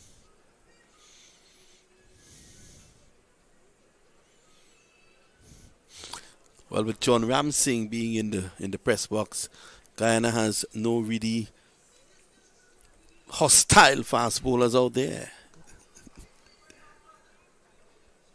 Playing away on the offside, Ramsing, of course, covering the series not only for us here on the production side of things, but also for locally for media in Guyana. Sean Devers, the other Guyanese scribe across here in Trinidad, he played for Guyana under 19, I believe it was. And these guys have been coming to Trinidad on a regular basis, covering the fortunes of their country. Down the leg side, and it eludes Bramble. Yeah, it's really good to see a partnership, if you want to call it, both on the field and off the field as well. It's not just good for the cricket, but just good for both countries, just sharing that love they have for each other. We all know the rivalry between Trinidad and Guyana has always been there. It's probably one of the biggest rivalries we have in the Caribbean. So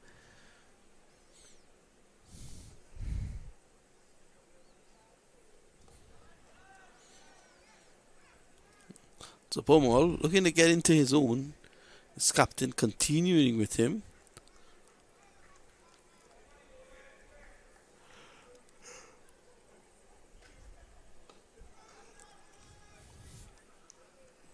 that's good from De Silva now. Just rotate the strike.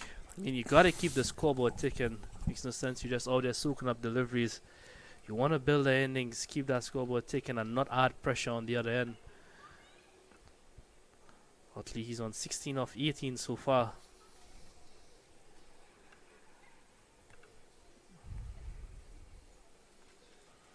Again, Pomal just bowling into the rough. Ball just taking off. It's good bowling there from Pomal.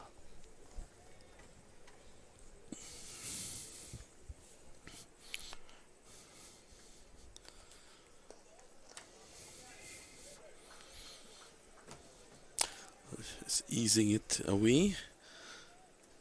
So a good opening stand so far from these two. 29 without loss after 6. Yeah, at this stage, the Guyana team, they were 38 without loss. Bramble, he was going helter-skelter at the top of the order. Guyana did get off to a frenetic start. So it seems as if Pestano is going to come into the attack now.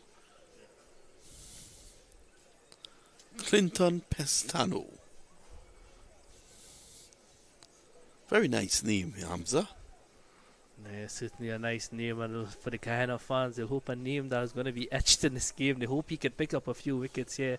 Like I mentioned before, he's not done a bad job representing the Guyana team in the 50 over competition. The 2019 season, I think he was the leading wickets taker for this Guyana team. So we'll be hoping to pick up a few wickets here.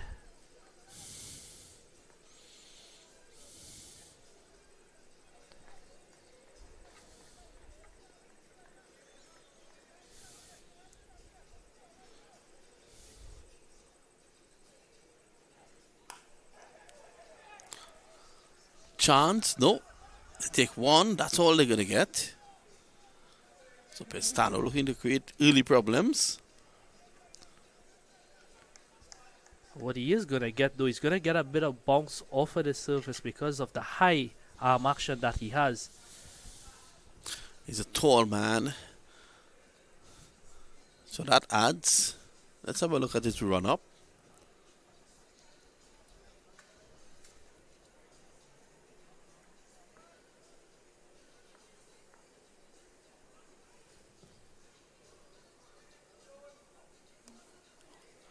Very strong action there. We're just straying down the leg side. That's 4. 2 straight, and Silva not trying to overhit that. Just allowing it to come on to him. He was able to force it down behind square. So that's 4. 34 without loss. Yeah, Pestano just straining his line there. And what the Silva will do, despite he's going to be patient, he's not going to miss out on deliveries like that. The thing about guys like the Silva is that they could also be ultra aggressive. So you respect the good balls because they have the ability to take advantage of the bad balls. Just like that on the legs again. There's protection this time. And that's why it's always going to be so dangerous to have these guys out there, because their strike rate could go to 50 to 120 in no time.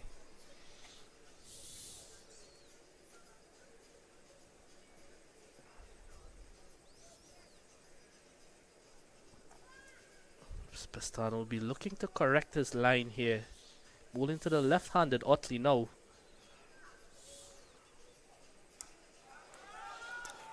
Hoiked away, and that's into the boundary for 4.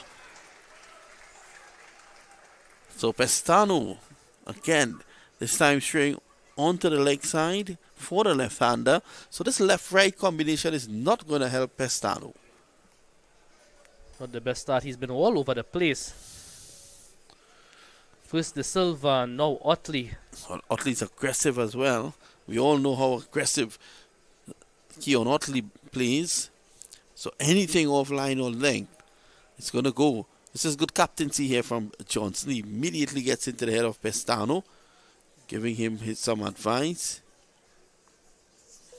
So he's not leaving the young man to fend for himself.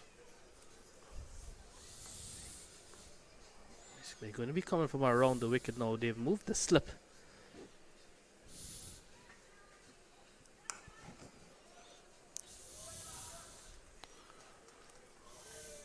These two openers will want to stay there for quite a bit.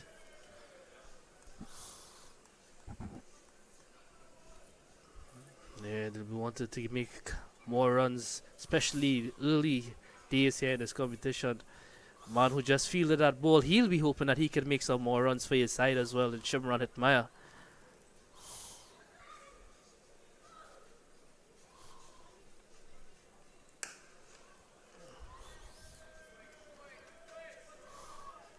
That's what you're going to get from Otley. He's always going to be looking for that drive, and at the end of 7 overs, score 39 without loss here.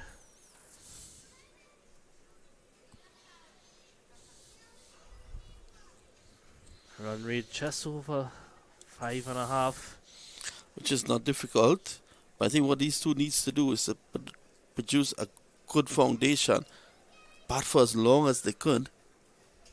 Because for far too many times we've seen teams get off to a good foundation and then crumble. We saw it with Guyana. Had it not been for that wonderful 74 not out in the end, they might have been all out for 200. Yeah, definitely, and especially the way how the batsman got out as well didn't really help their cause. Not to take away anything from the bowling of the Trinidad Tobago bowlers, especially the way Shannon Gabriel led the attack.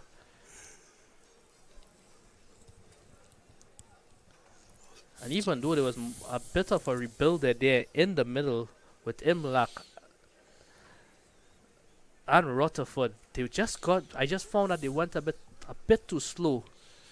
And I think that would be the difference between the Guyana and the Trinidad and Tobago, because of the aggression in the Trinidad and Tobago team as well. I think that's what they'll want to do to capitalize, hopefully win this game, especially in those middle overs. What might be going for them is that Purmall is bowling up front here as well.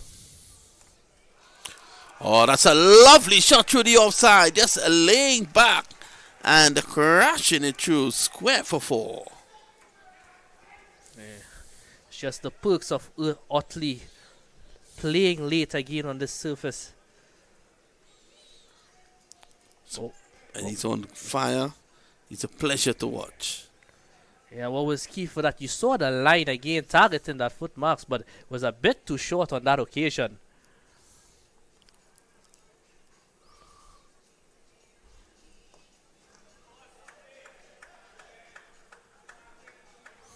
Yeah, this is lovely from Otley here. Just keeping that scoreboard ticking.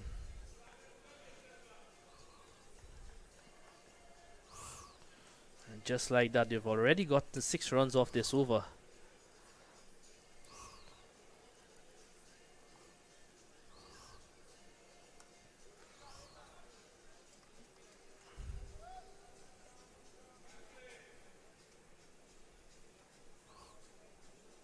As I was mentioning those middle overs before, Purmall probably be the guy they'll be wanting his economy probably to be around 3-4. He's going at 6 over so far. So that's a plus for the Trinidad and Tobago team. And at the end of it, 45 without loss.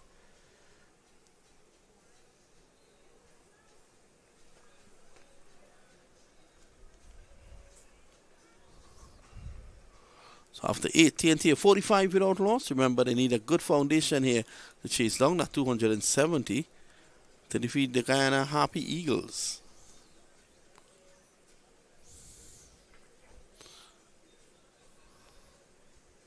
And because they're getting 6 runs over from Purmall, I'm not going to say that they'll want to be relaxed, but they could be a bit more watchful to Kevin Sinclair. We all know that he's a guy who can turn the ball, but he gets a bit of bounce as well. Because he's a tall guy, so it's going to be very interesting now to see the field setting here. See Otley taking off the helmet.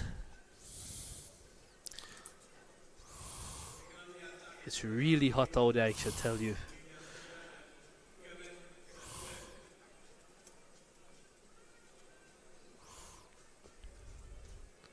Kevin Sinclair, man known for his celebrations here. And I'll be hoping they could see 1 or 2 of that here tonight. You see Otley. That's cut away nicely, and that's a bit of misfielding there from Shimron Hitmeyer. And again, Otley playing on the back foot. Excellent shot here.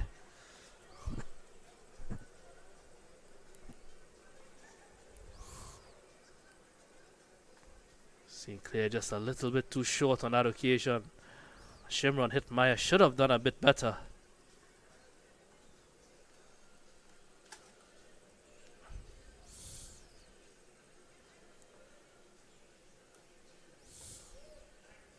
And as we've been seeing, Otley hitting a boundary and just rotating the strike. So this is good stuff here from the Trinidad and Tobago opener.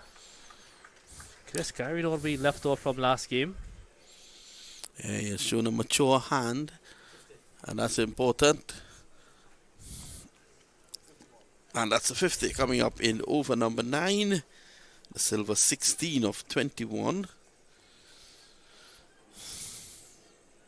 Kevin Sinclair.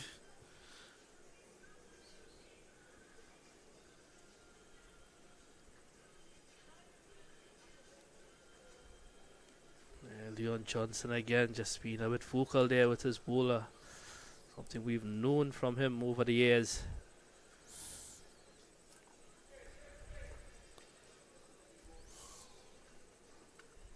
Hey, Sinclair.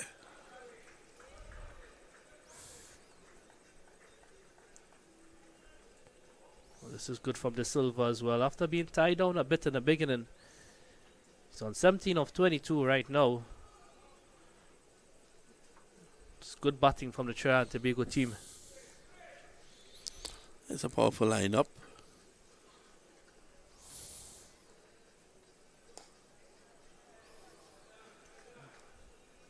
Sinclair probably just looking for the arm ball there. Otley up for the task.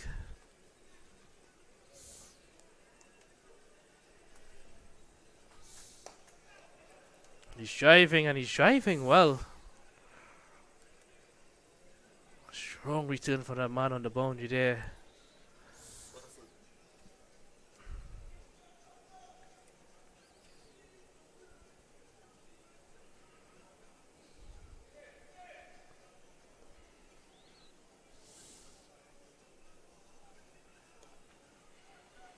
That's good. This is really good here from this outfit. Some 8 runs off the over. What they're doing is they're getting a boundary early on, making the rest of the over very easy. So after 9, the score 53 without loss. What if you get a boundary early in the evening? Only early in the over. It puts you in good stead. Just to knock it around, remember the required rate is not all that.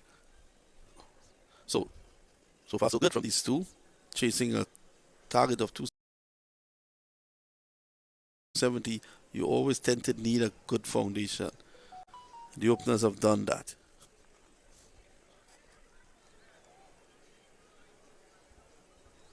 We see Pumol continuing from that far end.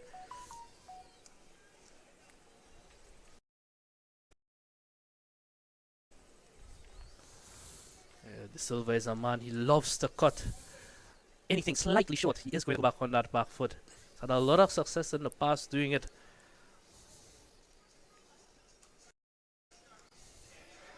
Oh, that's 4. Given width, and he was able to access the offside easily. Yeah, Pumol just trying to pull back his length here because he's getting a bit of a turn. Easy pickings there for Joshua De Silva. So it's 57 without loss.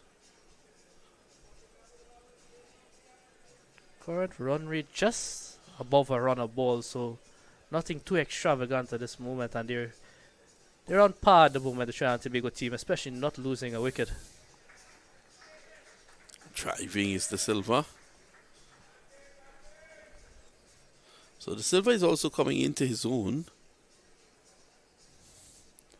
3 deliveries to go in the over.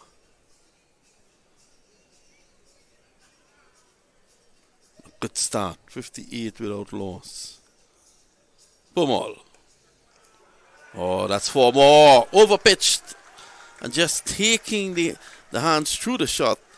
That's 4 more. Yeah, some talent is this guy, this Otley, as we see in the replay here. Just waiting last moment. Excellent batting from Keon Otley.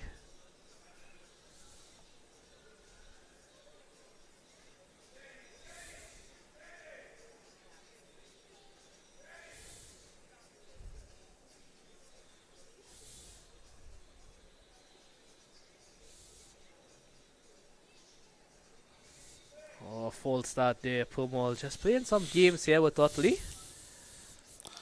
Pumol has not been at his best, I dare say. That previous delivery overpitched and driven away.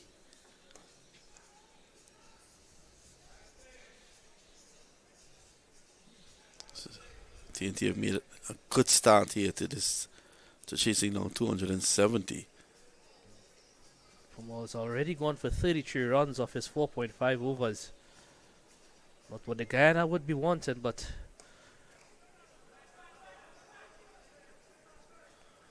so it's the end of the over after more thoughts from from Hamza Mohammed. We're going to have a double change with John Ramsing and his cousin from Penal, Anil Lakan. yeah, Trinidad Tobago going along here nicely. 62 without loss after 10. As I take my leave, I welcome Mr. John and Mr. Anil to continue with you all for the next 10 overs or so. Thank you very much, Hamza Mohammed. Trinidad and Tobago chasing a formidable target of 270 for victory. They've started really well here, the batting power play, getting off to 62 without loss. Kean Otley, he scored 37 from 34 deliveries. Joshua De Silva, he's going at almost a run a ball. He's on 23 from 26. So let me welcome John Ramsing, my co-commentator. Thank you very much, Anil. 62 without loss after 10. The Guyana Harpy Eagles were 6-9 for 1 after 10. So nothing really separating these two teams. While the Harpy Eagles have lost their first wicket in the power play. The Red Force, they're some 7 runs behind. Sinclair continues. So we have seen the dispensation of the seamers very quickly, John. Yeah, not surprised at all. I think the Guyana Harpy Eagles looking to extract whatever little turn they're getting here. But they got to be very careful. They cannot just be bowling long hops or serving too wide of leg, too wide of off. They must be bowling to a plan as well. Take nothing away from Otley. So off to a very good start again. Good support from De Silva. Nice firm push to extra cover. Hetmeyer collects this time in the last over. Had a bad misfield. Hetmeyer, the last over from this end, that is.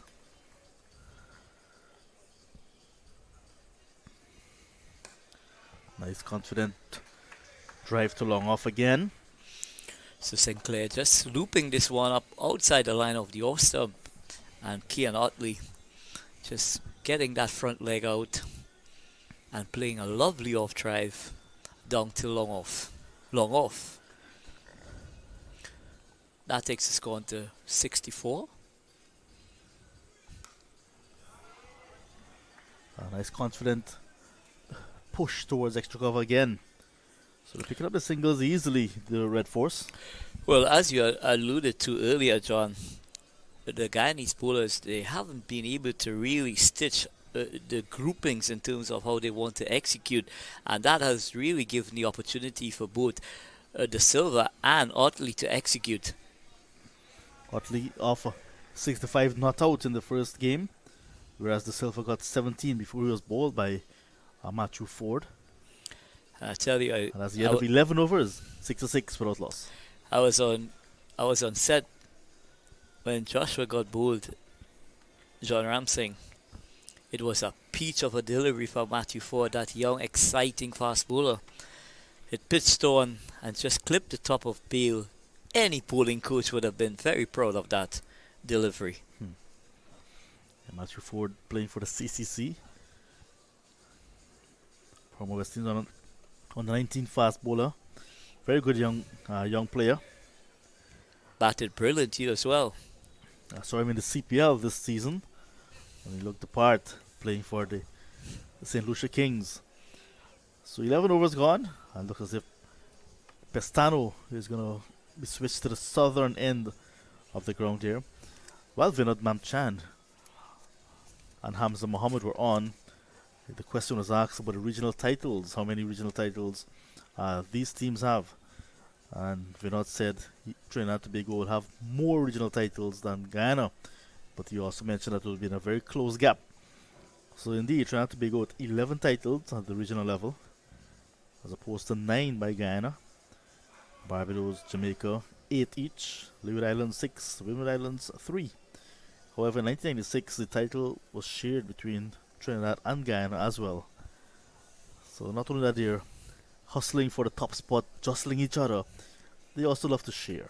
They shared one in 1996. These two teams. It takes a lot to separate them. Culturally, the two countries, the two nations, very similar. Very, very similar indeed. And excellent research work by as well. Pestano starts his second over. Went for 10 in his opening over, bowling from the northern end. Now we switched to the southern end. So you said the paces have been somehow disappeared.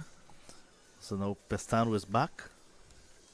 It's important to get through some of these seamers. You saw how well Shannon Gabriel bowled from the southern end. If the Guyana Pacers, the Harpy Eagles, Pacers can extract similar kind of purchase, they can be a handful from the southern end of the ground.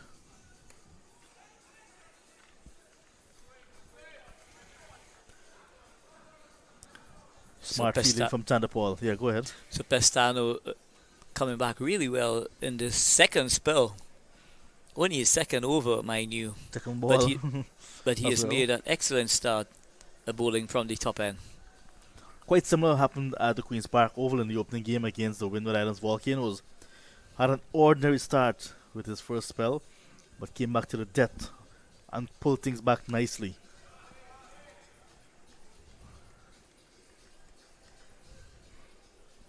But the singles are coming too easy for the Red Force, so they need to put some pressure on the batting of the Red Force openers if they're going to create opportunities.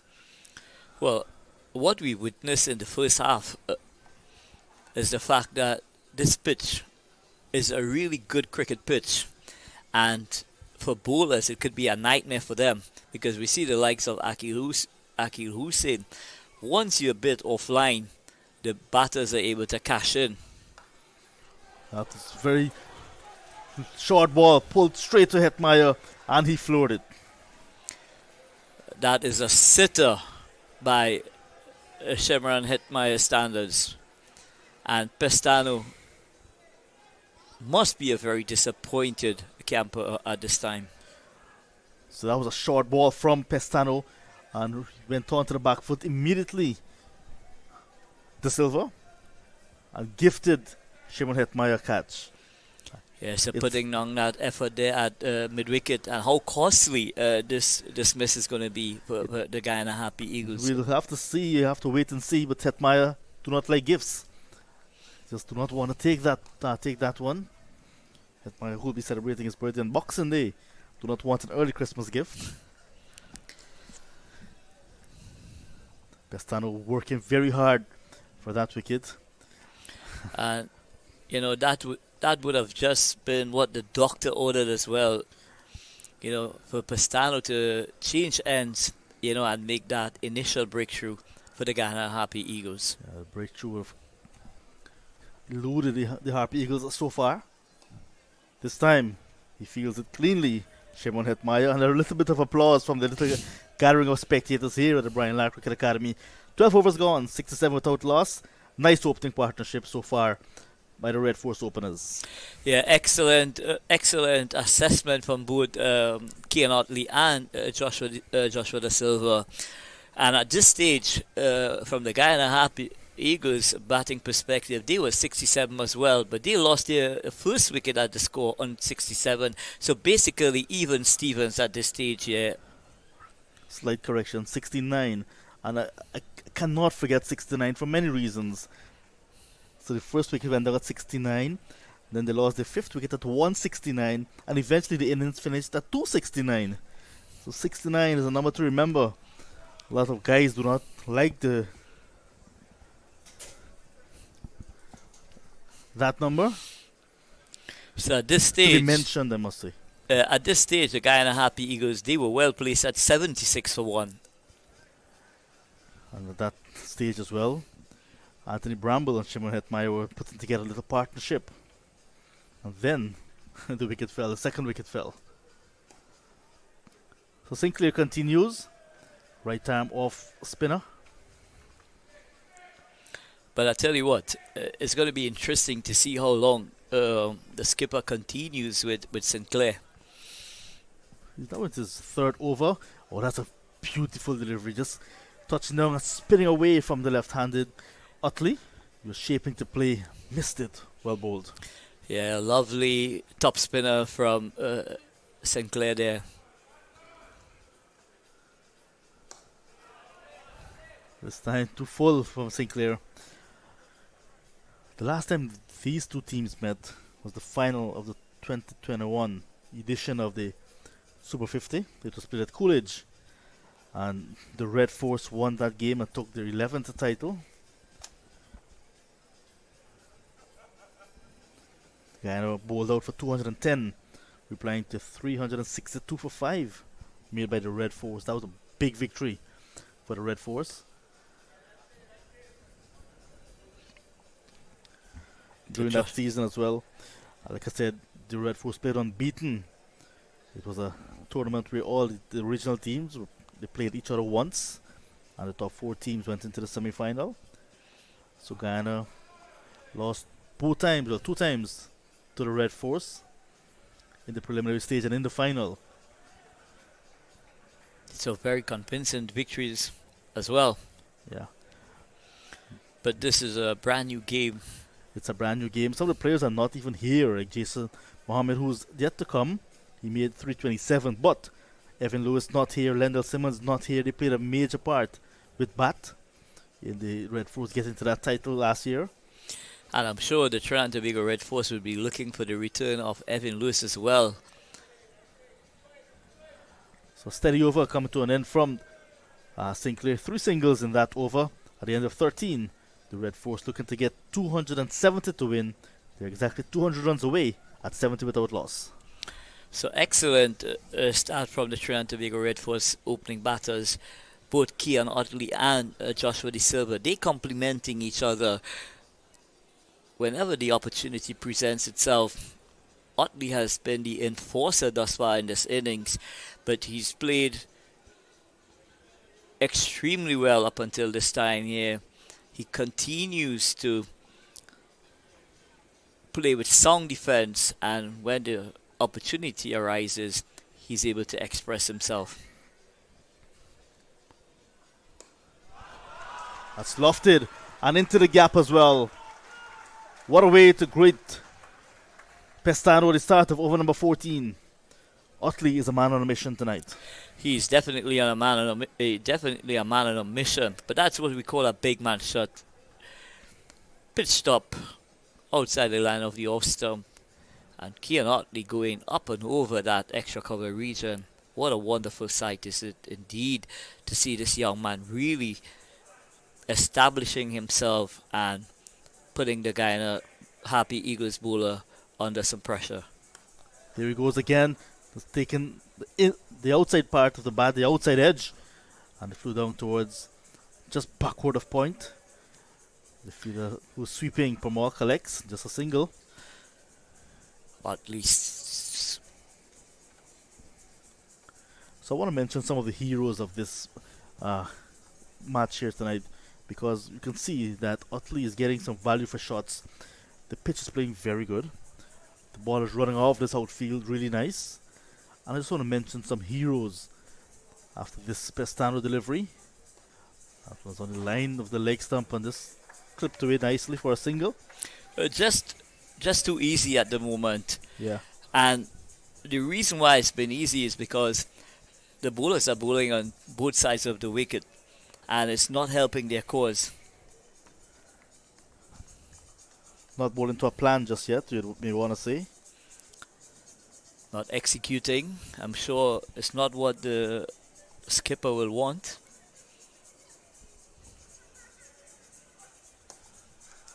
Oh, what a piece of feeling from Shimon Hetmaya this time. Diving full stretch and rolling over. That is the type of feeling you want to lift the bowling side. And that is the kind of feeling that we've grown accustomed to, the likes of Shimron Hetmaya. Yeah. He was diving away full stretch. Had that gone past him. We saw him letting go one earlier, then flooring a chance. This time, slightly making amends.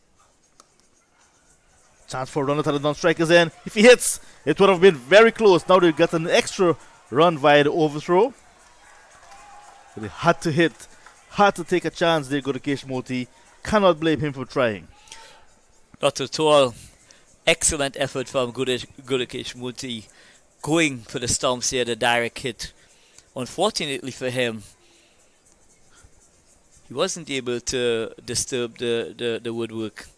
But the score moves on by 1. It takes the score on to 78 without loss. There's an appeal for a leg before. Umpire Gregory Brathwaite says not out. Perhaps just pitching Outside the line of the leg stump. Correct. So that's the end of Pestano's third over. He's trying, but just not getting that breakthrough. He's conceded 18 from his 3. Like you said, 77 after 14. I just want to mention, we have to spare thought for our heroes here at the Brian Lara Cricket Academy. We have Harish Raghunath spearheading a good team, who also includes Deolal Prasad, Adrian Lachman, Ramnath Sanasi, Kalaprasad Sanasi, Mario Alberto Roberto Miguel Jose, Devanand Samuel, and Rajendra Sankaran. Those are the staff here at the Brian Lara Cricket Academy, and they've been doing an excellent work over the years. I saw them today very early, putting everything in place, rolling, sweeping, patching. Kudos to those guys. Yeah, excellent work from Harish and his entire team. Dave comes out of Williamville, the long-standing cricket club from South Trinidad, the Cosmos Sports Club, and he has been a pillar when it comes to that sports club. Even at this stage here, he does everything possible to ensure that they participate in the tournaments that they engage in. So kudos to Devo and his boys. Devo also travels to Guyana to play cricket with the Enterprise Sports Club and also the Everest Cricket Club in Georgetown. And he has been doing that for a long time, since the late 70s. Moti comes into the attack, starts outside the off stump and leaks an easy single. Kudigesh Moti, left arm orthodox spinner. So he have had some good times at the international level as well. Yes, just getting his feet in at the international scene. When he felt he should have been given an opportunity the last T20 World Cup, perhaps given an opportunity at a test level as well. Hitting hard, but once your name is being called, it means you're doing something right. And I'm sure sooner or later he is going to get a foot in. But he's got to continue to be consistent. Yeah. So like Dave and his guys, when was the last time you were in Guyana? About 10 years ago. Okay. So November, it's Tourism Awareness Month in Guyana. So next time you're thinking to go to Guyana, remember November Tourism Awareness Month.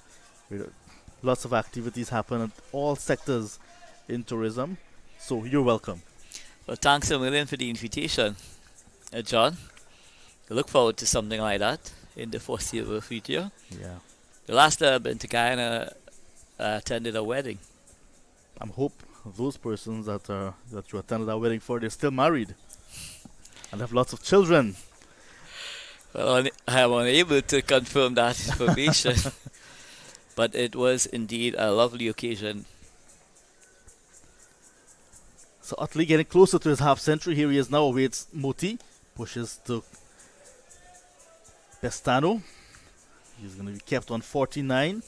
To be consecutive half centuries for Keon Utley should he get there. 65 unbeaten in the last game. Turned out to be a match winning half century for him as well. This time he hits it back up the track and he's gone. Caught and bowl. What a way to go. Soft dismissal after doing all of the hard work. Getting to 49. Must be a mental block. Cannot get one more to get to 50. He's gone. Give him Moti a regulation catch in his very first over. And we can have a look at it. It was flighted just outside the off stump, looking to hit it back past the bowler, but it was in the air. And Moti accepts it very easily. 79 for 1. Partnership broken in the 15th over. Yeah, so a welcome partnership breaker from Godidish Moti, taking that return catch as well. Somewhat, I felt that Utley was beaten in the flight there. He was through the ball before it had arrived, and it resulted in him just tamely hitting that ball back to Godidish Moti. But the Guyana Harpy Eagles, they would welcome that breakthrough at this stage of the innings, having gotten rid of one of the set batters in the Trinidad and Tobago Red 4 setup. And he was the one that was a bit more aggressive as well. So now they've seen the back of Utley. In comes Jason Mohammed, last season's most productive batsman. Scored heavily in Antigua. 327 runs, including 122 to go with another 50 as well. So Jason Mohammed, big repetition player. He's been around the circuit for a long time. And he has an opportunity here to take his team home, coming in a very crucial number 3 position. Yeah, number three. When you bat at number three, you're really one of the cornerstones of the batting lineup. And this Trinidad and Tobago Red Force team, they've got a lot of depth in their batting, but they will want Jason Mohammed to continue in that rich vein of form that he had in last year's Super 50 tournament. So here he is, awaits Moti. 2 slips now, what a beautiful delivery. Pitching and just moving away slightly as he was shaping to defend Mohammed, and goes into the gloves of the keeper. Successful over coming to an end. 15 gone, 79 for 1. So excellent over from Moti, doing exactly what his skipper would have asked of him, and that is to get that initial breakthrough for his team.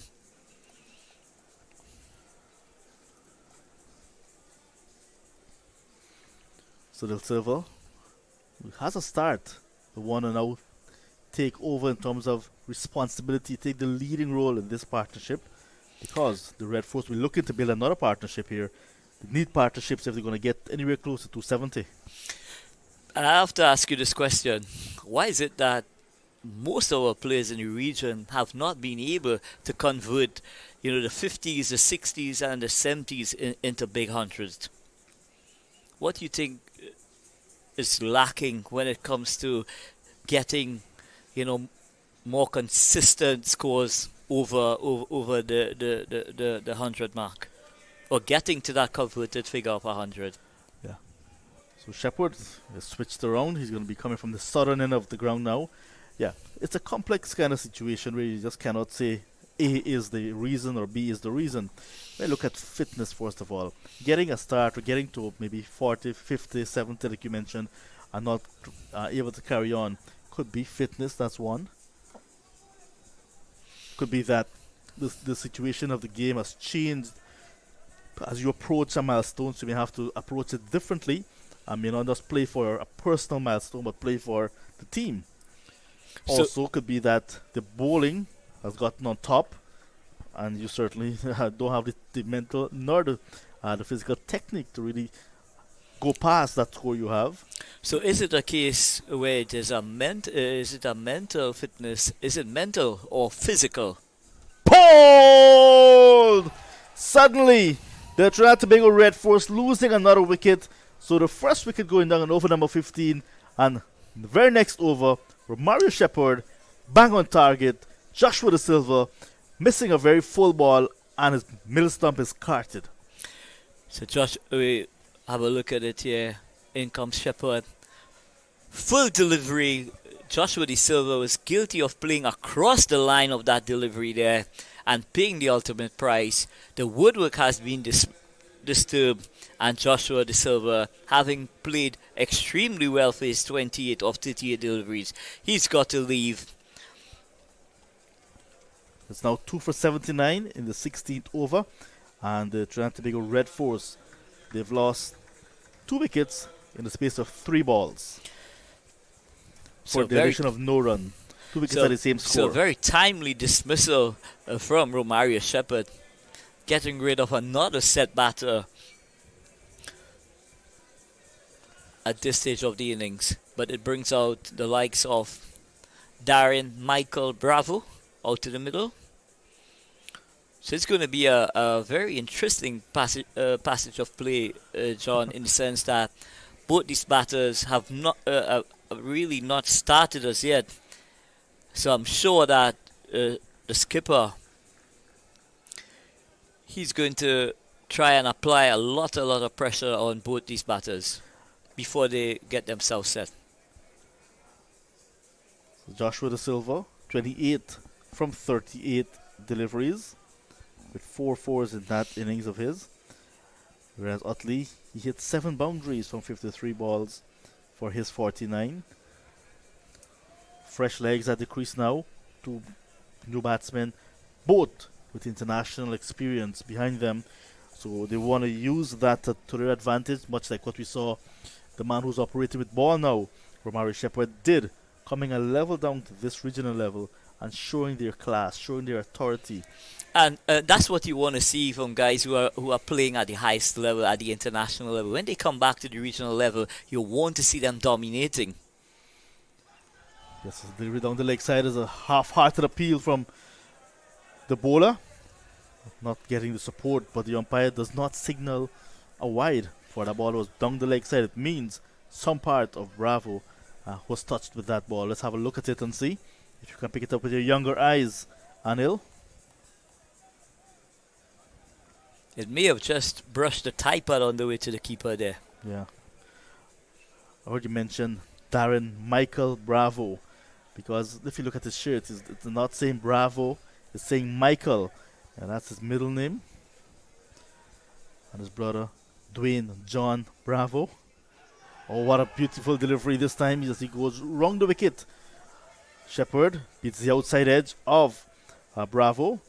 Every batsman starts at 0, have that nervous energy at the start of their innings. Are we seeing a little bit of that from Bravo? Indeed, the Coolies, the Babas, all these guys have butterflies at the initial start of their innings, and it's no different for Darren. But you need to weather this storm here, because I tell you what, the Guyana Harpy Eagle bowlers, they have their tails up here at this stage. Yeah, having picked up 2 quick wickets. The Harpy Eagles looking for further success. Short ball this time. And tennis ball bunks as well. I'm surprised that wasn't called a wide. Yeah, I was looking at the umpires. I guess, well, they're in a better position, of course. They're right there. Of course, they are well placed, and we will go with their judgment in terms of the height. Shepherd went wicketless after 9 overs in the first game. The Harpy Eagles played at the Queen's Park Oval. 9 overs, none for 68. Picking up a wicket very early in your spell gives you a lot of confidence. Here he goes outside the off stump. Bravo looking to pull, and then he pulled out of the shot, and at the end of a successful over, Romari Shepherd 1 for 11 from 4, 16 gone. The Red Force set a target of 270, 79 for 2. So still a lot of work to do for the Trinidad Tobago Red Force. But they've gotten themselves to 79, and I'm sure both Jason Mohammed and Darren Bravo, they will have to do their assessment and start working that ball into spaces, which is important in terms of the rotation of the strike. So I want to say hello to everyone right here in the Twin Island Republic. It's All Souls Day today, I was told, in Trinidad Tobago.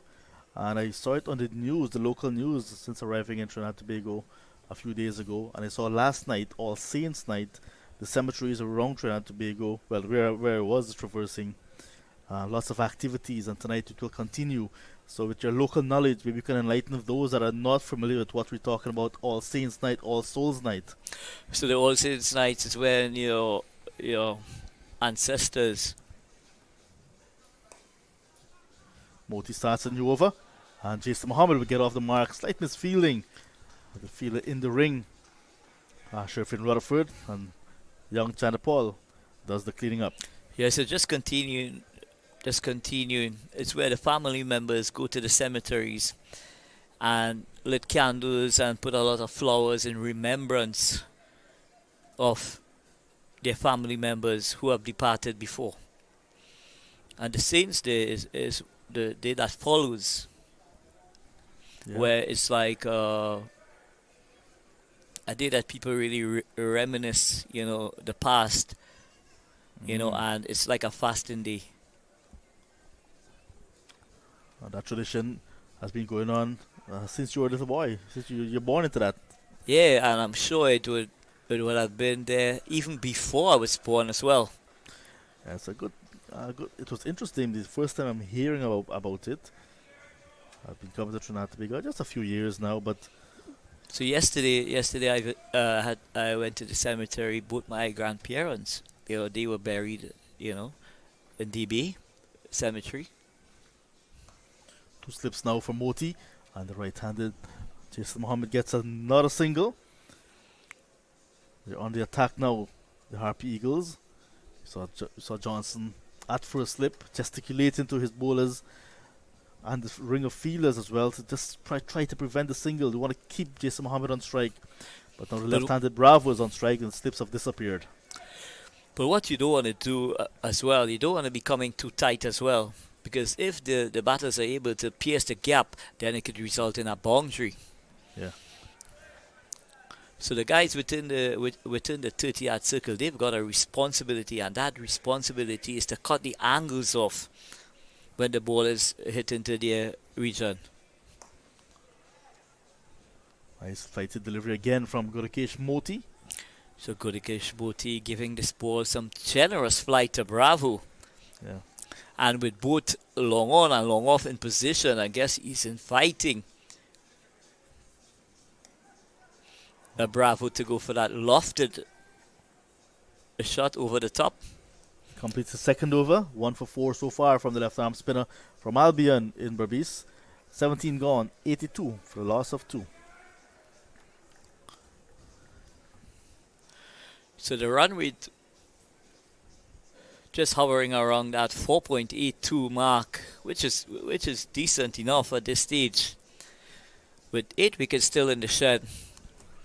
Once they continue to bat for an extended period of time and maintain that run rate, and I'm sure at some stage in the innings, you would get an over or two that you'd really be able to cash in. And it may come maybe later down where the batters, once they're set, they could take advantage and possibly get overs in excess of 10 runs per over. At the start of the innings, Red Force were asked to score at 5.4 runs to get 270 from their 50 overs. You can see the required run rate now 5.7. Shepherd starts a new over.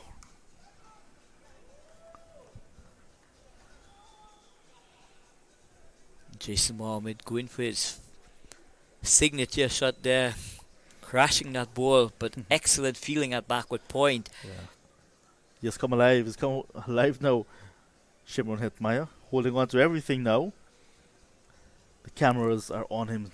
I'm sure he does not want that kind of embarrassment. He wants to lift his game. As a senior player, you want to have that as well.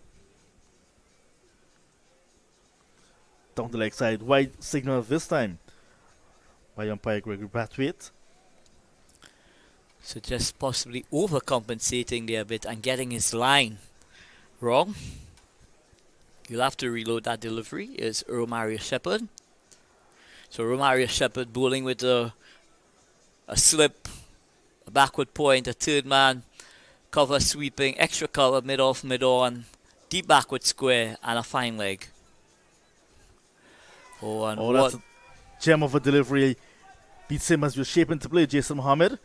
And that's what you'll get from Romario Shepherd. A little bit of a way movement. And just enough to beat the outside edge of the experienced Jason Mohammed. Possibly just guilty. In comes Romario Shepherd.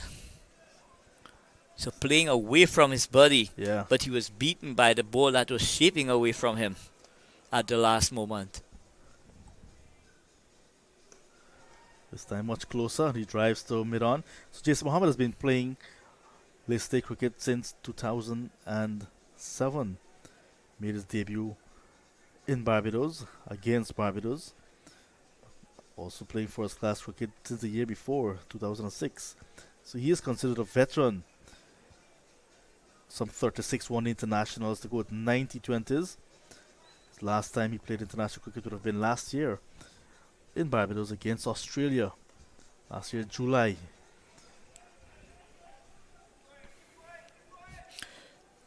Still a very supreme fit person. Yeah, you also almost mentioned a young man. He's 36 years old. Very experienced. Very experienced indeed. And the Trinidad and Tobago Red Force team, they would be looking for him to really set a platform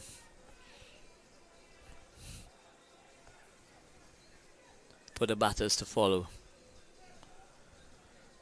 Just on 2 runs, Jason Mohammed.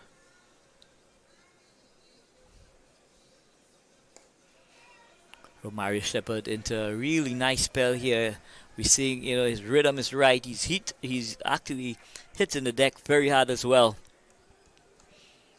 that Jason Mohammed is equal to the task, just stylishly playing that forward defense. And it goes out to extra cover where Shimron Hetmaya does the fielding.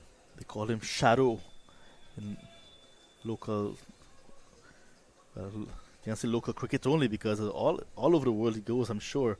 People refer to him as Shadow. It is his alias name. 23 he got in the last game he played. This time he gets a single. I will keep the strike at the start of the new over. 18 gone, 84 for 2. So the Guyana Harpy Eagles just pulling it back somewhat here in the last 3 overs here, John. The breakthrough came in over number 15 at 79 for 1, and now 3 overs later, 84 for 2. So just 5 runs added, 2 wickets gone, and now the players will have a refreshments break, and we'll also take a quick break, maybe just about 3 minutes, and we come back. We bring you the action as we get closer to the end of this day-night game here at the Brian Lara Cricket Academy. That's the summary for you on screen. We take a quick break and we come back.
Academy. 84 for the loss of 2 wickets. The Trinidad Tobago Red Force looking to get 270 to win. Moti continues. This is now his 3rd over, 1 for 4. Magical figures so far from Gurukesh Moti. Yeah, he's had a very impressive start to this innings thus far, giving nothing away. And he's bowling round the wicket to the right-handed Jason Mohammed. This one is cut away, but nicely knocked down again. So Shimon Hetma has come alive in this game. Made just 11 and started ordinary in the field, but now pulling out some wonderful stops. And putting himself in a very... In the high traffic area, eh? Yeah. Yeah, the high traffic area there. And it's also an area where Jason Mohammed scores very heavily as well. So he's taken that responsibility to try and stem the scoring through that backward point region. So Moti's having a very memorable 2022 so far. He made his maiden first-class century against Barbados at the Queen's Park Oval earlier this year. Made his one-day international debut in July. He played his only test match in June just before that. And we saw him playing T20s last year or so. One of the international players on show here in this year's tournament.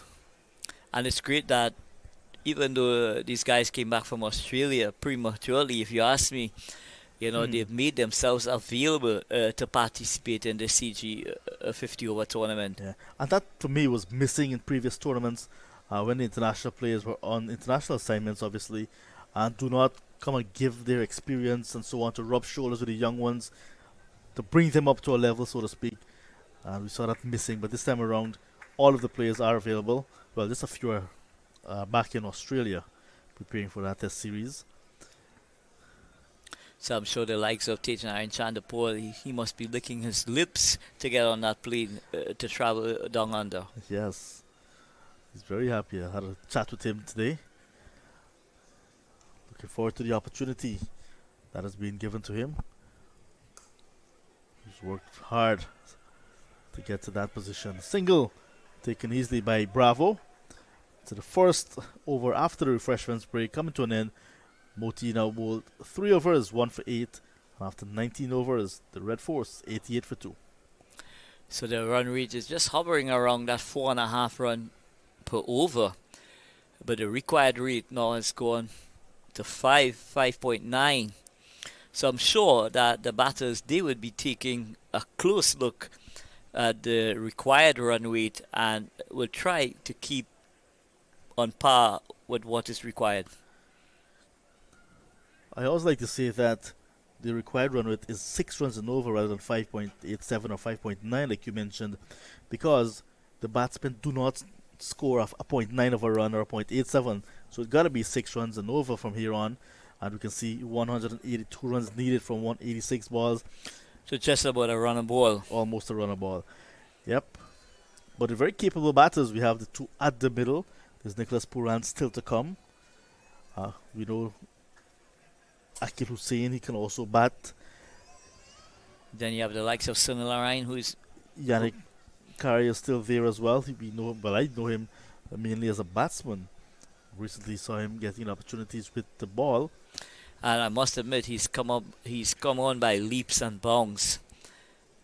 With all facets of his cricket is concerned, batting, bowling and fielding. Shepherd starts in the over and already beats the outside edge of Bravo as he was shaping to play.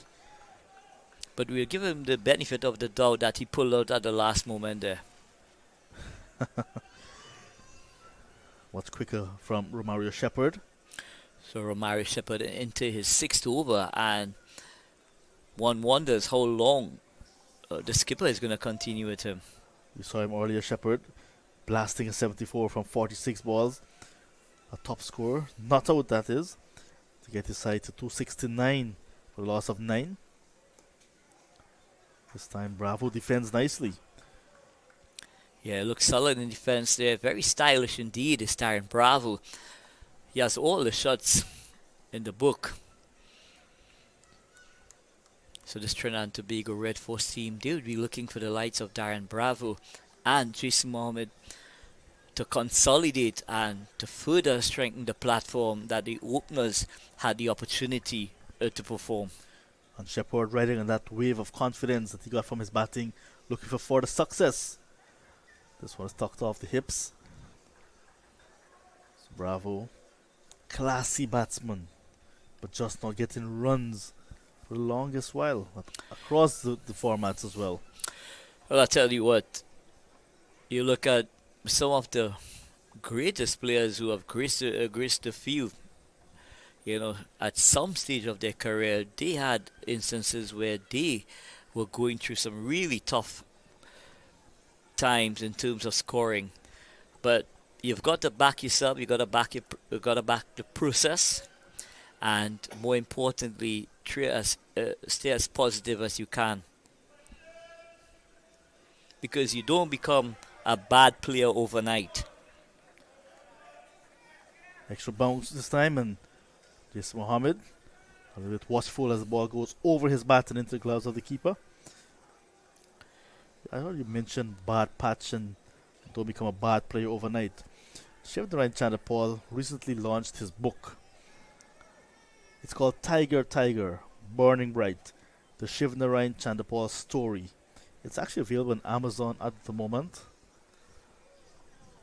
Mohammed opens the face of the battle.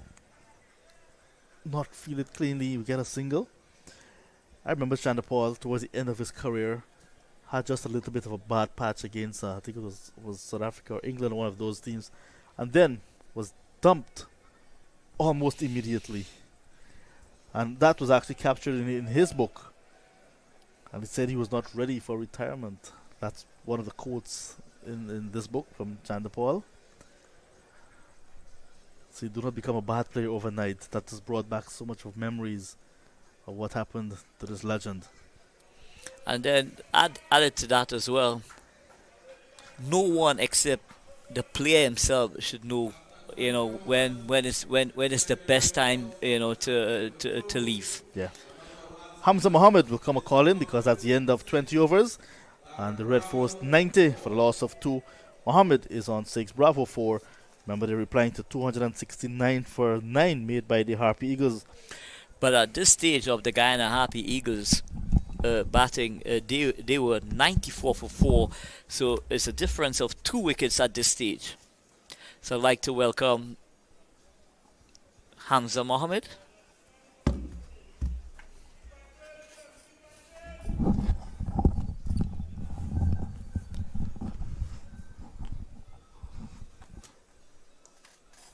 Thank you, John, and thank you, Mr. Anil Lakhan. As we see Mohammed there just playing that ball on the leg side. 91 for 2 after 20.1 overs. Trinidad Tobago just stuttering a bit, losing those 2 quick wickets, but they're able to do like Guyana and just consolidate here and build a partnership. They're going along quite nicely so far. Yeah, and both Bravo and Jason Mohammed, they're just getting started as well. So they will want to, you know, continue knocking it around and keep the rotation of the strike, but more importantly, continue to maintain that 5-6 runner over, which is the required rate at this stage of the innings. What I like about Gudakesh Moti, he's not afraid to actually flight the ball on this surface. Getting that turn away is going to be key here, especially with the bounce he's going to get because of his height. Well, his stock delivery is going to be the ball that pitches and spins away from the right-handers outside edge.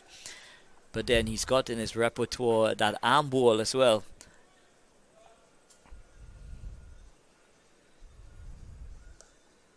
Cut away nicely there from Mohammed.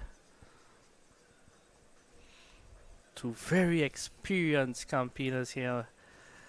Bravo's played 122 one day with 4 centuries under his belt. So you talk about bad patches.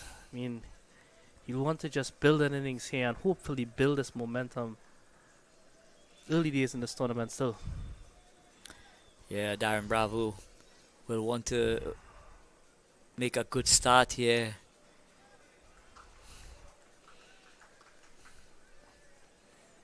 Very classy player indeed, Darren Michael Bravo. And that's white away. The fielder could only watch that sail over his head. Darren Bravo, what a shot that was. So this one was pitched up outside the line of the off stump, allowing Bravo to extend his arms, and how well he did that. Depositing that ball wide of long on for a maximum. Welcome, Darren Bravo. Talk about pressure release there. What a shot that was. See Moti continuing again. And immediately just pulling back his length a bit. At the end of 21 overs, the score 99 for 2. But Trinidad and Tobago, they're going at 270 for victory. On the back of a blistering innings from Romario Shepherd. 74 from 46 not out. And at that stage, when Romario came to the crease, the Guyana Harpy Eagles, they were really on the back foot.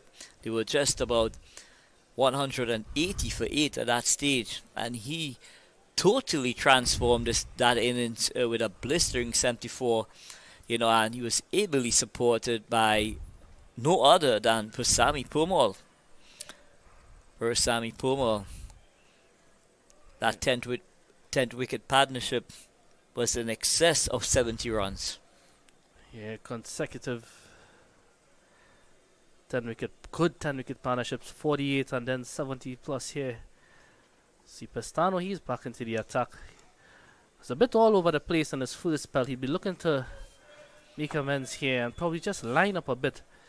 Yes, Bravo hit that 6 in the last over, but it's not gotten away from this Guyana team. They've kept things a bit steady again. The fall of those 2 quick wickets kind of brought them back into the game. So perfect timing for Pestano to bowl here, Anil. Yeah, 2 batters just trying to establish themselves. And Jason Mohammed missing out there short and wide.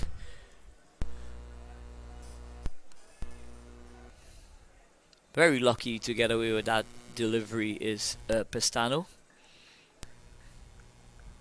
Just bending his back a bit more with this delivery.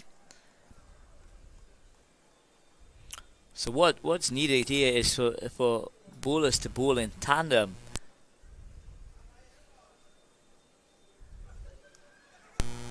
Well, the outside edge there, but luckily for Mohammed, just went between those 2 fielders there. Shepherd doing the fielding. Good delivery there from Pestano. Yeah, excellent delivery from Pestano. Just beating Jason Mohammed there with a change of pace. Playing a bit too early. And it just looped between that backward point fielder and that cover fielder. But it brings into strike Darren Bravo. Yeah, Bravo, he's on 11 of 18. Mohammed 9 of 20. Pestano.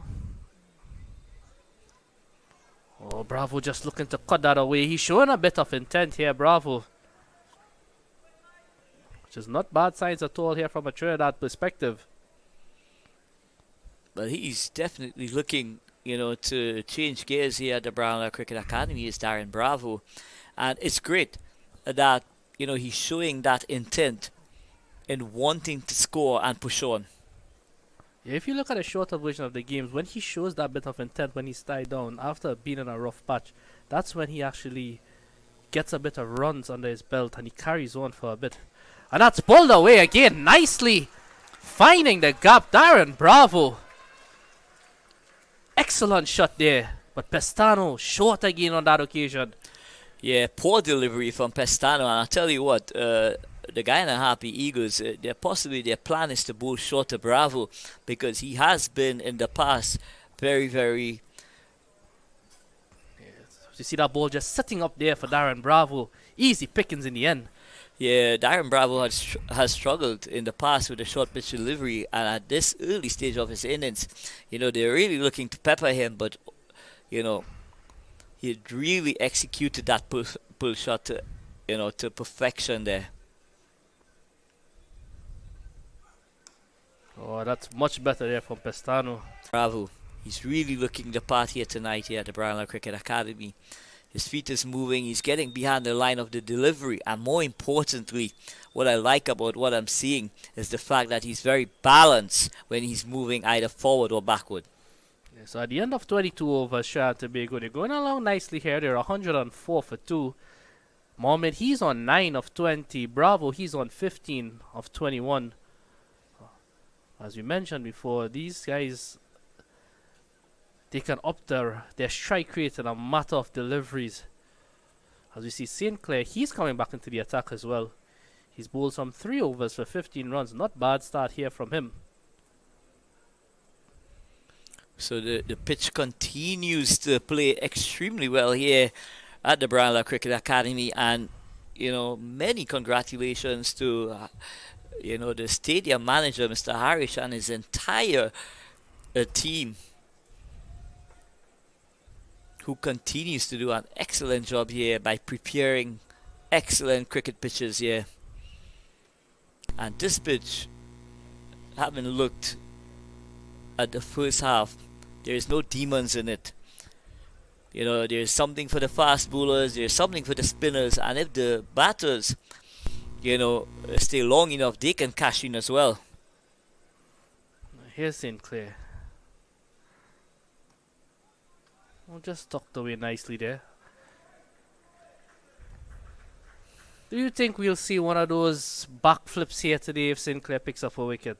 Well, it's his signature celebration, so if I'm a betting man, yes, indeed. Certainly a risky celebration, though. Well, I'm sure he's done it over and over again, and he's got that confidence to execute, so why not? Any gymnastic would be very, very proud of those backflips. I remember seeing Lamachani trying to do it, but unfortunately failed. But thank God he didn't injure himself in the process. So.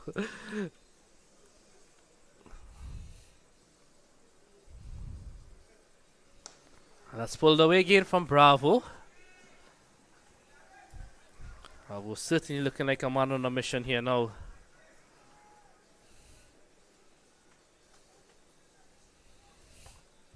So St. Clair just pulling that ball down. Bravo. Pulling that ball down to long on.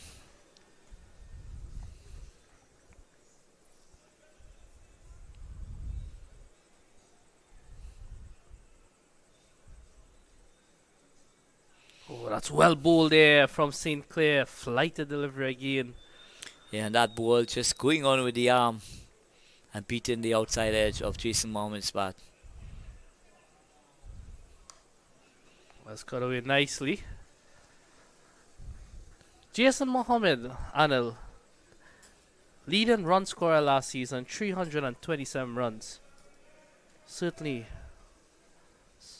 psychological momentum, as you see. Yeah, Jason Mohammed is what we refer to as a big day player, in the sense that he liked the big occasion. He's a big occasion player, is Jason Mohammed. And on that note as well, the leading wicket taker in last season, Gudakesh Moti, 17 wickets. 4 players playing here tonight. Well, Gudakesh Moti, he has already gotten into the bowlers column, and I'm sure he's got a role to play as we go deeper into this innings. See, that man Mohammed. Oh, that's just nicely tucked on. So good over here from St. Clair. At the end of 23 overs, the score 108 for 2. Just 4 runs coming off that over. Not bad.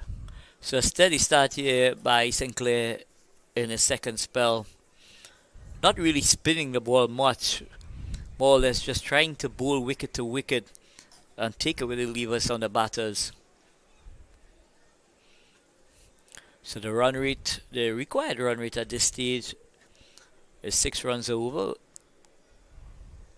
The run rate at this stage for the Trinidad and Tobago Red Force team, they're going on just around 5 runs per over. So they're within striking distance of the run rate.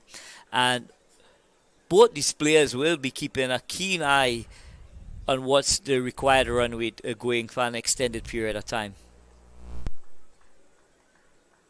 So we're just about 2 hours away from the halfway mark as well.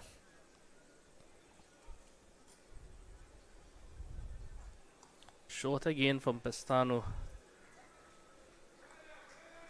See, he doesn't have the pace as Shannon Gabriel. Right, but what he can do is if he gets his line and length correct, probably a still bit of movement on offer here.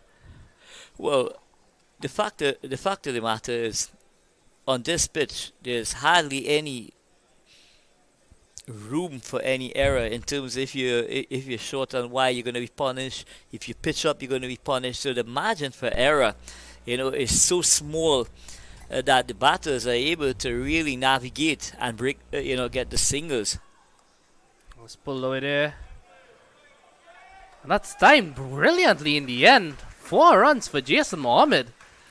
So Pestano going into the wicket again and paying the ultimate price. Short. And that ball just sit up. Yeah, beside being short there, as you can see, the badly lined as well on leg stump. For a moment it looked as though the fielder would get there, but it was timed to perfection. Well, this Brian Lara Cricket Academy outfit is lightning fast, and you are getting value for your shots as well.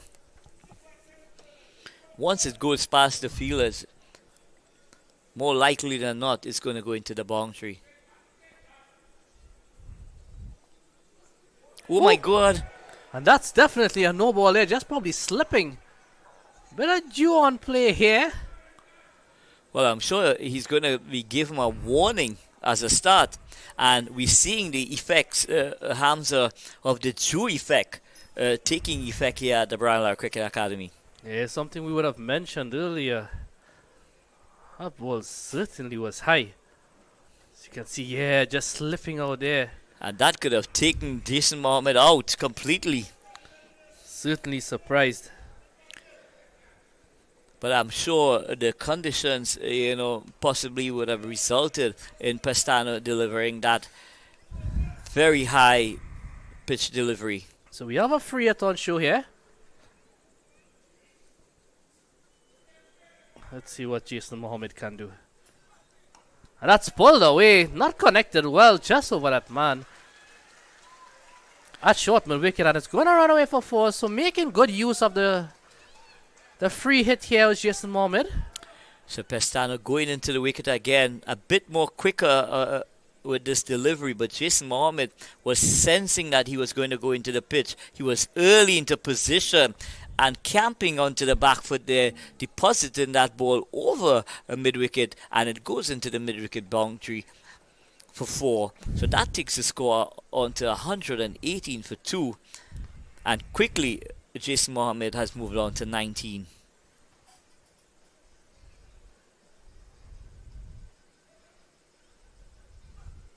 Oh, that's driven and driven well.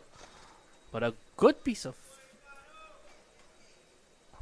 Excellent piece of feeling from St. Clair there at that backward point region there.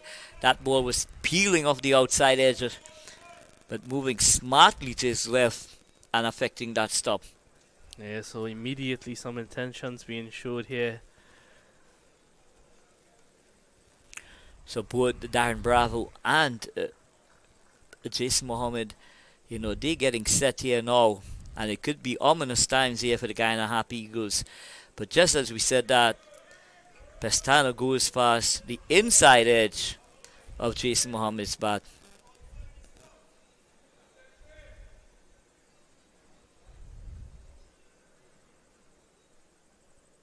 It looked like a slow delivery there. Showing his variation.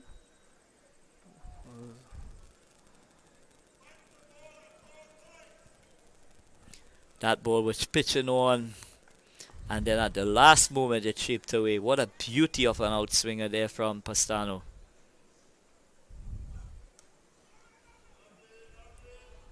Nicely played there in the end from Mohammed after 24 overs. The score 118 for 2. Bit of an expensive over there from Pestano. Yeah, Pestano going into the wicket on 2 occasions and paying the ultimate price. with boundaries. But more importantly for the Guyana Harpy Eagles is that if he were to deliver another delivery of that height, he will be taking off the ball immediately, because he has gotten a warning already for that full pitch delivery above the waist against the batters. Yeah, Pestano in that last game against the Windward Islands, he would have bowled some 9 overs of 45 runs. Picked up an important wicket though of Andre Fletcher.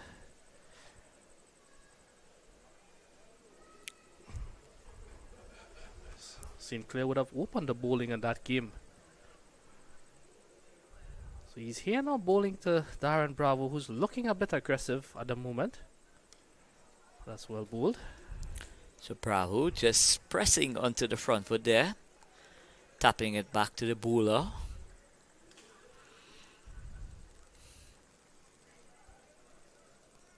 Beetle, as he's fondly called. Just that nagging link there, Anil. Bravo not sure if to go back or play forward at the moment.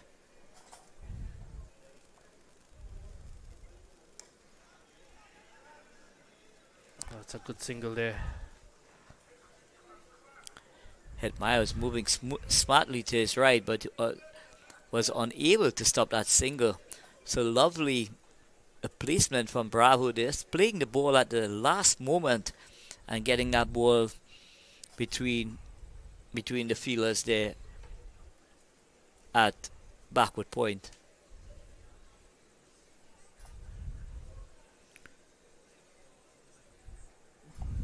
Let's see the approach here now from Jason Mohammed against the spinner. That's well played. That's a good piece of fielding. Guyana, they've upped their fielding, especially the last few overs here. So the skipper doing the job there. Excellent stop from him.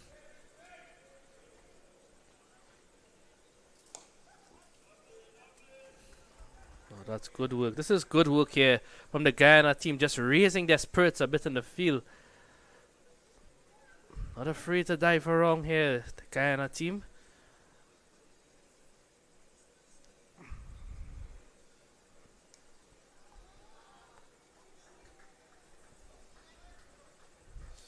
A good over from St. Clair comes to an end.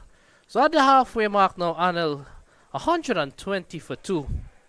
So normally we double the score after halfway stage, but the difference between the Guyana Harpy Eagles and the Trinidad Tobago Red Force, they would have lost 2 more wickets, and at this stage it's basically even Stevens in terms of the score. But what Trinidad have benefited from is having lost only 2 wickets at the halfway stage. So excellent batting from both Darren Bravo and Jason Mohammed. They continue to set the platform here when chasing this total of 270. And it's no surprise that Versami Pomal, he's going to be back into the attack. He has 5 overs remaining. He was a bit expensive for his liking. 5 overs, 33 runs, no wickets at the beginning. He would have opened the bowling with Romario Shepherd. Yeah, so the partnership now is with 41 from 59 delivery. So not bad going at all from both these batters.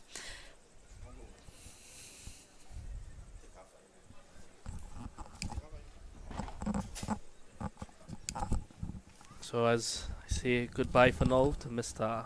Analakan, I welcome Mr. Mamchan back into his throne. Thanks a lot, Hamza. So TNT fighting back here, 120 for 2 after losing those 2 early wickets. Well, I shouldn't say early, but those 2 quick wickets.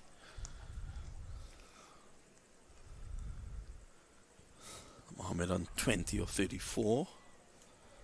And Bravo is on 19.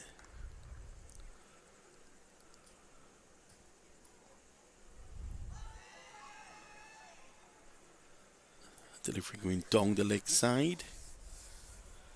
So this partnership of 41 of 61 balls, very important indeed. Yeah, we would have had a similar partnership in the Guyana innings. We talk about that winning moment. I just believe if Trinidad could up their run rate here a bit, could definitely put them in the driver's seat going into the latter part of this innings.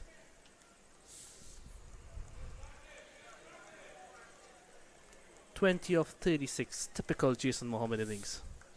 Yeah, good experience of again being shown by Jason Mohammed. Brings that sense of stability to the innings every time he plays for Trinidad and Tobago. Probably the right man to have in this situation.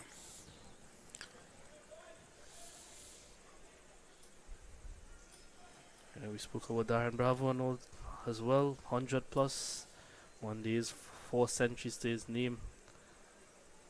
Man who has a lot of experience, but definitely want to put it on show here. Kind of lacking a bit of runs from a Trinidad's perspective.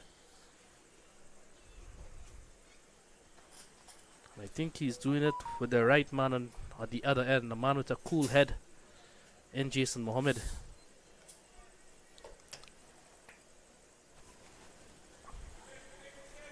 Totally Pomal, who was not that impressive early on, so he's looking to come back. These middle overs are always so important. I'm a firm believer that you win matches, white ball matches, because of the way you navigate the middle of the innings.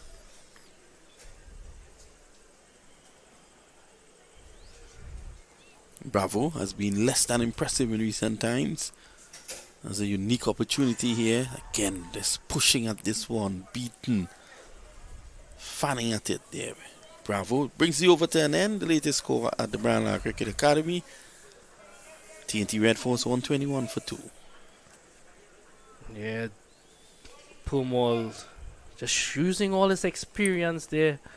All know he was going to come back in these middle overs. It's going to be interesting to see who's going to accompany him from the other end. It looks like it's going to be St. Clair here. Trinidad and Tobago, what's important is that they keep the run rate going. Knowing these guys, they would look to put away the bad ball, but what's important is between those bad balls, getting those ones and twos. So 149 required of 144 balls, and that's not a big ask in terms of the run rate, but as the legendary Sir Geoffrey Boycott always says, you add 2 wickets to the present situation, you get an appreciation of the situation you could really be in. So it's 121 for 2. Johnson taking his time, setting the field. It's back at first slip. It's going to be Moti, who's a wicket taker. Udakesh Moti.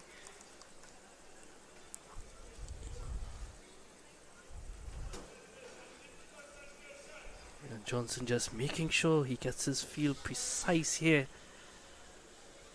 Looking to get a breakthrough as soon as possible.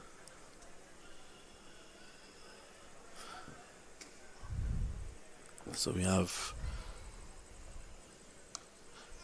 Mohammed just going deep, just looking at him very carefully indeed. Doesn't want to take too many unnecessary chances against the left arm orthodox. Short, he's back and cuts well. Should look for 2 here. But Pestano making quick ground, cuts it down to 1. So it's a situation here now, Hamza, where they just need to play proper cricket, play each ball on its merit. No need for panic here. It's about batting through the middle overs, looking to keep this partnership going. Set yourself targets, small targets. Let's say you get up to the 150, you then look to push it to 175, look to take it to 200, and all of a sudden you start to see the finish line. But what I like from a Guyana's perspective is that the responsibility given to this young man who's making a lot of inroads, especially being called upon in that West Indies team in Gudakesh Moti. This one takes the leading edge. Bravo. Not looking too secure with that shot. So at this point in time, it's 123 for 2. I want to say very good evening to a friend of mine, Timothy Surajbali, man who has scored 50 plus centuries in the United States. He's logged on and listening across in Dallas, Texas. Surajbali, who would have played cricket with most of these Trinidad and Tobago players early on in his career. And he normally takes care of the boys when they're across in America. So, good night to you, Timmy. Sure, he'll be eagerly looking on for Trinidad and Tobago victory here. Yeah, there's great interest with fans from the diaspora. Surajbali, of course, would be there hoping that Trinidad and Tobago Red Force can get over the mark. And then you have Brian and Jody out there in Hartford, Connecticut. And Brian is an attorney who is a very avid cricketer. He was actually, some years ago, he was the captain of the United States under-15 team. So he continues to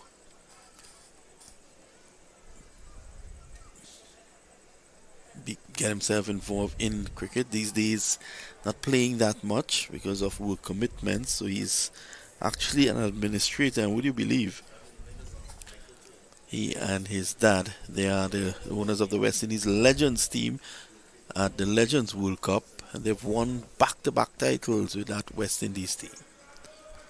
So a big congrats going out there to them. After 27 overs, 124 for 2. So Brian and Mahadeva Jody continues, and a number of West Indians. They have done great service there. Of course, Mahadeva originally from Guyana, and they have done so much for the development of cricket across there, and they've used West Indian players to take across the Hartford, to play in the leagues. They own a team there, and they're looking to build cricket. They're also giving opportunities to young players from the Caribbean to go across. And this time Mohammed plays a shot in the dark, looking to force that off the back foot. That was the arm ball coming in with the arm, and lucky is Mohammed to still be there. Yeah, we spoke earlier on about the legends, that names that you've constantly been hearing that's giving back to the sports, and it's great that you mentioned those names, those behind the scenes guy, if you want to call it that.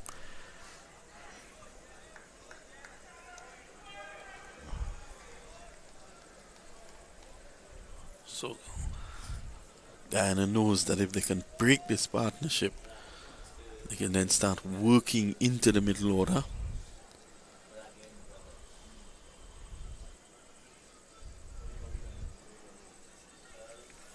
It's a bit of mind games there from the experienced Versami Pumal.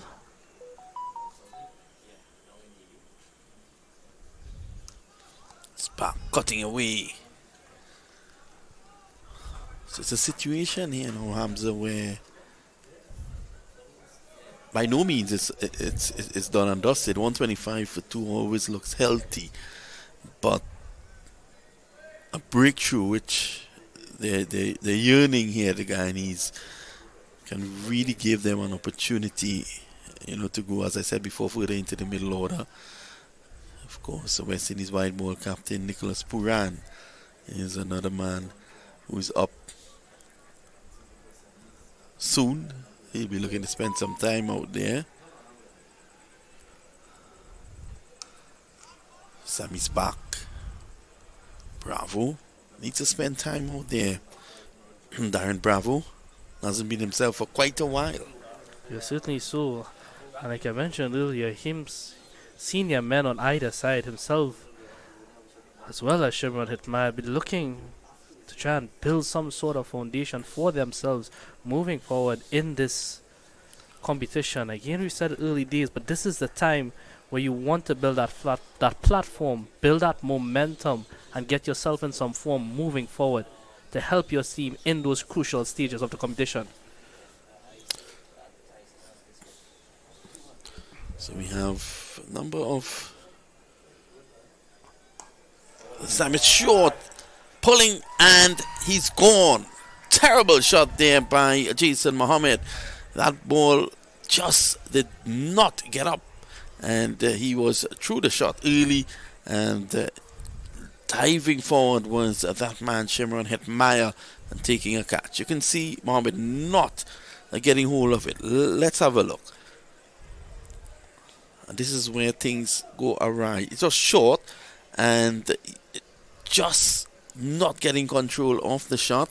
It was initially playing it on length. He saw it was short. He was looking to go back, just doing a bit on him, a little extra bounce, and he was just not in control. This is an opportunity here now for the Guyana Harpy Eagles to come back. Yeah, I thought that was really poor from an experienced campaigner like Jason Mohammed. It was a nothing delivery, you should say. But a good catch in the end by Shimron Hetmaya, though. It was dying on him, and Hetmaya showing that commitment, getting on the net and taking the catch. So Nicholas Puran is out there, the captain of this team. He's going to join the experienced Darren Bravo. And say goodnight to the Vice President of Cricket West Indies, Dr. Kishore Shallow. I'm sure he's logged on.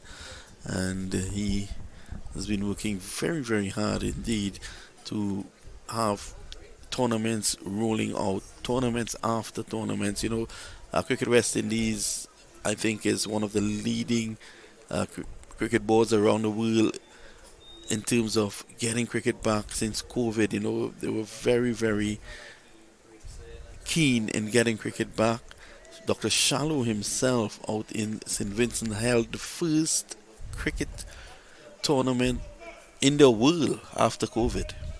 It was held in St. Vincent, and you know, he continues, he takes that to the West Indies Cricket Board, Cricket West Indies, and you know, they've really been forthright in their thinking in terms of getting things back to normal, and it's great to see this tournament back.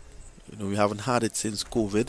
It's now back here in Trinidad, and of course the attendance this afternoon has been pretty good compared to what you normally will see for these matches. It's a Trinidad versus Guyana game, and again we want to thank Cricket West Indies and Dr. Kishore Shallow for all the hard work that they are putting in.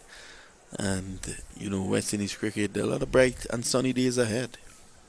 Yes, certainly so. And for the future, just competitions after competitions, just keeping these guys in that sort of playing frame of mind, which is really good moving forward. A guy who's in the spotlight a lot lately is skipper of the Trinidad Tobago team, skipper of the West Indies white ball team. It's Nicholas Puran.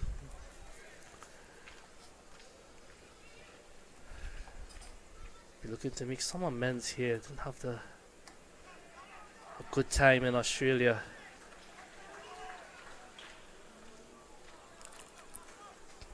A young lad, did 27 years captaining in this home team, captaining the West Indies team.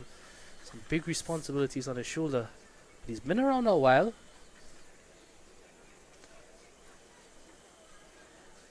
Looks like a guy always willing to learn, and that's exactly what he said. He will learn from this experience, so hopefully he could get himself in some form here moving forward.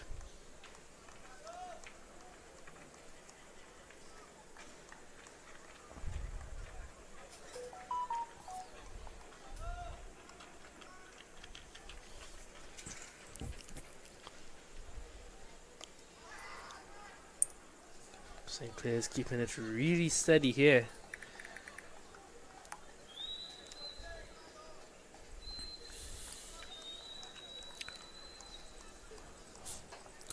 I'll tell you something, Hamza. You know, speaking earlier on about, you know, cricket administration, and this one takes the outside edge. So Puran not pushing hard at it, and that is what saved them there. Speaking about cricket administration earlier on, and just last week I was telling someone that, you know, I've had the experience of being around the world covering cricket, commentating, and you see things happen in terms of cricket administration. And I think we are not fair to our very own in the Caribbean. You know, take example of some things that I would normally see in the United States, where I'm pretty involved in cricket across there as well. And you think that, you know, we at this time, Bravo, give him credit. I think he realized that that ball was leaving him in the end, and he just dropped the wrist. Did take the edge, just not carrying. Let's have a look again. Sinclair was pushing at it. He was going to go at it, and then in the end, you can just see him there. So Bravo, not comfortable. One normally leads to two. When you have a long partnership, he has to be careful. This time he's back, just punches it away. Yes, and when you compare our administrators here in the Caribbean, they're pretty good compared to what obtains outside. I've seen things happen. Look at certain cricket boards. Look at what's happening in America. And we tend to come down our administrators here in the Caribbean, and the people who are normally coming down on them, unfortunately, they've never had the experience of seeing what happens and, getting a look at the workings of cricket administration across the world. And you tend to want to be harsh and to come down on the cricket administrators in the Caribbean. I'll tell you something, we are right up there. And Dr. Shallow and these guys, President Ricky Skerritt, all these guys, they must take some credit. I know right now the team not giving the results that one would want, but look at that West Indies team that went to Australia. There was never a lack of preparation. I mean, the administrators, they cannot go out there and play. They can put things in place. That is what they're there for. And, unfortunately, the team just did not fight. It was as if they never appeared. And this is why they disappeared. And I hope that all these people who actually criticize it probably are listening to you right now, because you rightfully said it. They are the administrators sending these guys out there. They don't have the one actually playing the cricket. And if you look, you said something very important. You look at the preparation leading into that. They had a lot of cricket playing here due to the administration. Yeah. Right? And definitely. So you can't blame them for that. Now, Pura needs to be careful in this situation here, Hamza, because he's going out there like a cat on a hot tin roof. He has to play situational cricket. And this is what you're not seeing from our regional players. They're not playing situational cricket. They're not looking at the scoreboard. And this is what makes you a good player. When you can go out there, access a situation quickly and play accordingly. I just want to mention one more thing on the administrative purposes. Mm-hmm. When we had games going on here and we were broadcasting, we had games playing throughout the Caribbean.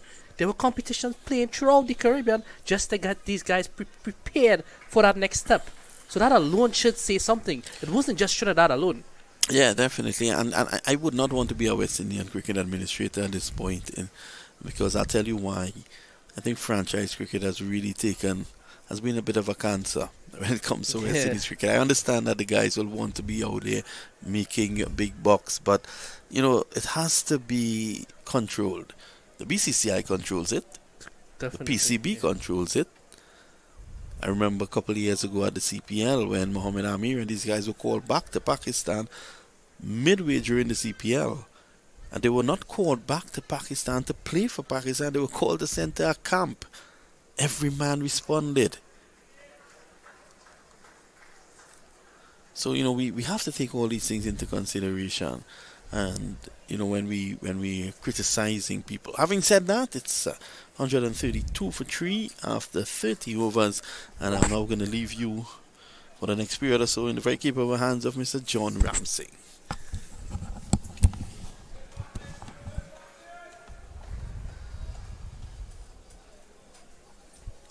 I'll say a pleasant good night again to Mr. Ram Singh. Always smiling to be here on commentary. Pleasant good night to you, sir. Hello, Hamza. Headed to our viewers near and far. Trinidad Tobago, they're motoring along steadily, I should say. Yeah, a lot of attention in this match, I can tell you that. I was looking at the gathering of spectators right here at the stadium. Good sharp run is an appeal for a run out. It's a direct hit. Square leg umpire Gregory Brathwaite says not out. Some anxious moments there for Nicholas Puran running to the danger end. You see the replay here. An excellent bit of feeling there. Yeah, Kemal Savory, the substitute, he's a live wire. Plays for Esquibo in Guyana. I mentioned something a few minutes ago, and I know you've been keenly looking on here. This past half hour or so, well, a little more than that, Guyana's feeling has been excellent. And what that has done, it's immediately up the spirits out there. They're playing like a totally different Guyana team out there. And then you can hear the team spirit as well, the clapping, the encouragement, because earlier we saw some of the fielders allowing balls to go by, not chasing hard enough, and so on. And suddenly, the feeling has been lifted. I think that super catch from Shimron Hetmyer turned things around. And that is what you need. You need persons in the high traffic area to really put their hands up. And Hetmyer has been in the traffic area, high traffic area, pulling out some wonderful stops. And that has lifted the other players around him who want to do well as well. Top edge! But it's going to fall well safe of the field, that fine leg in Versami Pomal. Some anxious moments here now for both of these batsmen, Bravo and the new batter, Captain Nicholas Puran. And look at where it's coming again. It's that crucial middle over period that we've all been talking about ever so often, right? Puran again just needs to assess the situation and lead his team here now. At the moment, he doesn't look like he wants to stay out there for long, John. Yeah, perhaps he wants to get the total quickly, get his target, get his game over with quickly, but needs to be very selective. That's good bowling from Sinclair now to his 7th over. He's looking very impatient, as Nicholas Puran. I can understand as after 31 overs, 135 for 3. But as I was saying, I can understand you want to get this runs as quickly as possible. You want your run rate to go up. But also you need to take into consideration it's not worth risking losing the game. That's one. But also you would have done that in the first game as well. Right? Captain Puran is in the middle. He will say, I am in the middle. I can tell you what it's like. Yeah, but I take your point. So you see now 135 needed from 114 balls. The last few overs been very tight by the Harpy Eagles. Here is Pamal again.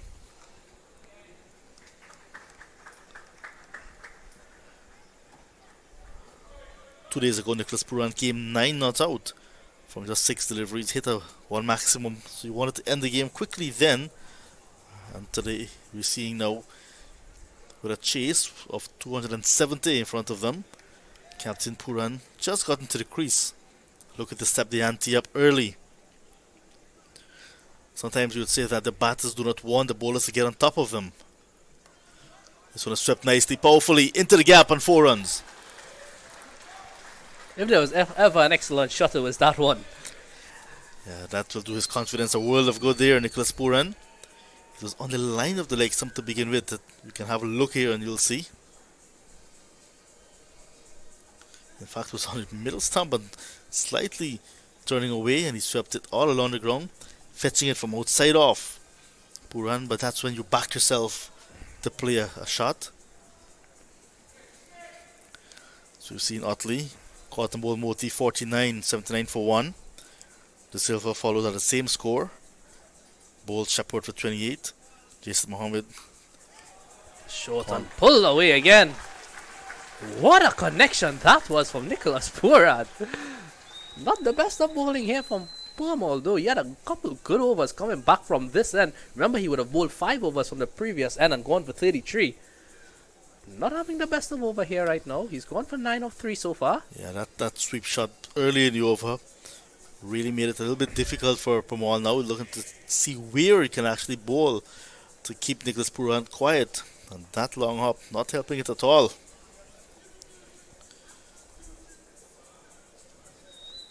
And some friends of mine have been describing the action from far. And that ball that got the wicket of Jason Mohammed, Hetmaya took that catch in the deep. They said it was an effective long hop.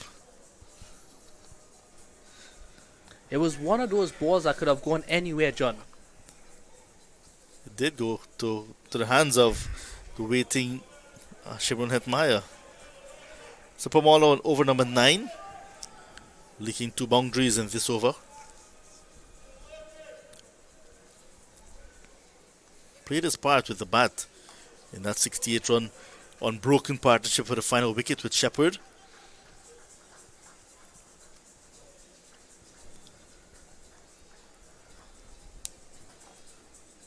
So 10 runs in the over so far, 2 deliveries to go. And Bravo is on strike.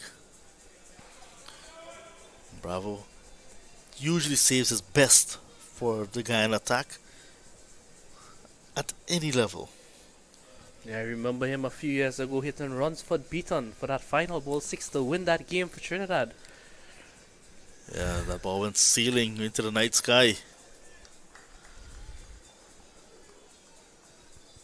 So getting closer to 150.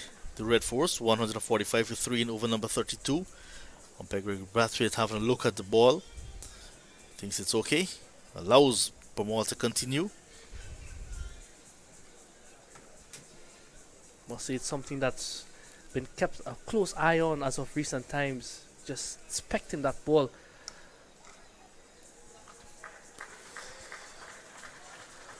Especially with a bit of dew around here as well.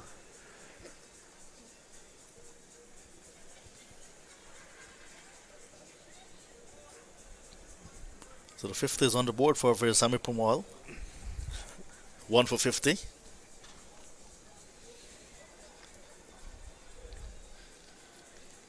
He's picked up the wicket of Jason Mohammed, but just not as effective as he usually is as the over comes to an end now. So that's the end of his 9th. 32 overs gone, 146 now for the loss of 3. In fact, they could have a little bit of a discussion. The over not quite completed. 1 ball to go, but to see the 2 umpires with the ball, and they've called on Chris Wright with a box of balls. So they're going to change that ball that Pamal was asking the umpire about. So Gregory Brathwaite and the Chris Taylor, yeah, they've come together and decided that they're going to have a look at the ball. Jeremy Solozano was speeding on with some refreshments, and he was sent back. And also the other reserve player for the Guyana Harpy Eagles, the new kid on the block, Quentin Sampson. He's running out with some drinks, and the umpire said, "It's not a drinks break, let's go back." The umpires have been doing an excellent job in this game. Okay, they've certainly done, and they've kept the game going really nicely as well. So must commend them for that. They're really in charge and showing that they are in charge, not the players. I remember when that little interval of just about 11 minutes, we had that rain earlier in the first part of the game. The umpires were out there quickly, ready to resume the game, while the players were late in coming back on. So these umpires ruling the game and really doing so effectively. Gregory Brathwaite of Barbados and Chris Taylor of Jamaica. It's actually a really good sign for the game as well, and the players respecting that, which is excellent. Yeah. So Pamal now he has 1 delivery left in his 9th over, his 2nd spell so far. He's picked up 1 wicket, that important wicket of Jason Mohammed. He's gone for 17 runs and 4.5 overs. So 3.5 overs, I should say. I was actually going to call over very early, and it is part of the game. Sometimes the umpires would give you an extra ball, and there's someone would take a ball. But these umpires, we've just been praising them. They're not going to do that at all. Confident push for 1, And Pural keeps strike at the start of over number 33. 32 gone, 147 for 3.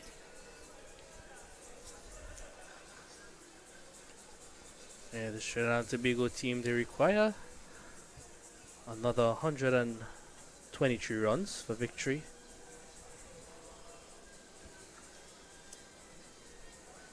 From 108 balls. So certainly not an uphill task, I should say here, because they have 7 wickets left. Guyana has been bowling really well, but more importantly, like we've mentioned before, their fielding has saved them a lot of runs so far. Yeah, look at the required rate now. Just under 7 runs and over. There's Sinclair taking a deep breath, similar to what Chris Green does at the start of his run-up. Off spinners alike.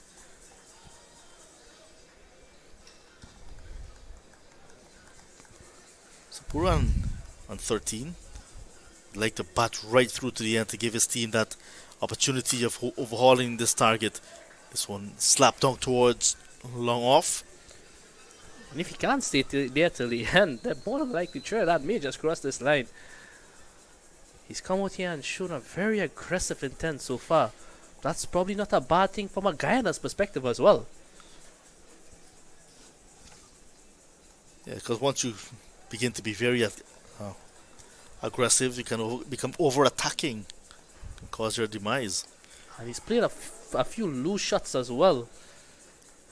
He's faced some 16 balls so far. He's on 14. Bravo. He has been out there for a period of time right now. He's faced some 45 deliveries on 29. But again, the kind of player he is, if he can just dispatch a few, that strike rate will go up in no time. He certainly has the ability to do so.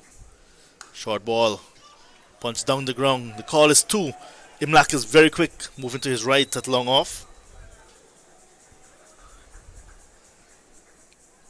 Some players in the field you can target and say that you can get an extra run, or if it's half of a run, you can get a run from them, not to Tevin Imlak. But as we've seen from recent times, some keepers on the field, they're excellent outfielders. Nicholas Puran, he's great on the field as well. Even on the international scale. Johnny Biesto, excellent on the outfield.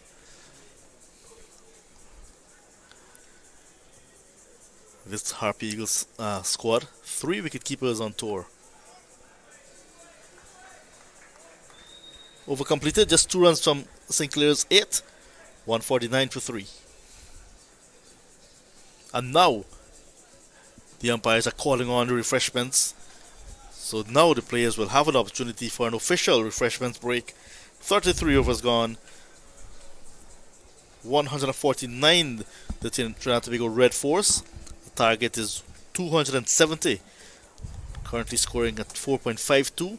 We'll also take a refreshments break and be back with you in about 2 to 3 minutes to resume the action and to bring you the exciting end to this game.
So the final 17 overs to go in this gripping encounter here at the Brian Lara Cricket Academy.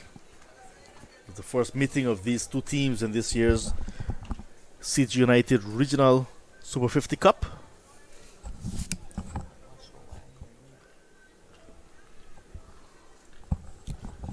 .33 overs gone, 149 for the loss of 3 wickets. Still 121 runs away from victory. They have 102 balls in which they can get there. But the way Nicholas Pooran is trying to get on with things, they might get there very quickly if he stays to the end. So here is Romario Shepherd in his 7th over. This one is cut away. Slight misfeeling from Kevin Sinclair and allows the single to be taken. So the 150 coming up on the board as we welcome back Anil Lakan. How are you doing? I'm fine, thank you, John. So the 150 for the Trinidad Tobago Red Force, just going about a bit under 4.5. But I'm sure that both Darren Bravo and skipper Nick Pooran, they'll be keeping an eye on what's transpiring on the scoreboard as well. Shepherd again. Pooran not quite picking that one up. Still to come, Yannick Karaya, Sunil Narain, Akil Hussain, Jaden Seals, Shannon Gabriel, and Anderson Phillip. Some good artillery there in the tank. Yeah, and both teams does pack a punch in terms of their batting. They bat right down to number 11. Here's Shepherd looking for his 2nd wicket. Outside the off stump, this one is in the air but falls short. And in the gap as well. Kevin Sinclair is at backward point and it fell well short of him. And there's a fielder at cover in Devon Imlach, and he was also just a spectator. That ball fell right in the middle of the two of them. So they say 14 favours the brave. So the skipper of the Guyana Harpy Eagles calling on Romario Shepherd to try and pry out another wicket here. Short ball, good use of the bumper. So the format is quite different. Last year we saw each of the regional teams playing each other once, and the top 4 teams playing semi-finals. This year we have 2 zones, Zone A and B. Zone A here in Trinidad Tobago. We have Trinidad Tobago, the defending champions, Guyana Harpy Eagles, the Windward Islands Volcanoes, and the combined campuses and colleges. Each team playing each other in their zone twice. No timing in this one from Bravo, but we get a single. Just possibly at the last moment there, getting that bottom hand involved there, John. Darren Bravo not getting any kind of timing whatsoever.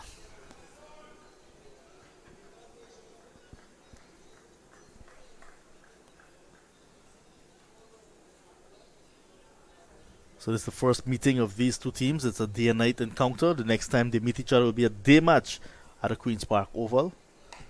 So not only that the teams are getting to play each other twice, they're playing in different conditions as well. 34 overs gone, 152 for the loss of 3. So TNT Red 4 needs another 118 runs from 96 balls. Shepherd just completed his 7th over, 1 for 18. And how well he's bowled. Riding on the confidence that he got when he was batting 74 from just a handful of deliveries. And that really set up the Guyana Harpy Eagles. They put up 269 for 9. A very good last wicket partnership of 68 with himself and Virasamy Pamal. Got them over that 250 mark that we were speaking of. 5 fours and 6 sixes from Shepherd from the 46 deliveries he faced. The only half century of the match to date. And we have seen lots of runs, but a few players getting 49. Rutherford, who's about to pick up the attack, and also Keon Utley not getting to 50. Got to 49. So Sherfin Rutherford is going to come into the attack. This is over number 35 of the innings. You saw him bowling as well at the Queen's Park Oval when the Harpy Eagles played the Volcanoes. So it was not he's not tear away by any means, Sheriff Rutherford, but can give you that surprise delivery. Sending 4 overs at the Queen's Park Oval for 21 runs. So he does have a very good short ball.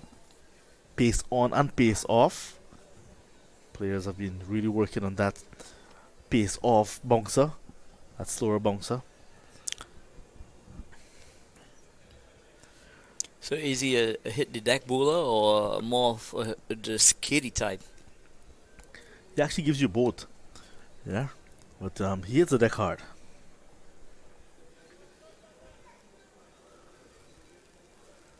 Taking quite some time to get into his delivery stride. He had the ball in his hand for quite some time. Now he's marking off his run. Got 49 with the bat today. Came in at 86 for a loss of 4 wickets, and he had to weather that storm. Really batted well. Starts on target. Well bowled, Rutherford. Himself and Tevin Imlach repair the innings, the middle innings, with 83 runs for the 5th wicket. So now with ball. So Trinidad and Tobago just falling away a bit with the run rate. The run rate is now hovering around that 7.5 mark. And the partnership is with a 26. So it hasn't been the most aggressive partnership thus far.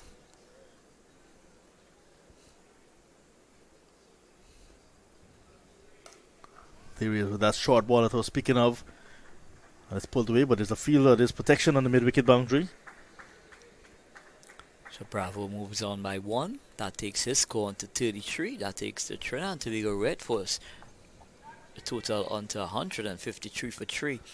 It brings the like of Nick Puran, the captain of the Trinidad and Tobago Red Force team, back on strike for the first time from Shufin Rutherford.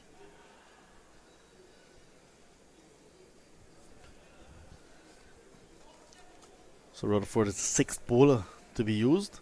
Shepherd 7 overs, 1 for 18. Pamal 9 overs, 1 for 51. Pestano 5 overs, none for 34. Sinclair 8 overs, none for 29. Moti 5 overs, 1 for 20. And now Rutherford into his first over.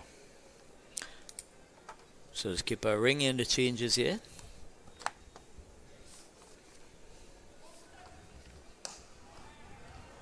Was played nicely. Good controlled shot from Puran.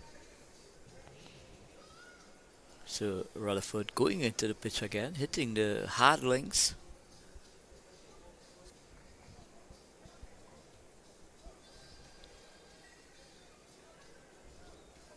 So the umpire telling Rutherford to stay off that danger area. The pitch has actually stood up nicely.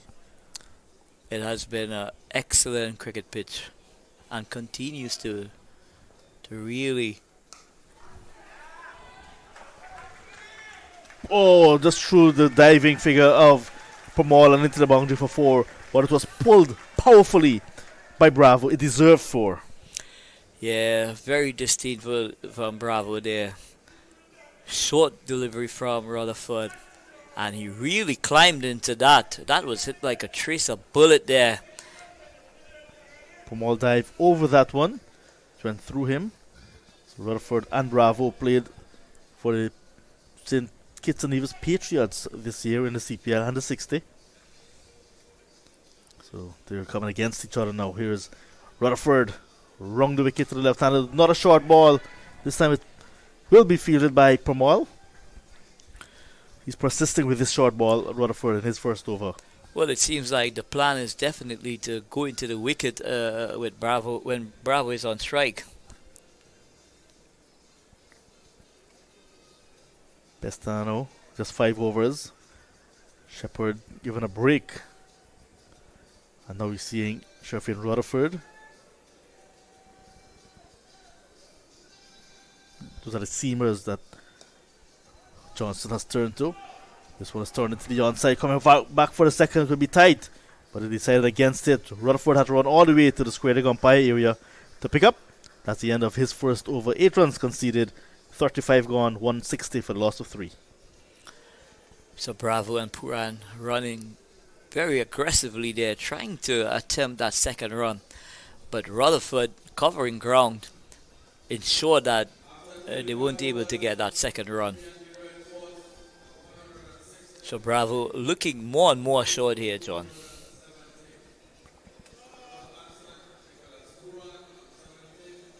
He's always wonderful to look at when in full flight. Darren Bravo. Very elegant indeed. Yeah.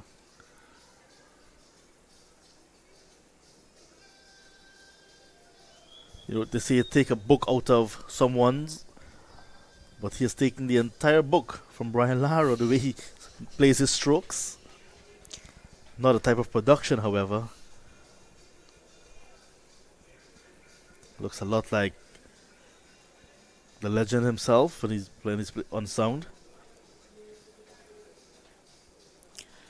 But we're going to see a bowling change from the far end. It's going to be Sinclair. Yeah, switching ends. The off spinner coming from the southern end of the ground now. He's bowling economical, Sinclair. But you'll want to try and get a wicket in the bowl in the bowling column there.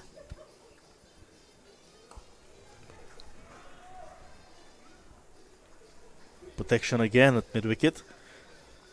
He actually opened the bowling in the last game at the Queen's Park Oval, Sinclair. 8 overs, none for 45. So he's yet to get a wicket in this year's tournament.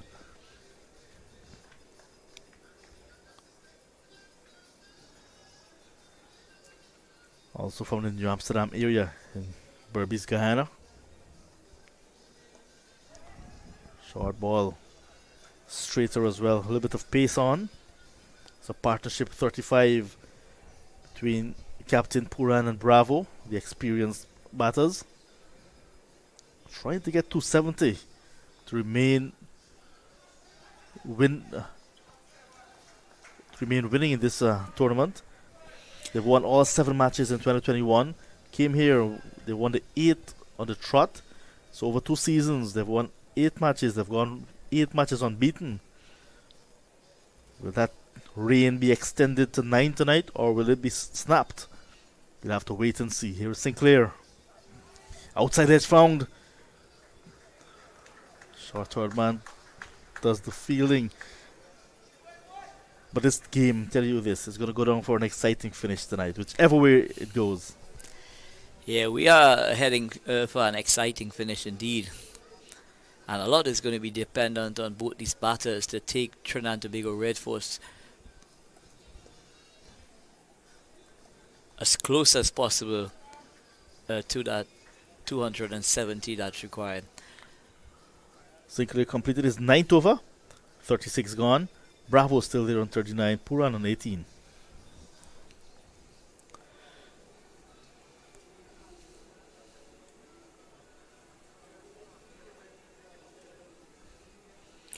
So still 108 runs required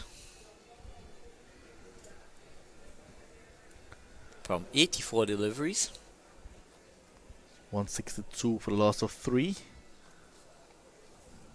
Looks as Pestano might be brought back into the attack. No, Rutherford collects the ball.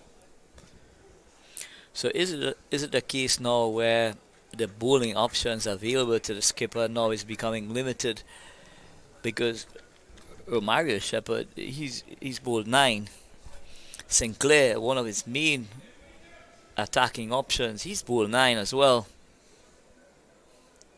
Yeah, Rutherford sent down 1 quite late into this innings. This has happened because Kimo Paul, who's not in this side this year because of an ankle injury, heel injury, may want to say. So Pestano might have been lucky to get in. So Kimo Paul usually would bowl his quota of 10. We see Pestano just 5 overs so far. And how has his rehab been going, Kimo Paul? Well, it's one of those injuries that will take time. It's a heel, and so he's actually resting, which is what is needed.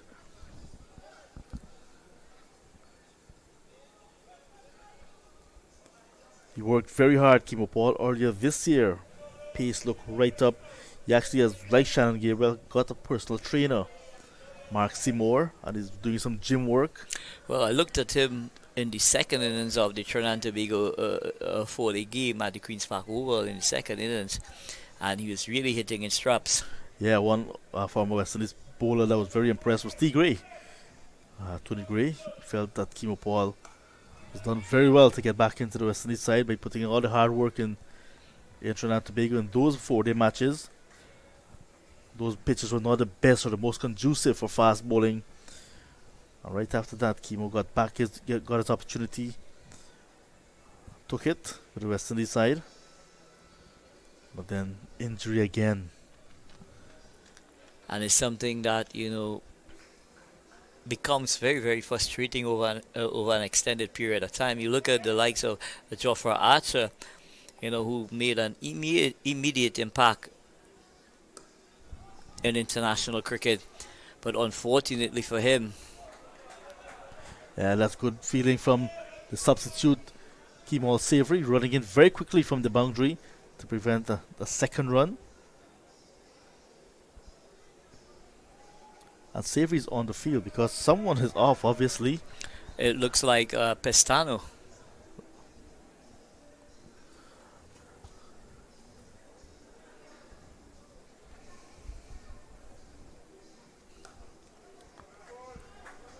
That Maya does the fielding there.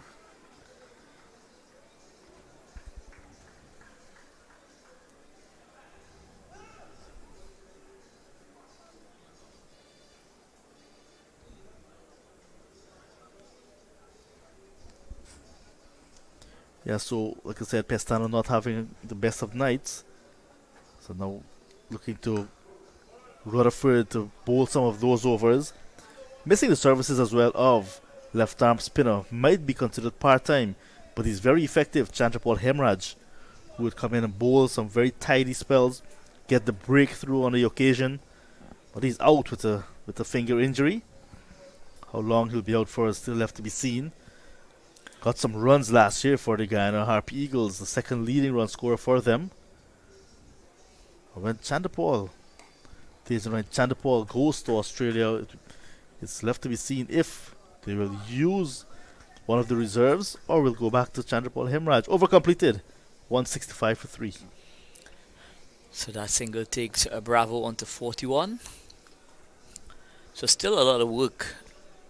And now that run rate has gone above that 8 mark.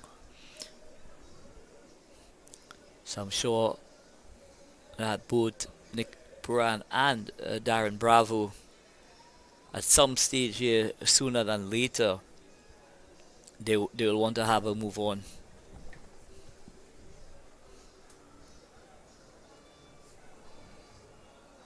So Mario Shepherd will be coming for his 8th over.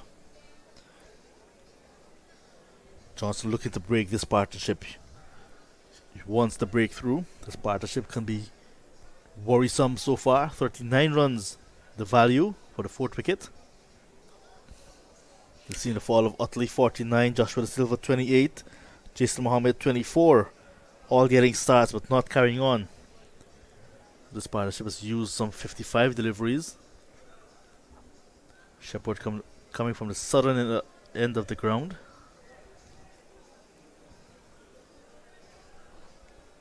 Sinclair's 1 over is kept for a bit later.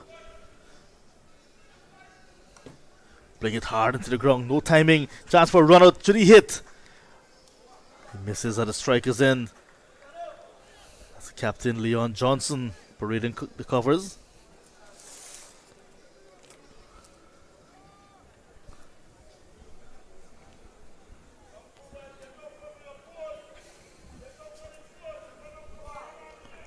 It's a nice little crowd on hand here tonight, Anil. Yeah, it's always very well supported when Trinidad and Tobago and Guyana engage in battle. Nice confident flowing drive. Imlak collects. So you could see a bit of frustration now is getting to Darren Bravo. But he's experienced enough to know that somewhere along the line, a big over is not far away. This time he gets it down toward point. And we get the single to get Puran back on strike. They have to consider this as well because we're into over number 38. A maximum of 4 fielders are allowed out of the 30-yard circle at this phase of the game.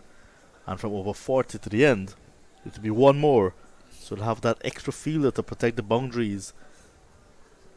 So that's something that the TNT Red Force will be looking at closely. Yeah, so that's going to be the bowling power play from overs 40 to 50. That's when the bowlers will have the extra protection. This one is hit in the gap nicely by Nicholas Puran, 4 runs. What a glorious cover drive by Nick Puran there. Romario Shepherd presenting a half volley on off stump. Nick Puran just leant onto that delivery and it sped away for 4 runs in the arc. Yeah, very wide of the mark. And goes where Nicholas Puran wanted it, into the boundary. Yeah, bisected the mid off to his right and the extra cover to his left. So the runs needed now exactly 100. Good comeback from Shepherd. So Shepherd just running his fingers on the ball there, taking the piece off. Very important at this stage of the innings. Your variations, come into effect.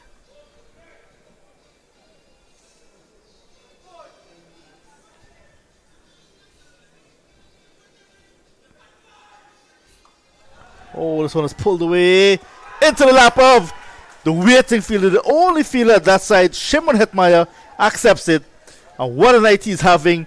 A 360 turnaround from Shimon Hetmeyer, who started quite ordinary in the field.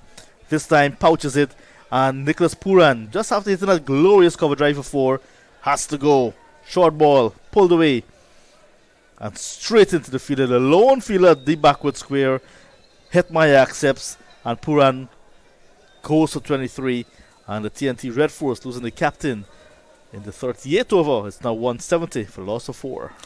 Yeah, very important breakthrough there by Romario Shepherd, getting rid of the Trinidad and Tobago Red Force skipper Nick Puran.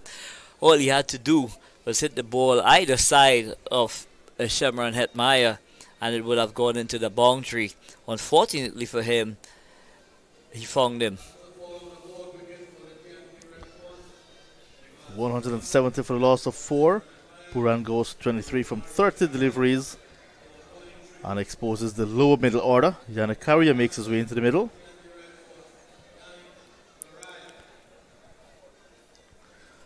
Carrier, former West Indies 119 player. Got his opportunity with the West Indies A team. Looked impressive. And then got his maiden call up to the senior side. Then went on to the World Cup. Did not play in the actual World Cup. Played both of the games against Australia on that tour, but not in the actual World Cup. Now he's back home and into the Trinidad Tobago Red Force side. More known for his batting. But his bowling has come on by leaps and bounds in the last year, picking up wickets at vital times as well. So Trinidad and Tobago Red Force, they would be looking forward to Darren Bravo, staying there to the end. Still 100 runs needed. 12 overs to go. Ball is in the hands of Rutherford again. So Bravo on 42 will have to start all over again with a new partner.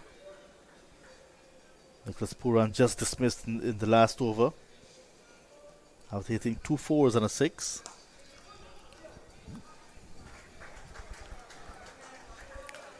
So Rutherford going into the pitch here again. Going hard links. Darren Bravo rocked into the back foot. Only able to get it to mid-off. There's no run.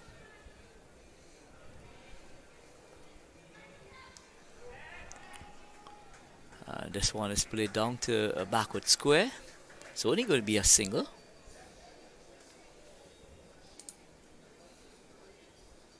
Up on one leg there, pretty much like the Prince of Port of Spain in his heyday.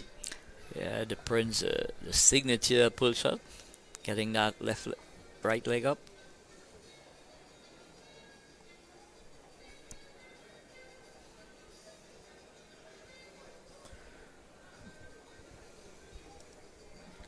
So Yannick Carrier is about to take his first delivery.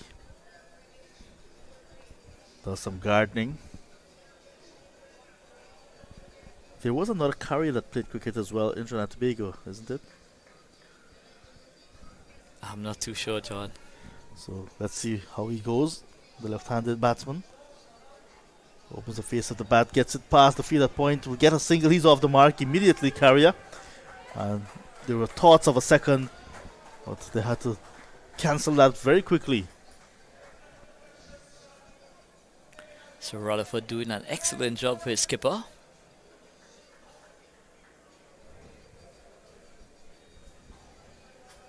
Skipper Johnson.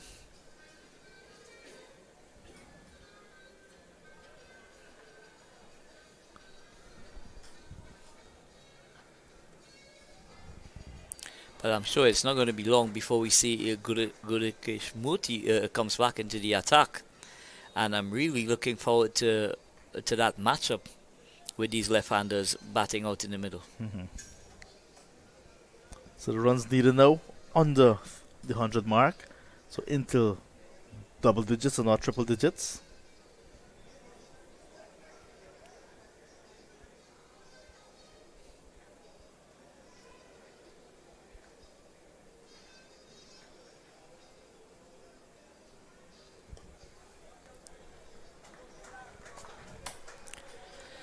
Good variation of the slower ball there from Rutherford. Just changing it up a bit, running his fingers across the seam. This year, Guyana as a nation hosted CPL final for the first time. And then it will be happening again for 2 consecutive years more.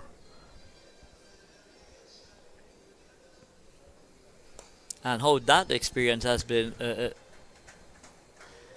for you guys. Yeah, that was really wonderful because the government had used the opportunity to do what's called a cricket carnival around the same time.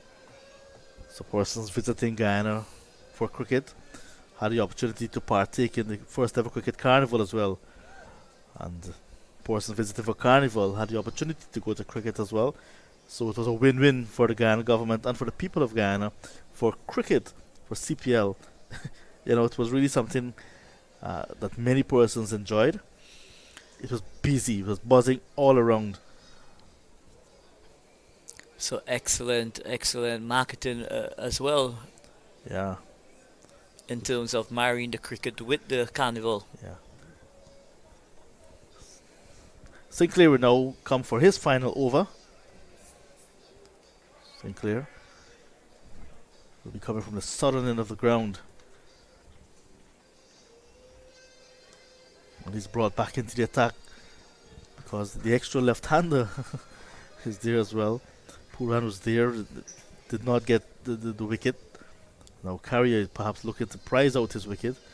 It's quite a strange story with Kevin Sinclair. He was about to make his one-day international debut this year against New Zealand in Barbados. And he lives with his grandfather in Berbice. His grandfather left his home to go with his friends to watch his grandson, who he's very proud of, make his one international debut, only to get a message while he was watching his grandson make his debut that his house is on fire. My goodness. Yeah, that was some story. And he said, you know what, that is gone. My grandson is the future.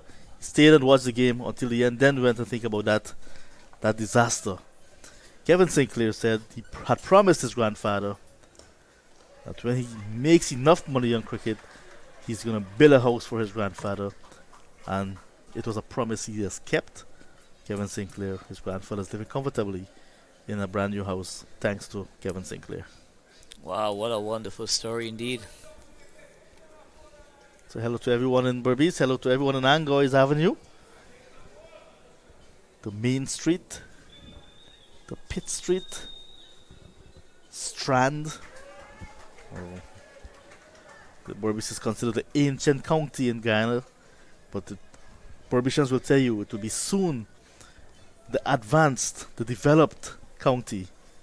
Lots of development planned for Berbice by the government of Guyana.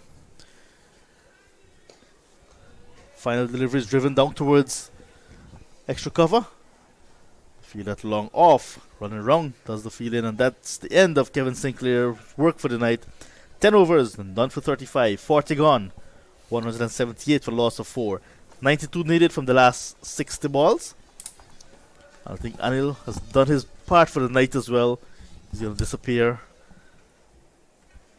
And Hamza Mohammed is in the hot seat, and I think he's going to take us home tonight.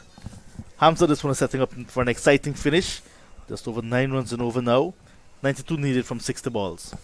And as you would say, it's 9.3, so you rounded off the 10 and over. That's it, yes. So just about, let's just say 10 and over, these last 10 overs. Certainly some exciting time in this part of the game, because if Darren Bravo can do what he would have done in a CPL mode this last couple of years, more so for the TKR, now TKR team, could certainly be a bit of a battle here. That signature on drive for 6.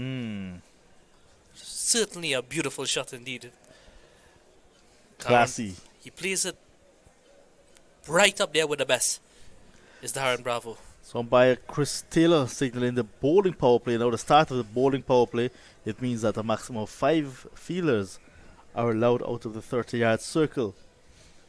Sometimes you find that teams are really in control at this stage and do not take that opportunity to have 5 fielders outside.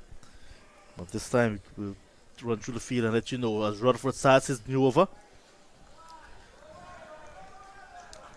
That starts with a short ball. So there's a deep cover, there's a long off, mid on, well, long on in fact, deep mid wicket and a deep backward square. Those are the 5 fielders out of the 30-yard circle for the Guyana Harpy Eagles.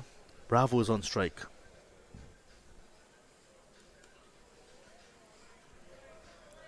The fielders in the ring at the moment. We have a third man, backward point, extra cover on the offside, and just fine leg on the onside, asking Rutherford to bowl a very tight off stump line.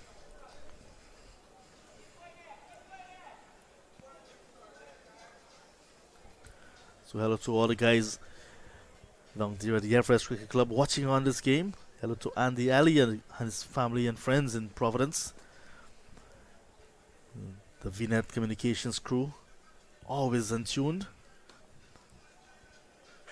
This is coming out very close. A good over here so far from Rutherford, following carrier on that occasion. Yeah, he's now starting off here. He's on 4 for 7, but he doesn't have much time to settle down at all. Required run rate tipping just about 10 here right now. Oh, that misses the leg stump. Every dot ball, you'll see that required run rate climbing as they get closer to the end of the innings. So Chris Taylor, the umpire, did not call a wide on that occasion, perhaps brushing the pad on its way. Yeah, Karaya certainly missing out on a gift there. Yeah. And they'll want to capitalize on everything that they got. This time, it will not be speared. It goes down further down the leg side, does not take any part of the body, and it goes into the gloves of Bramble. Still to come is a guy who is known for hitting some big ones as well. That and Sunil Narayan. So they won't want it to reach that stage, but if needs be and he has to, Trinidad will hope that he can come out all guns blazing here. We know what Akil Hussain can do as well. Very interesting tactics set in Karaya in this position here, John. I think they're looking for someone who perhaps thought that Bravo would have been stepping on the gas by now. He's been there for a long time. Darren Bravo. Hello to the Lennox and family down there in Nevis, in tune to this gripping encounter as well. Large contingent of Guyanese in Nevis, in that Twin Island Federation of St. Kitts and Nevis. This one is pulled away.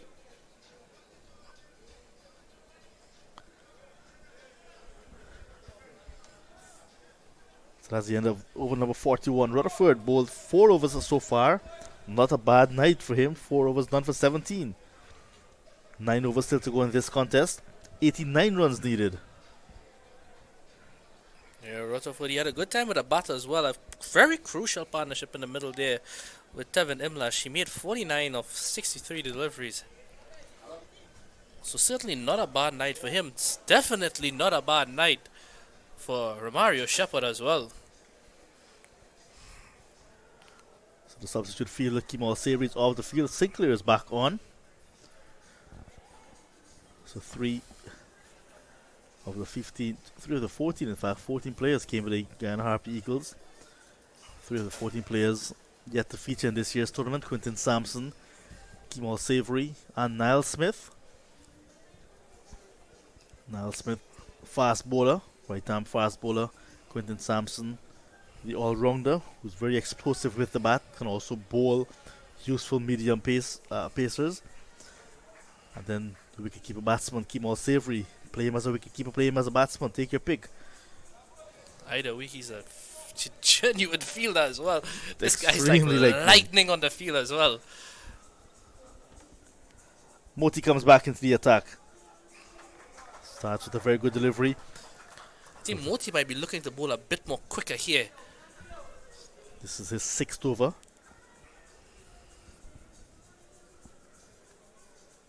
Will he be used at this end for the rest of the innings? Is left to be seen.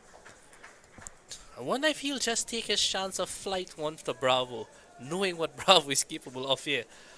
But Moti is more than well. If he could just pull it back a little, get that ball to turn into Bravo as well, you can never tell what could happen. Yeah, got 2 wickets in the last game at the Oval.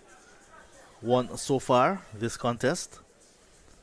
Looking for more success, looking for the big wicket of Bravo, who's well set on 46. There he goes, down, back over the head of Moti. Moti pitches up and is punished. That's a big 6 to bring up the half century for Bravo. Well played. He's now on to 52 and taking his team to 188 for 4 in the 42nd. Excellent there from Darren Bravo.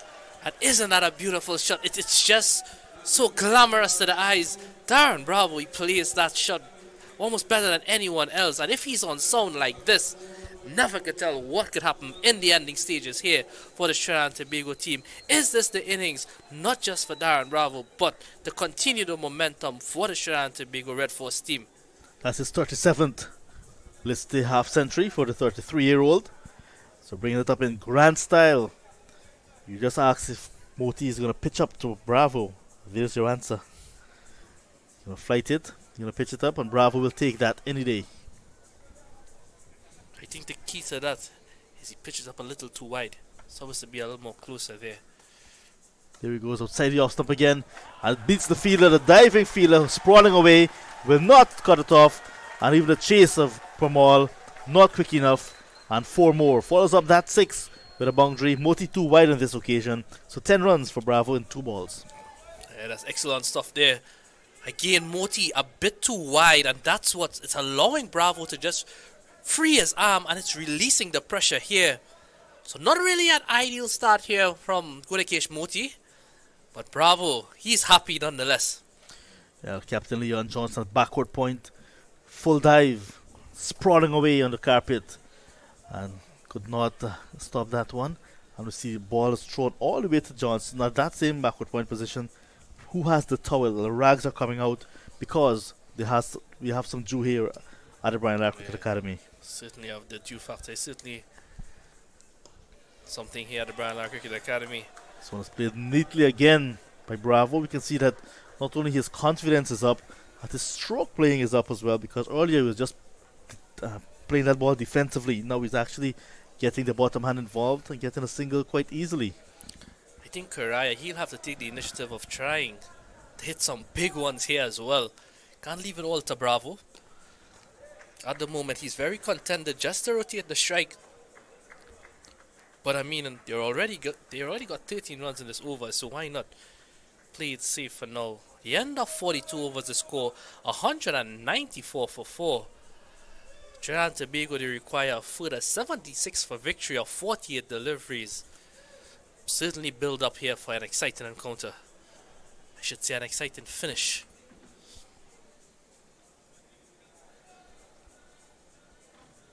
They will not want that required run rate to go past 9.5 as it is now. They want to keep it within touching distance. If it goes to 12, it means they have to score 2 runs at least off of every ball. It means they have to hit boundaries in every over. At this same stage, the Guyana Harpy Eagles were 190 for 8. So TNT Red Force, they're ahead by 4 runs and they've lost 4 less wickets. So you can say they're ahead of the game at this stage. But then we had that big partnership towards the end between Romari Shepherd and Versame Pamon for 68 in no time. That took this total from 201 for 9 Yes, that's to 68. 269 without further loss. That's 68 coming in just 6 overs. Yeah. They were 201 for 9 after 44.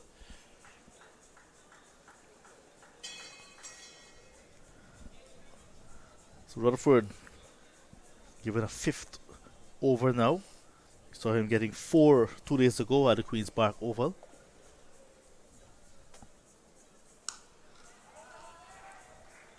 This one's too short, not putting any pressure at all on Carrier. 75 from 47. The countdown is on. It is the final countdown. There's a song like that, you know. I'm very pleased to see that some persons come out to watch this game. I know cricket is well supported in South Trinidad and Tobago. Well, South Trinidad. Yeah, I was just outside there. There's better people on both sides Yeah. of the ground, so certainly a good sign here.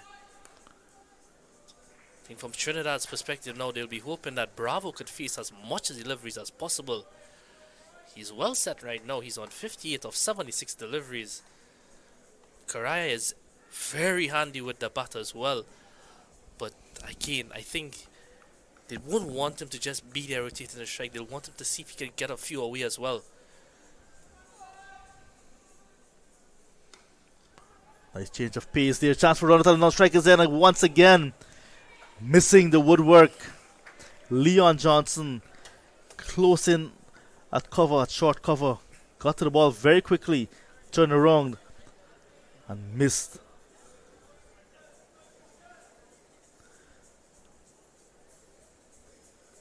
Well, he was definitely out there. Yeah, it would have been a goner. Once again, Johnson especially not getting his radar right, not hitting the woodwork. So it's pulled away, but there's protection there on the boundary at mid-wicket. Imlak does well. Yeah, Rutherford, he's very happy at just bowling that short of a length delivery. And what he's doing as well, he's varying his pace really nicely. So the batsmen, they need to muscle this ball if they want it to go anywhere on this surface. The dew on the ground will certainly hold up the ball as well. Oh, this one is edged away, calculated edge. And it's going to run away down to third man and into the boundary for 4. It's probably what Karaya needed to kickstart a bit of momentum into his innings here. He's on 13 of 16 so far. That was just too wide from Rutherford. And there's Karaya throwing everything at it, got the outside edge. Had there been a first slip, that would have gone comfortably. Perhaps would have taken it reverse cup. Third man in Pestano had no chance. It was speeding across this outfield. There's only that man at that deep extra cover position there, so I'm not understanding why the bowlers are bowling so wide. Even Gurekesh Moti in that last over was bowling everything outside that off stump. Looking to come in closer to the body here. The margin for error is very small. Sometimes you go too full and you're dispatched down the ground. And as I say that man from deep square leg, he comes into the circle and we have a long off right now.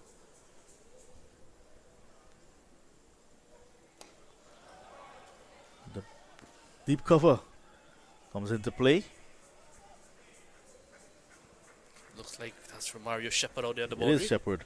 So Rutherford has completed 5 overs, none for 26. Together with Pestano, they've done 10 overs.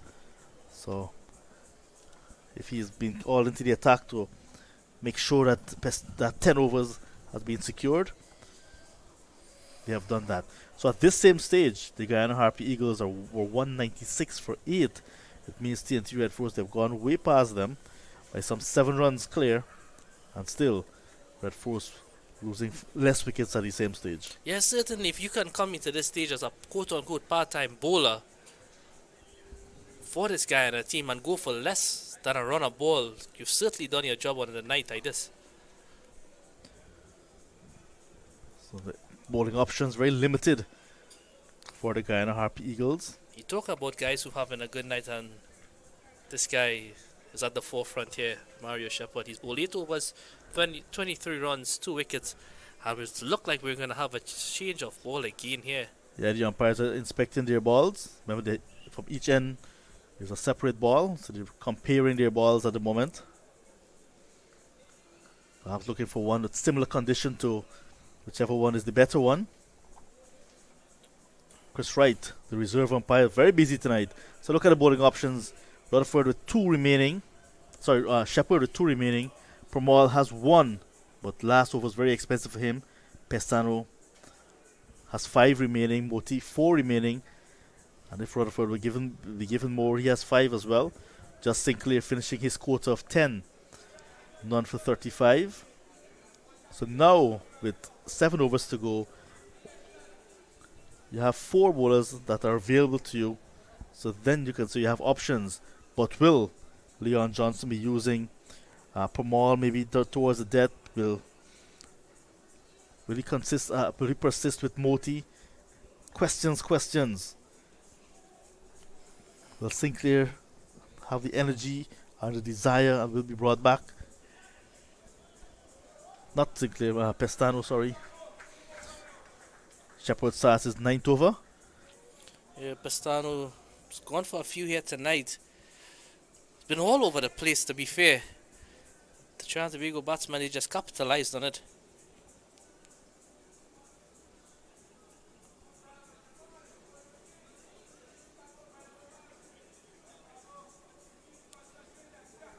I think Darren Bravo now, he'll be the key for the Trinidad Tobago team in this run chase.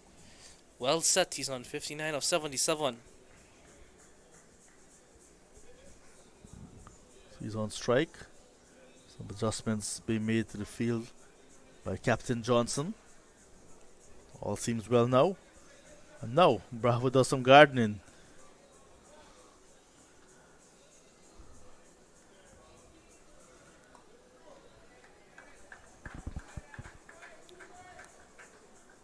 Single taken easily. Shepard himself does the fielding. So between Pestano and Rutherford, 10 overs, none for 60. Looked much better because of the 5 overs, none for 26 from Rutherford.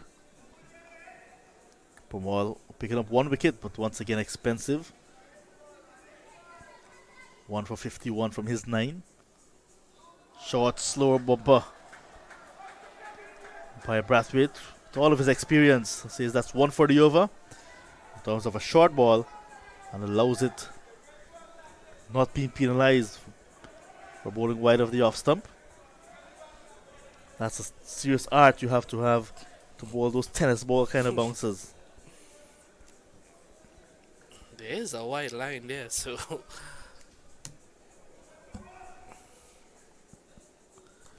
This time he goes much fuller, and it's going to be hiked away down towards the backward square.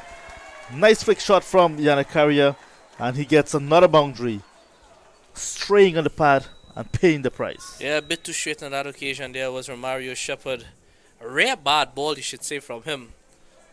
Just forgetting about the earlier bumper, but excellent shot there from Karayan. As I was mentioning before, you need to capitalize on those deliveries, especially at this stage of the game. Karayan started slowly, but 2 boundaries recently, and getting much closer to that 100 strike rate. 19 from 20 deliveries. He has a key role to play here with Bravo if TNT will overhaul the target. TNT Red Force.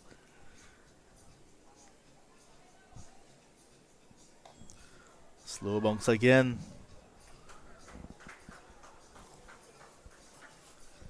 At this stage of the game, this is where the game can be lost by the Harpy Eagles if they continue to be sloppy. But they can also win it from this stage with some tight bowling and some very good fielding. Hetmeyer has certainly given them the opportunity with in the field. Taking 2 wonderful catches, pulled off some good fielding after an ordinary start to his fielding tonight. They certainly misfield a few. Was it Maya? That's got away really nicely. That's gonna raise it to the boundary there. Volley on that one by the fielder, but I think as we see the replay here, I think he should have done a little better there. But that was struck really hard from Darren Bravo. It was Oh not, no, that was wide of him. Fielder had no chance on that occasion. yeah, Kevin Sinclair at backward point. And that ball was not very wide from Shepherd. That's the end of his 9th over. He's gone for 34, but he's picked up 2 wickets. 44 gone, 214 for 4. Yeah, he's certainly one of those bowlers that teams usually use him as well, and a lot in the back end of the innings. So I think he will more than likely bowl out here. He isn't doing a bad job at all. Yeah, he went for some 11 runs in that last over, I think it was. At the same stage, the Harpy Eagles were 201 for 9. It's at that stage, Shepherd was joined by Virasambi Pamal, and then that exciting partnership started after 44 overs. Yeah, the onslaught started from there. It was as though he was just tearing apart some ordinary bowling, and that's pulled away nicely. But there's protection. That man you were talking about, Shimron Hetmeyer, he's patrolling at lakeside boundary. So Rutherford as well, given the 6th over.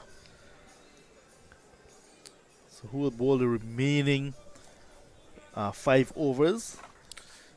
Leon Johnson is probably a happier man, knowing that Pestano didn't really perform as he wanted, and Rutherford has just taken up the slack here. Doing a good job for his team so far. Pestano had a similar start to his spell at the Queen's Park Oval 2 days ago, but came back at the death and looked quite different and bowled very economical. Maybe given an opportunity to do the same again, you'll never know.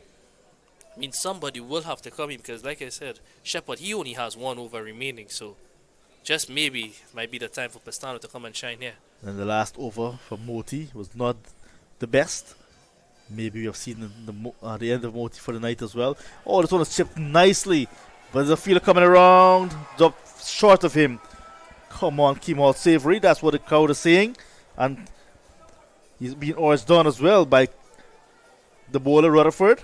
That ball spent a year and a day in the air, and there was Savory, who we speak of earlier as a very good fielder, just waiting for that ball to fall, not going for the catch, trying to protect the boundary. Yeah, I think that was really, really poor on his part, and Rutherford let him know that. He was very vocal towards him. So now runs flowing off the bat of the Red Force batters. Bravo, who's up by 1.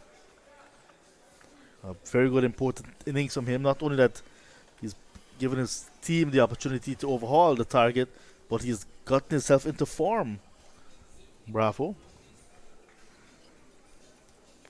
4 singles in the over so far from Rutherford.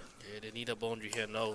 So is it in the air? Savory's getting under it, but it's going to go over his head and into the dugout of the Trinidad Tobago Red Force. And that is the boundary you're asking for. 6. Quite a timely boundary, quite a timely hit by Yannick Karaya. And that's a beautiful shot there. Fielder could only watch that go over his head. And what's even better, he hit it straight into his dugout as well. Young man there, Jeremy Solozano, another bright perspective in the Trinidad Tobago team, just picking up the ball and throwing it back. One delivery left to go. 10 runs off the over so far. Single taken. Rutherford 6 overs, none for 37. 45 gone, 5 to go. 225 for 4. 11 runs from that over ball by Rutherford. Yeah, that's his most expensive over so far. 45 remaining in the final 5. 9 runs and over. Now we can see an even 9 runs and over now, Mr. John. Trinidad and Tobago definitely ahead by this stage. At this stage, Guyana, they were batting 209 for 9. But what is very important to remember is that the momentum kept going with Romario Shepherd straight till the end. That's our background here today as we look out onto this field. That's the beautiful Brian Lara Cricket Academy, the hospitality section.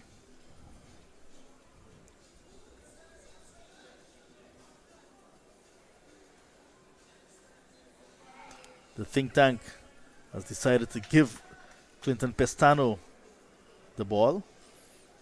Yeah, 3 senior players there, Leon Johnson, Versami Pomal and Shimron Hitmire. Yes, Johnson captain, Pamal vice captain, and like you mentioned, senior player Shimron Hetmaya. Was previously captain of that CPL team recently. Yep. Winning captain, West Indies under 19. Only captain to date that has done that.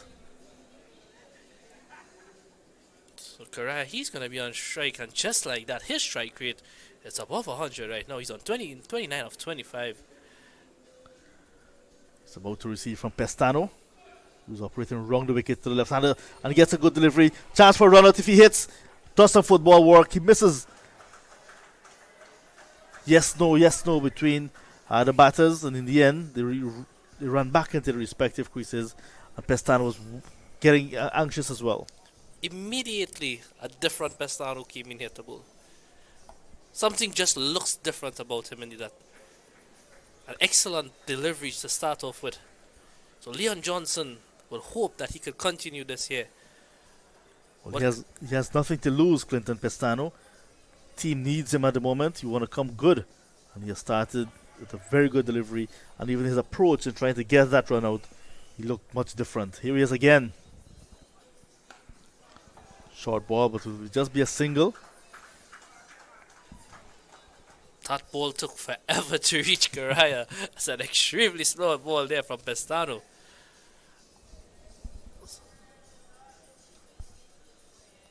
Played in the regional 40 this season, Pestano, early in the season.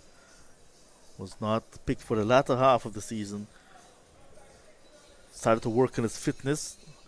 Lost some of the extra baggage on his body. Looking trim.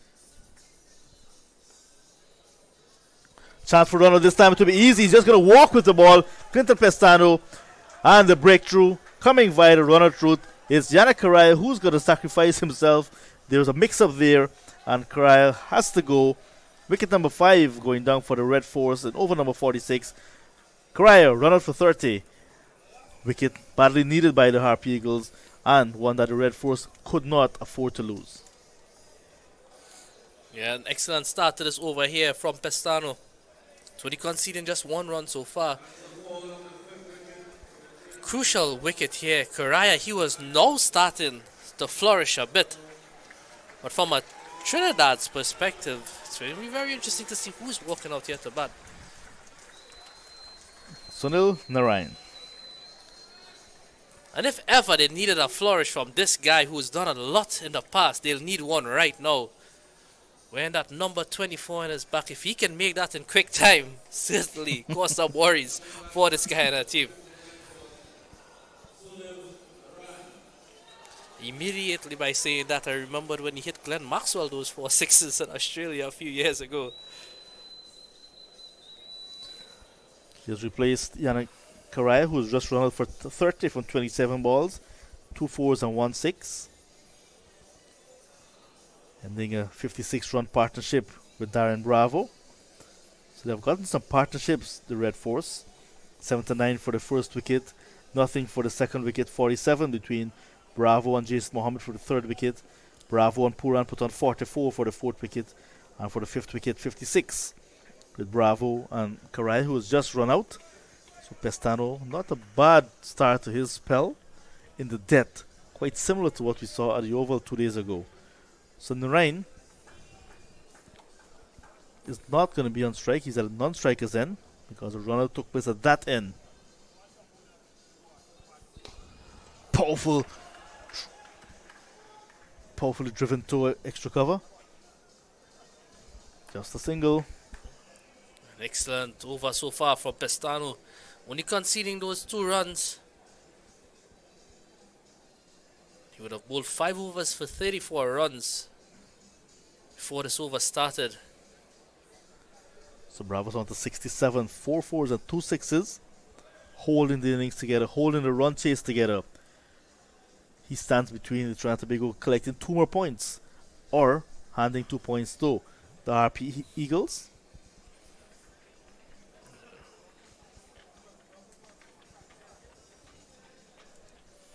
Pestano, he's bowling to Narain now.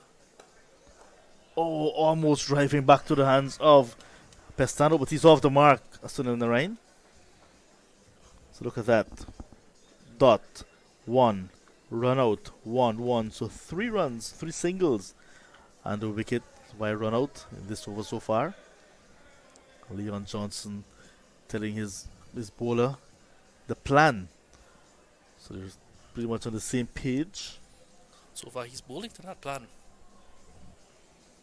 So Bravo surveying the field. Gonna finish well, Pestano. Slow ball again. Bravo will keep strike at the start of the new over. Moves up to 68.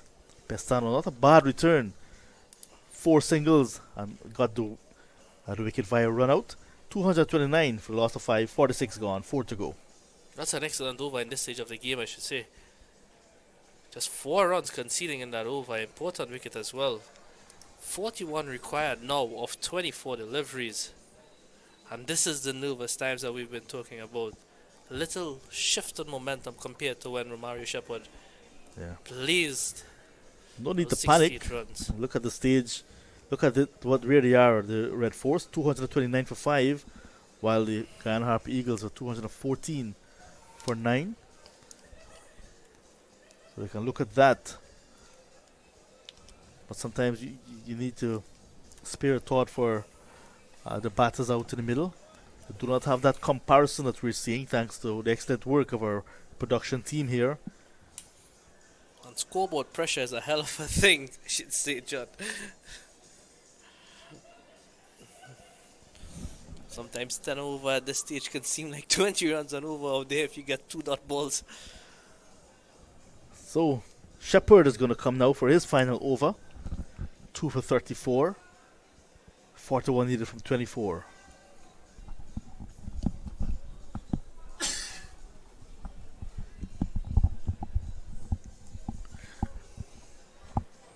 Starts with a very slow ball. Look at that commitment from Moti. Take some of the soil with him as he was diving to save that one. Yeah, the ground's a bit moist on that end of the ground. Yeah, you can tell us from your experience. You were walking out there. Yeah, certainly boundary edges are really wet. A bit of rain didn't really help the cause, but I mean, kudos to the ground staff for having this pitch prepared in such lovely condition for this encounter. Yeah, Harish Raghunath and his team doing a good job indeed. Shepherd to Narain. Full toss. And that's scooped away, but there's a fielder right back on the boundary. Savory again on the field. And looking for the second is Narain.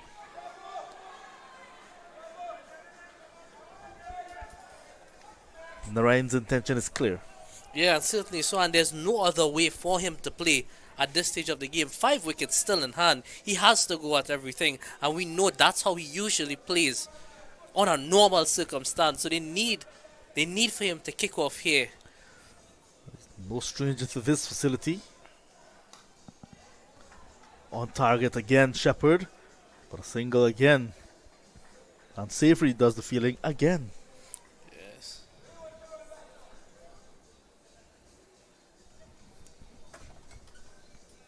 The designated towel person is Captain Leon Johnson. So the ball goes to him almost every time for him to take off the whatever moisture the ball gathers as it goes into the outfield. Because he's that take charge leader, it's not a bad ploy at all.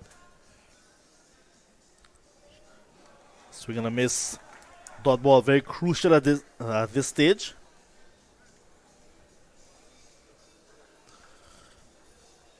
Yeah, just 3 runs in this over so far. All singles. So the Harpy Eagles won't mind the singles at all. Those singles will not do them any harm. But it's the boundaries that they're protecting. Rutherford is at long off. Savory at deep cover. Long on. Long on in Sinclair. And that ball goes over his head. That's a maximum. That's Sunil Narayan. Short ball from Shepard, and it's punished. Yeah, Narayan just telling Bravo there, you can play your own drive. I can pull that in that same position. A short ball there from Mario Shepard and a desperate boundary from Sunil Narayan. There's no holding back from this guy, and we all know that's what he was coming out here to do. Just as I was saying who the deep fielders are, may not want to take on those fielders. There was Narayan backing himself, and that one went over long on quite easily. There's a deep mid wicket and there's a deep backward square as well. Full delivery picked up nicely, and Imlak at deep mid wicket comes off the boundary, does the fielding. 3 overs to go now. 10 runs from that Romario Shepard over. He has completed his spell of 10 overs for tonight, 2 for 44, and after 47 overs, the Red Force looking to get 270 to win. They're 239 for 5. Yeah, 239 after 47 overs. 31 needed of the last 3. Shepard, excellent night for him. 2 for 44, 70 plus with a bat. He was a recent MVP of the inter-county tournament in Guyana before coming to Trinidad and Tobago. So not only that he has been bowling well, he's been batting well. And crowning off another good all-round performance, Romario Shepard. Will it be match-winning? It's left to be seen. Bravo still there. Can rain on his parade. Trinidad and Tobago Red Force. Over the last season and this season, they've won 8 consecutive CG United Regional Super 50 matches. Will that streak be extended or will it be snapped? 18 deliveries still to go. We'll be hoping that this guy on strike can say something about that as well. He's already hit one monster 6 here. They need a few more from him if they are to win this game. Destano continues. This time he goes over cover. Sunil Narayan. And we get that into the boundary. 1 bounce, 2 bounces on a roll. And rolls over the rope ahead of Tevin Imlak. And Narayan, 13 from 6. Yeah, that's an excellent shot there from Sunil Narayan. Pestano just giving him a bit of room, and he's going to just take it on. What Pestano is doing in this first ball that he didn't do in the last over, he didn't give the batsman no room at all. That's not what Leon Johnson would want.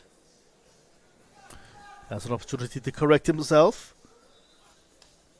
Full toss this time, and it peels off the outside edge and goes down to third man. Sunil Narayan is a man on a mission tonight. And it was at the same stage that Romario Shepard got that outside edge and raced away for 4. Sunil Narayan just repeating it here. There we see another full delivery, maybe slipping again from Pestano as he was looking for that Yorker. Fortune favors the brave. Yes, Narayan going very brave at the moment. 23 from 16 and just a couple of boundaries, the 6 in the last over and consecutive 4s in over number 48, and suddenly that equation gets very close. 23 to get from 16.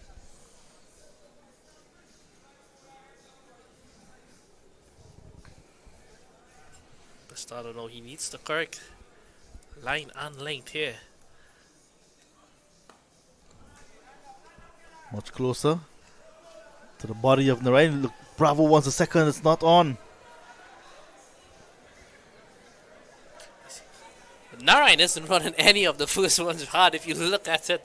I think from Bravo needs to walk down and say, here's what's going on. Let's just run the first one out. There's a possibility of fumble in the outfield there. He's willing to go back for 2, and why not? Narayan's hitting the ball. I understand Bravo has been there a long time and he can certainly muscle a ball for 6. But at the moment, Narayan is doing the job. This game is on a knife's edge. Cricket is not for the weak heart. Certainly so. So hope those of you watching at home, whether you're in Guyana, out of Guyana, in Trinidad, out of Trinidad, hope you have taken your pressure tablets. This one is played out to the third man for a quick single. Direct hit, but Bravo is very quick. Well, Narayan is very quick on this occasion to get into the striker's end. That's excellent run in there from Sunil Narayan. He was out of block hole extremely fast. Look at that. He was like lightning there. He was there quite comfortably in the end as well. So this is excellent from Sunil Narayan. 21 from 14. Which way will this go? Hamza, I saw you at the concession area spending your money. If you have any remaining, where will you put that money? Going for a quick single. May very well be a leg by. This stage I might just split it and cut my losses evenly. You talk about a cool-minded person or co-commentator, Mr. Adel Lakan. He's as cool as anyone here. Certainly seen this and been in this position so many times. Is he cool because of the air conditioning? Well, he has the window open as well, so certainly a lovely fellow is Mr. Adel Lakan. Yes, you've seen this many, many times before. Yeah. I'm not sure if he's getting emotional at all. He would have to coach kids to be in positions like this as well. Yes. So again, looks as he's made of steel. just see Pastano. He's continuing here. 20 to get from 13. One-handed shot from Bravo. A trademark shot. Two fielders are coming in. Settles, takes it. And that's the big wicket. Kevin Sinclair. Will we see the somersault? I don't think so because it's a bit slippery out there. But he has taken a wonderful catch to get the big fish. Bravo. Gone for 7-1. Good catch from Kevin Sinclair at deep mid-wicket. And Pestano picks up a wicket at a very crucial stage at the end of 48. The 250 is on the board for the Red Force, but they've lost another wicket. 6 down now. Yeah, Pestano, what he did correctly there is he bowled that ball as close as possible to Bravo. Bravo just taking a foot outside the off stump. Pestano, fuller delivery, closer delivery. Trademark, as you said, but the variation on this stage outfoxed Darren Bravo, and an excellent catch there in the outfield by Kevin Sinclair. We all know what a wonderful fielder he is as well. Bravo could possibly have put Trinidad in a winning position here still. With 20 required of 12 deliveries, we've seen this so many times around the world. Excellent inning though from Darren Bravo, 71 from 88. 4 fours and 2 sixes in that knock. Very good knock from him, but he's disappointed that he has gone. But like you said, he's done enough to put his team in a winning position. And Akil Hussain, the new batsman, he is quite capable as well. You've seen what he has done recently on the international stage, also during the Caribbean Premier League, and with Sunil Narayan, who's hitting the ball clean at the other end. This pair can very well finish it in maybe the next over. Yep, Darren Bravo is getting a standing ovation from everyone here, and a well-deserved standing ovation indeed.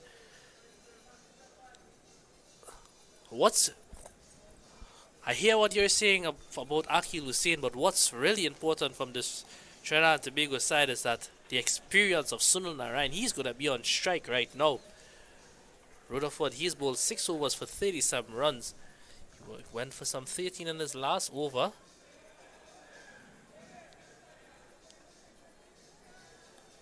So, fine leg and third man are in the circle. It means Johnson protecting the boundaries in front of the wicket. So there's a deep backward square mid-wicket, long on, long off, and a deep cover. Here's Rutherford. The penultimate over begins. Driven nicely, splits the gap. There's a fielder at extra cover, Leon Johnson diving, but not quick enough, not good enough. And the ball goes past him and into the boundary for 4. Boundary to start over number 49. Well needed for the Red Force. That just sounded beautiful off the bat there. Sunil Narayan, he's middling them at the moment. That was struck fiercely. That fielder had no chance. By the time Johnson got down, the ball had passed him already. That was well hit from Sunil Narayan. But Rutherford on this occasion, again, too short. Narayan already with 3 fours and that towering 6 earlier. This time he goes down towards long on. Sinclair is there. Just 1. 15 needed from 10.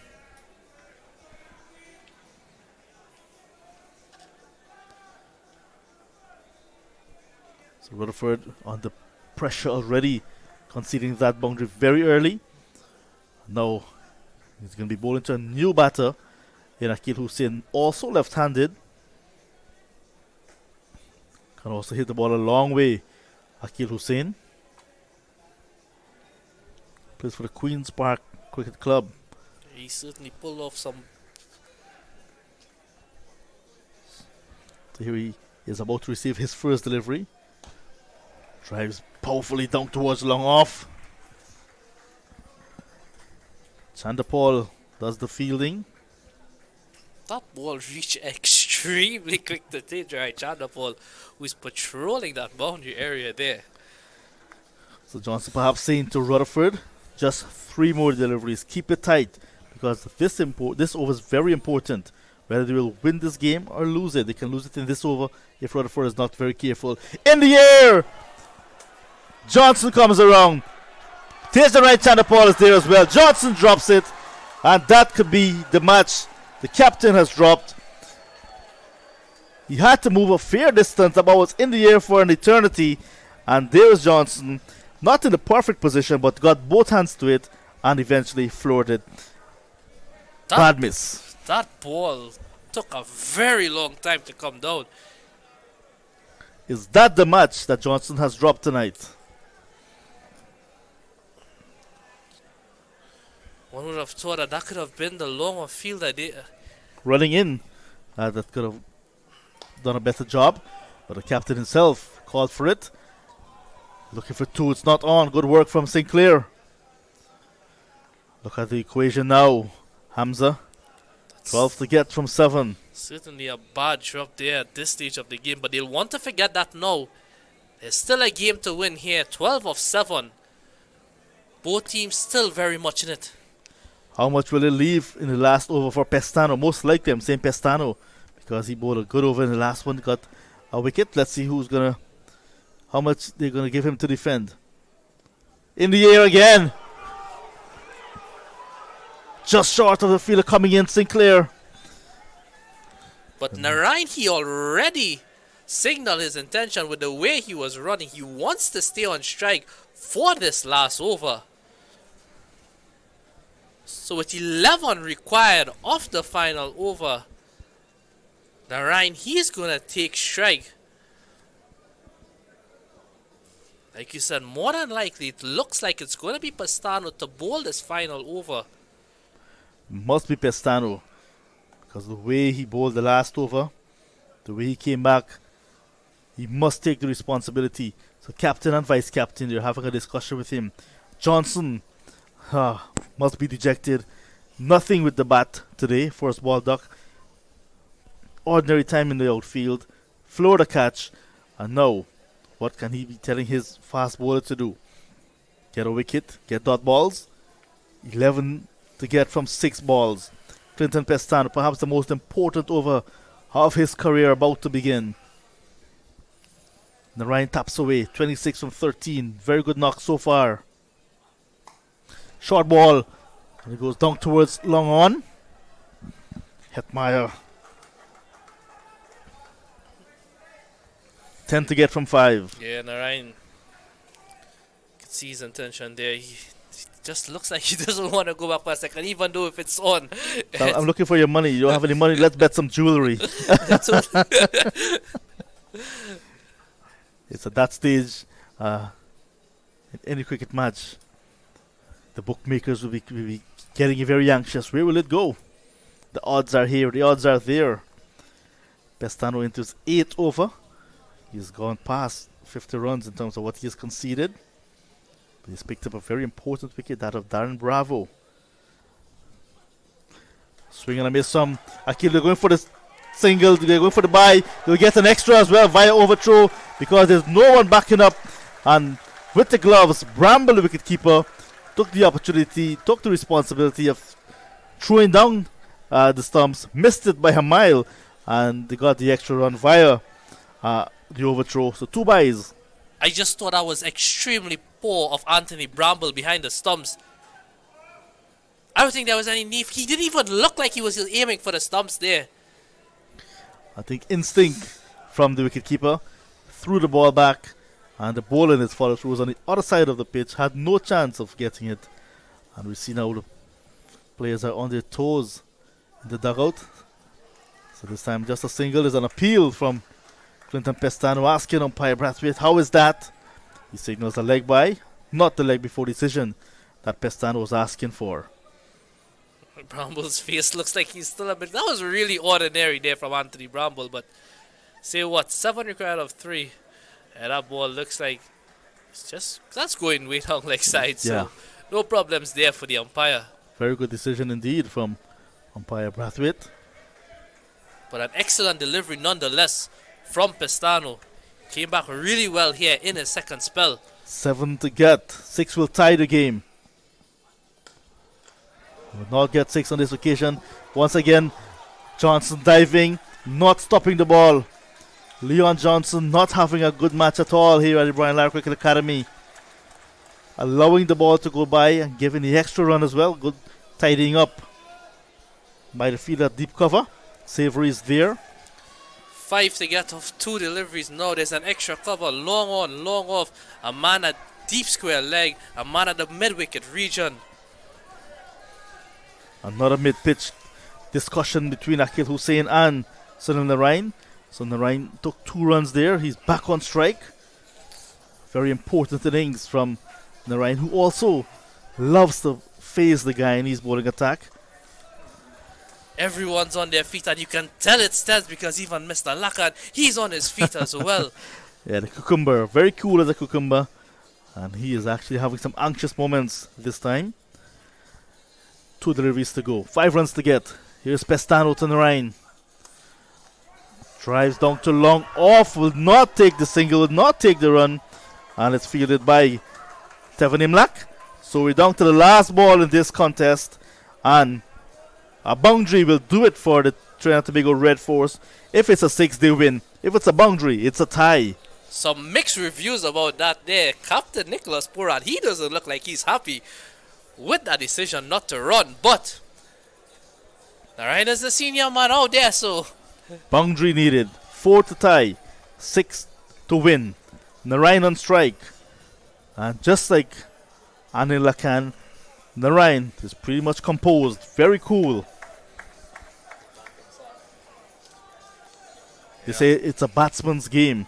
Let's see if the batsman will win it tonight, or if the Guyana Harpy Eagles can snap this winning streak of the TNT Red Force. Here comes Clinton Pestano. There goes Narain. It will fall well short of the boundary, and will protect the boundary is Shimon Hetmeyer. Guyana Harpy Eagles defending 269 for 9 nicely. Well, too close for comfort, you may want to say. Winning by 3 runs, restricting the TNT Red Force to 266 for 6 from their 50 overs. Narain just could not get the 6 needed to win the game in the last ball. He finishes on 30. Hussain with him is on 2. 3 runs victory. Congratulations to the Guyana Harpy Eagles. They have snapped this winning streak that the TNT Red Force have started since 2021. 8 matches they've won on the trot. Not the 9th one tonight. Red Force losing tonight. Harpy Eagles getting their first points. yes, that if there was ever going to be a momentum build, it was certainly going to be this one. Extremely close game. We know it was going to be close. It came right down to the final ball.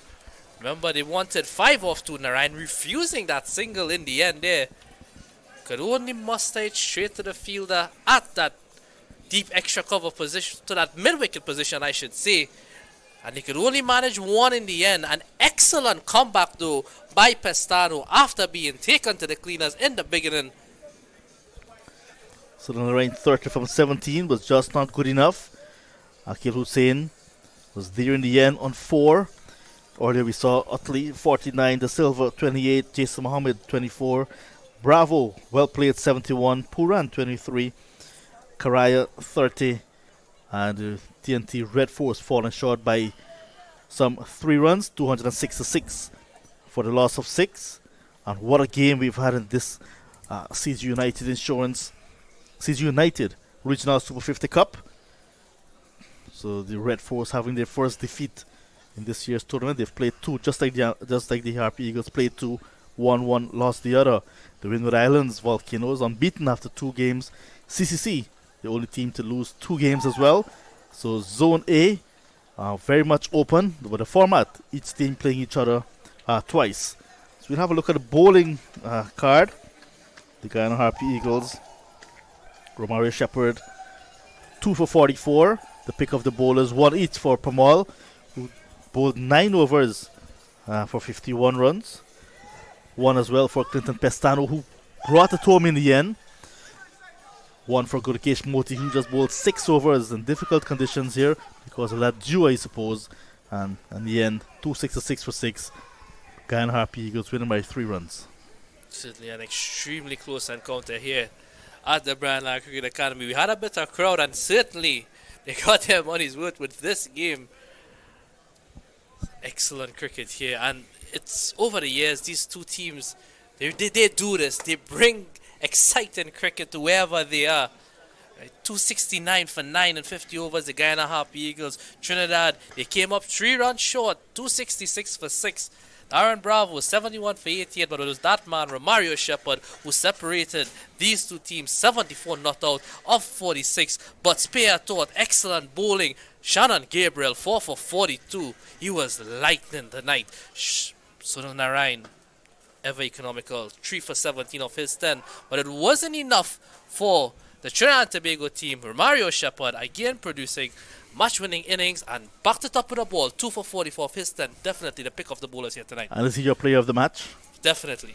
So no questions asked there. Yeah, mine as well. So they'll have a presentation for player of the match a bit later on. But that will end our broadcast here tonight. I want to thank you for your time. We know that you could have been doing many other things, but you chose to spend it with us tonight. We thank you for that. So on behalf of Anil Lakan, Hamza Mohammed, Finad Mamchan, and our technical team, my name is John Ramsing. Saying goodbye for tonight. Saying congratulations again to the Guyana Harpy Eagles, winning by 3 runs over the TNT Red Force, the defending champions, losing their first game in this year's tournament. Both teams, 1 win, 1 defeat. Tournament will continue on Saturday when the Guyana Harpy Eagles play right here at the Brian Lara Cricket Academy against CCC. The TNT Red Force will go down to Port of Spain where they play the unbeaten Windward Islands Volcanoes. That game begins at 9 a.m. and at 2 p.m. the Brian Lara Cricket Academy will come alive with that day and night encounter. Until then, it's goodbye.